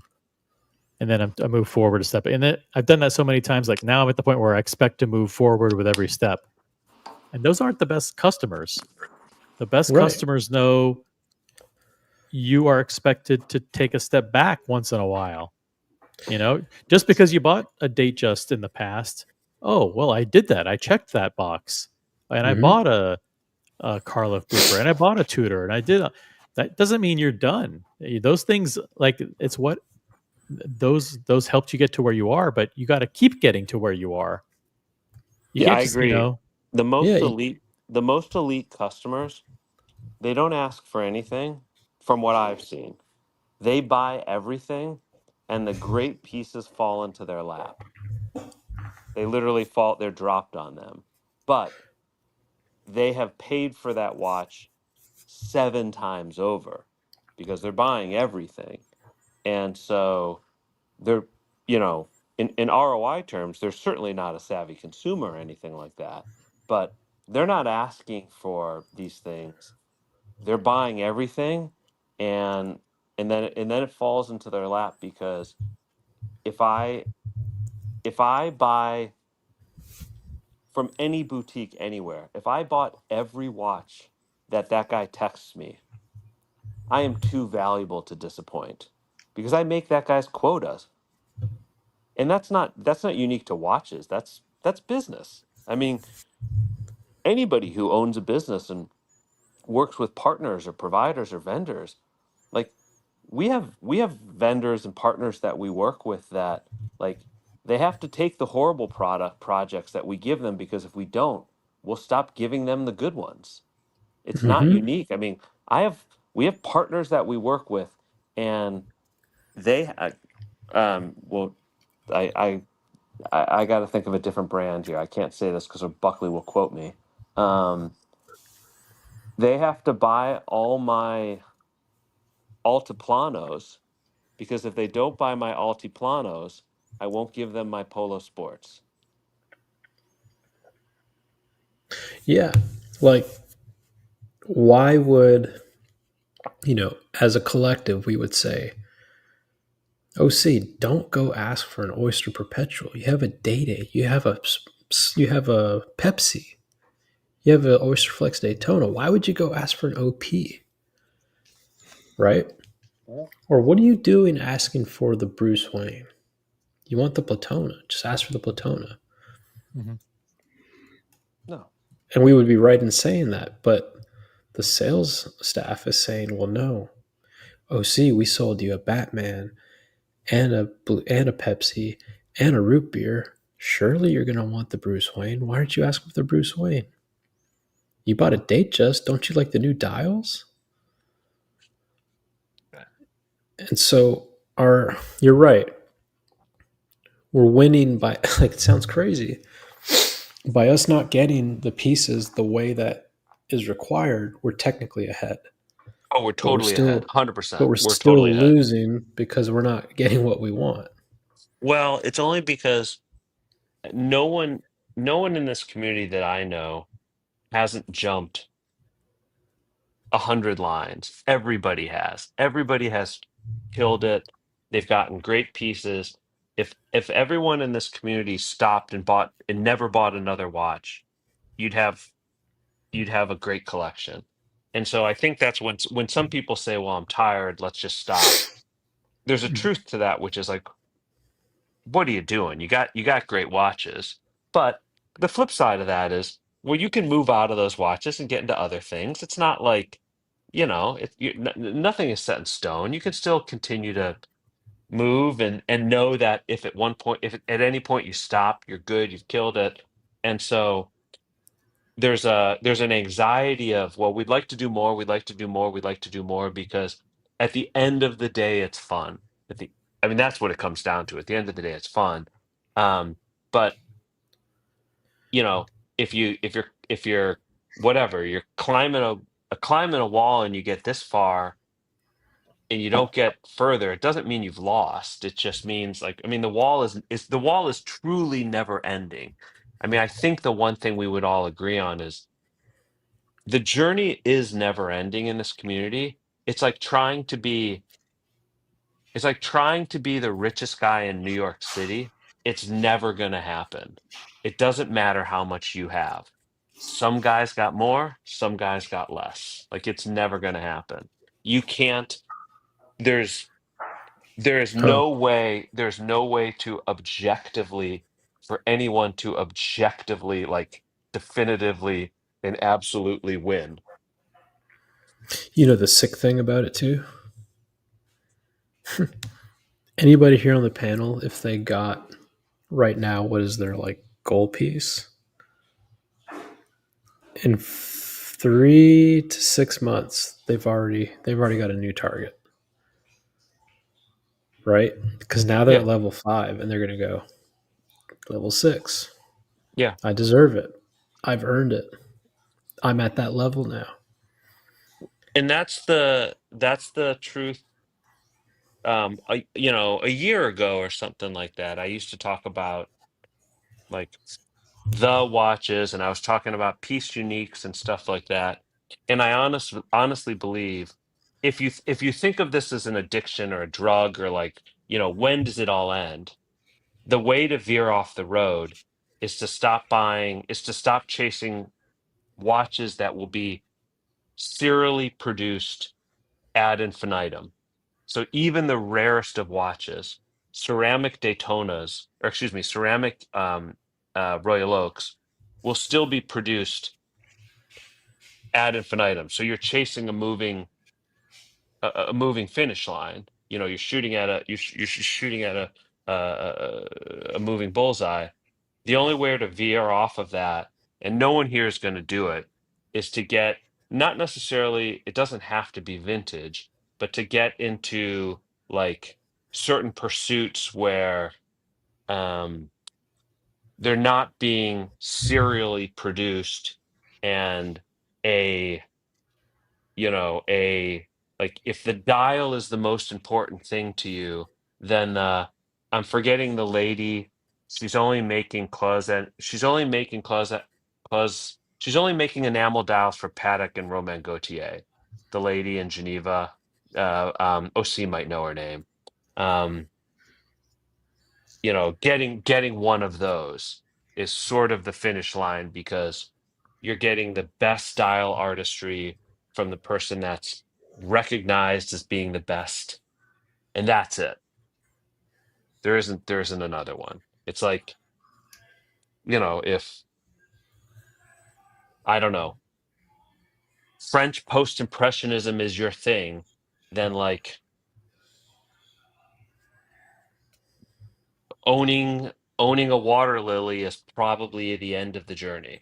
Like, that's it. Owning a Monet that's it. That is French post-impressionism right there. It's like to veer off of the track and say, no, I'm into this. Like, the most important thing to me is movement architecture, or the most important thing is dial art, or the most important thing is this. But people in our group haven't done that. What they've done is they're chasing watches that are serially produced in degrees of rarity, but they are serially produced and will be produced for forever. So you're chasing a moving goalpost. Like, get the rarest AP, there'll be a rarer one.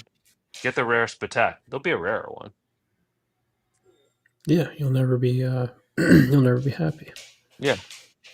You're running a race on a road that's actually being built as you're running it. So like, there isn't an end to it. Which is okay as long as you're having fun. That's fine. I'm not trying to be I don't know, I'm not trying to be, overly, I don't know, pseudo profound on a Friday night. But like, the way off of that path is to decide if this is an art, or if this is about engineering or design or whatever. This is the most important thing to me, and chase that. If it's about having a watch you can live your life in, then get the most ultimate durable sports light watch that you can do whatever you want in it, and there you go. You've won. You're done. You got the best one. And I actually think you're starting to see that happen in our community. I think you're starting to see people say, no, this is what it's about for me. I'm just going to do this. This is what it's about for me. I'm going to get this. I'm going to get this. I think people will stop saying, no, I always want the best thing that brand that I like is putting out, because that's never ending. Anita Porsche. Thank you, Swiss. Turns I out the would watch not have- collecting was the friends we made along the way. Yeah. I would not have remembered Anita Porsche. Thank you. Double Crown, member for 8 months. Member as a campaign senior consultant. That's like the $500 a month level. Thank you, Double Crown. It is what it is. And congratulations to Think Real, who just became a member of the original OC channel, I think. And welcome to the channel. Thank you, Think Real. Rad Time, I think Rad Time is 100%. Yeah, I think it's Pache and Pache. I think he's right. Yeah. Right. Oh no, yeah, Pache. And I think the word you were looking for is cloisonné, right? Cloisonné enamel. Thank you. Yeah. Sorry. It's 11:30 on a Friday No, night. it's all good. I was downstairs making oatmeal. I was just gonna say, melty stuff enamel. Will you melt the stuff? Easy bake oven enamel, whatever you want to call it. Which is basically what it is. I think that's the official Swiss name for it. Yes. Yeah. It's not that far off from what they're actually doing.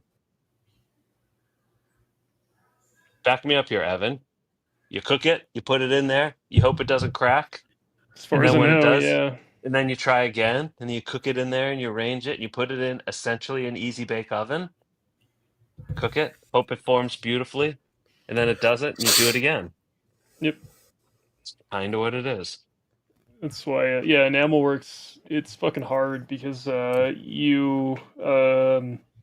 had a presentation, and it was some lame, but like a local red bar where they were talking about like enamel dial work. You don't have to Stuff say like lame. You don't have to say lame just because it's red bar. You can just say, I went to a red bar event. it's right. It's self-describing, right? Like it's, but Oh, that's mean. That's mean. That's mean. but anyway, but they were talking about how like there's more to, because like the material properties are really interesting, so they'll have like mixed materials with like the dials, because the rate at which they cool, the metals will bend in different directions. So like you have to, there's a lot that goes into it, like what you're doing like the enamel work for. It's actually super interesting from a materials perspective, and that's my nerd shit for the evening. Yeah. Is part of it, to me, always struck me is that part of the artistry of cloisonné enamel is that it's an old process, and they're still doing it in a very old way, which is very open to error. Um, and so it's beautiful if someone can master it, but it's also it's a beautifully old way of making these dials. And when it comes together Well, well, it's amazing. that's But how you it's justify the price. oh yeah, oh yeah. It's intentional that most of the time it doesn't work. Um, because that's how you justify Look, that creates rarity, and the process is inherently rare because the success rate is low, and you justify the price. I don't think that's manipulative. It just is what it is. it's like sushi. You go to a regular sushi place, tastes like sushi, it's good, right? You go to an omasaka place, it's going to be $300 a head. Yeah, it's pretty good, but it's still just fish, rice, and maki paper or whatever the fuck it's called. You know what I mean? Like, is it that much better? Oh, but the guy bowed to me as he handed me the piece of tuna. You know, like that's what you're paying for. You're paying for the old lady in Geneva that only paints for Patek and whoever else, and the mystique of that. But the It's no different. difference, No different than when agreed, people agreed. do bespoke wallets. Like, oh well, this guy made it by hand. Well, yeah, But it if kind of looks like shit. Well, but it was made by hand. Oh, okay. you're right, but the incremental benefit is um, exponentially more expensive, and that's how it's always been. So, if a 1-star meal is $1,000, I'm making up numbers to make the math easy. A 2-star meal isn't $2,000. A 2-star meal is $4,000, and a 3-star meal is $12,000. Of course, it's not. I'm making up numbers to illustrate the point, but you get like the last, the last inch of perfection is what you pay Mm-hmm. Yeah, $10,000 for, whatever the heck it is. Yeah. yeah, Is it that much better? Yeah, I don't know. Maybe not, but it is that much rarer. yeah. Member milestone chat from Vimal. Member for 8 months. This is for Rose. Any chance, Rose, you can read this? Oh shit! I don't have my glasses. I'll do my best. Hold on. Turn the light on. Shit. Amal, you're killing me here. You're killing me. Can Rosia read this? We make the rules, pal. We pick that rabbit out of the hat while everybody sits out there wondering how the hell we did it. Amal, Nice. Profound. profound. True. Clip it.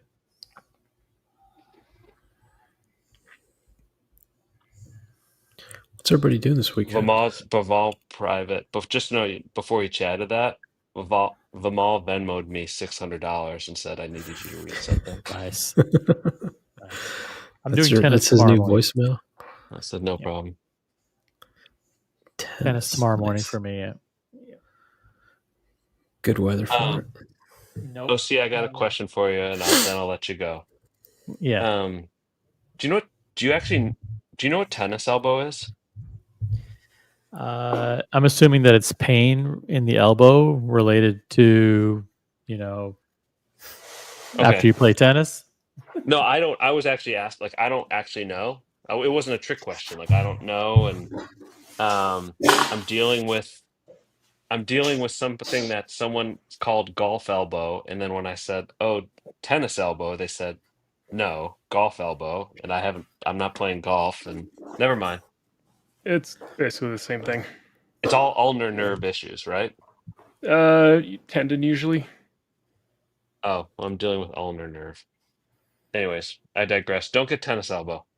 I'll try not to. I am getting something like a sciatica in my left leg. Is that where you get it? Sciatica was God. I shouldn't have this conversation. I Sciatica's thought where that was back. Yeah, Lower so basically back. where the nerve that goes from like the lower back through your pelvis into the leg gets pinched. So like sciatica. Are you lefty or righty? I'm a righty, but like what I'm experiencing sometimes is I'll get my left foot will get numb, and I'm like, I'll be walking or whatever, and my left foot will get numb, and I'll know that it stems from That's brain tumor. No, it isn't. It's a pinched, like a pinched The nerve proper in response the is back. it's not a tumor. Interesting. When I've had sciatic nerve problems, it was like sharp pain, and like I couldn't walk for a few days. But oh, really? yeah, Can I I ask mean, you, it can vary, but what's your thoughts on? So, do you do a two-handed backhand or a one-handed backhand? one-handed. Is it more important for you to make the shot, or is it more important for you to look great when you're making this? When you're, Dude, you have to look like a fucking ballerina. If you don't, it's not worth it. no, are you two-handed or one-handed backhand? One-handed backhand, legit. I'm asking OC. Oh, sorry. When we're doing drills and they're intentionally hitting the ball to your backhand, I'll do a two-handed backhand. When I'm actually playing, I don't give a fuck about doing a top spin backhand. I just want to get the ball over the net onto the other side, however way I get it, which usually means doing a slice, backhand slice or backhand lob, but not a top spin backhand. Yeah.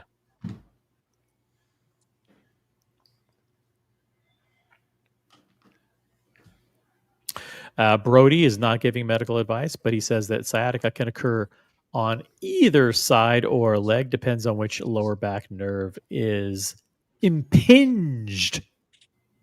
Brody, I'm doing YTWs twice a day. Tell me if that's overdoing it. This stuff's hard, isn't it? I'm doing like pink girly weights. I'm doing them with we'll start moving up, but I'm doing them with 3-pounders. And the dislocated shoulder, the third set starts like shaking, you know what I mean? Like I can't hold it. And so I figure, I don't know, I'll keep doing it. It's good. I like that way better than doing the rubber band stretchy crap. So that was I appreciate that. I like it.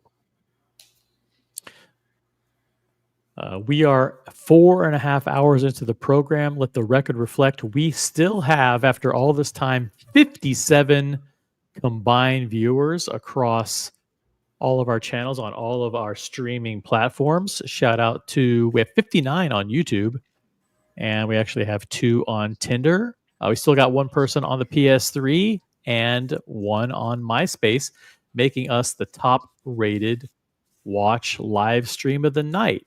We do have other competitors out there that are live, but we have the most viewers. So kudos to you guys. Thanks for watching. I'm actually logging in through Hulu. Yep, through Hulu. And I mean, we've got viewers on every platform.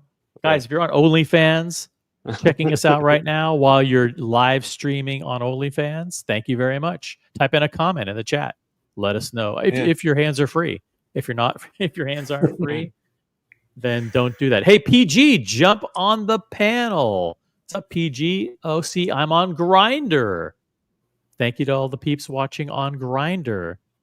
I'm actually on what was the one that was specifically Bumble that was made for women, where women had all the power to swipe and the men just had Yep. to sit there? That's what I'm logging Yep. in from. Now I have to open up the tab and see where all the live streams are coming up. We actually have one person on Hinge. I don't even know what Ooh, that is. What's Hinge? stay with lightweights. How many viewers on farmersonly.com? I don't see that. Nope, 0 right now. But we need to work harder, much harder. Who's the fucking dork using the RSS feed? That's me You too. don't have to be lonely. I'm actually, on yeah, farmersonly.com. I'm tuning in on ham radio. Guys, I'm going to drop Resident this. this telegraph. All he hears is boop boop boop boop boop boop. And he's just like, yeah. I'm going to drop the link to join the panel. Come on, it's late night Friday night. Hang out with us. Breaker. So we're actually, God, we shouldn't go down, Evan, we shouldn't go down this conversation. I'm starting to do some work in GMRS radio, and technically all those overlanders, correct me if I'm wrong here, that buy those GMRS radios, they don't do it, but you're supposed to have a license to operate a GMRS radio, right? Even like if you just get one in your car and everything, because that's the same band, like that's like ham radio. You're supposed to have a license, right? I'm not sure about GMRS. I know ham, you have to have a license. I'm not really sure. License. Yeah, it looks like there is. You're supposed Yeah, to you have need a a valid license. license from FCC. It's. I But mean, people it's don't. like super cheap. Yeah. Is that because you can like get on like police channels and shit? So I don't understand this technology, and now we should stop this conversation because everyone's going to drop off. That's line of sight, and I don't understand the difference between line of sight and CB radio, which just broadcasts out. And if you don't have a license, you won't connect with the people that rebroadcast and re-amplify your signal. So you're truly just line of sight. But now you're getting into levels of nerdery that I don't understand. I think I've told the story before that so if anybody watches in this community, Stranger Days, was that the show with the guy, the people in the other dimension? Stranger Things? Stranger Things, thank you. The brand was called Realistic. It was a Radio Shack brand. You know the brand of walkie-talkie that when they ride around on their bikes and they talk to each other on? So that exact radio that they use in the show, I had that exact one with the antenna extension. I had that exact CB radio. You get it from Radio Shack. And we had those because there weren't, like, the internet didn't exist. And at night, we would get on the CB radios and do a group chat, basically exactly like this, except it was over Citizens Band Radio. And we would do our homework on the CB, and we would assign out projects to everybody. And it was essentially a group chat. And we would just talk and say, like, Diego, you do problems 1, 2, 3. Evan, you do. Well, actually, what we would say is, Evan, you do problems 1 through 20. Diego, you do 21. I'll do 22. OC, do 24, 25. And then let me know what you get. And that's how we would do all the homework and the problems and the math. And like the readings, we would be like, okay, I'll read the first chapter. And it's public broadcast. It's Citizens Band Radio. So like if anybody had tuned on to channel 14, they would have heard a bunch of kids talking about the homework and what you were doing. And then you would buy when you bought that radio, you got 3 channels, which always started as 14, 9, and 19. 9 is the emergency channel.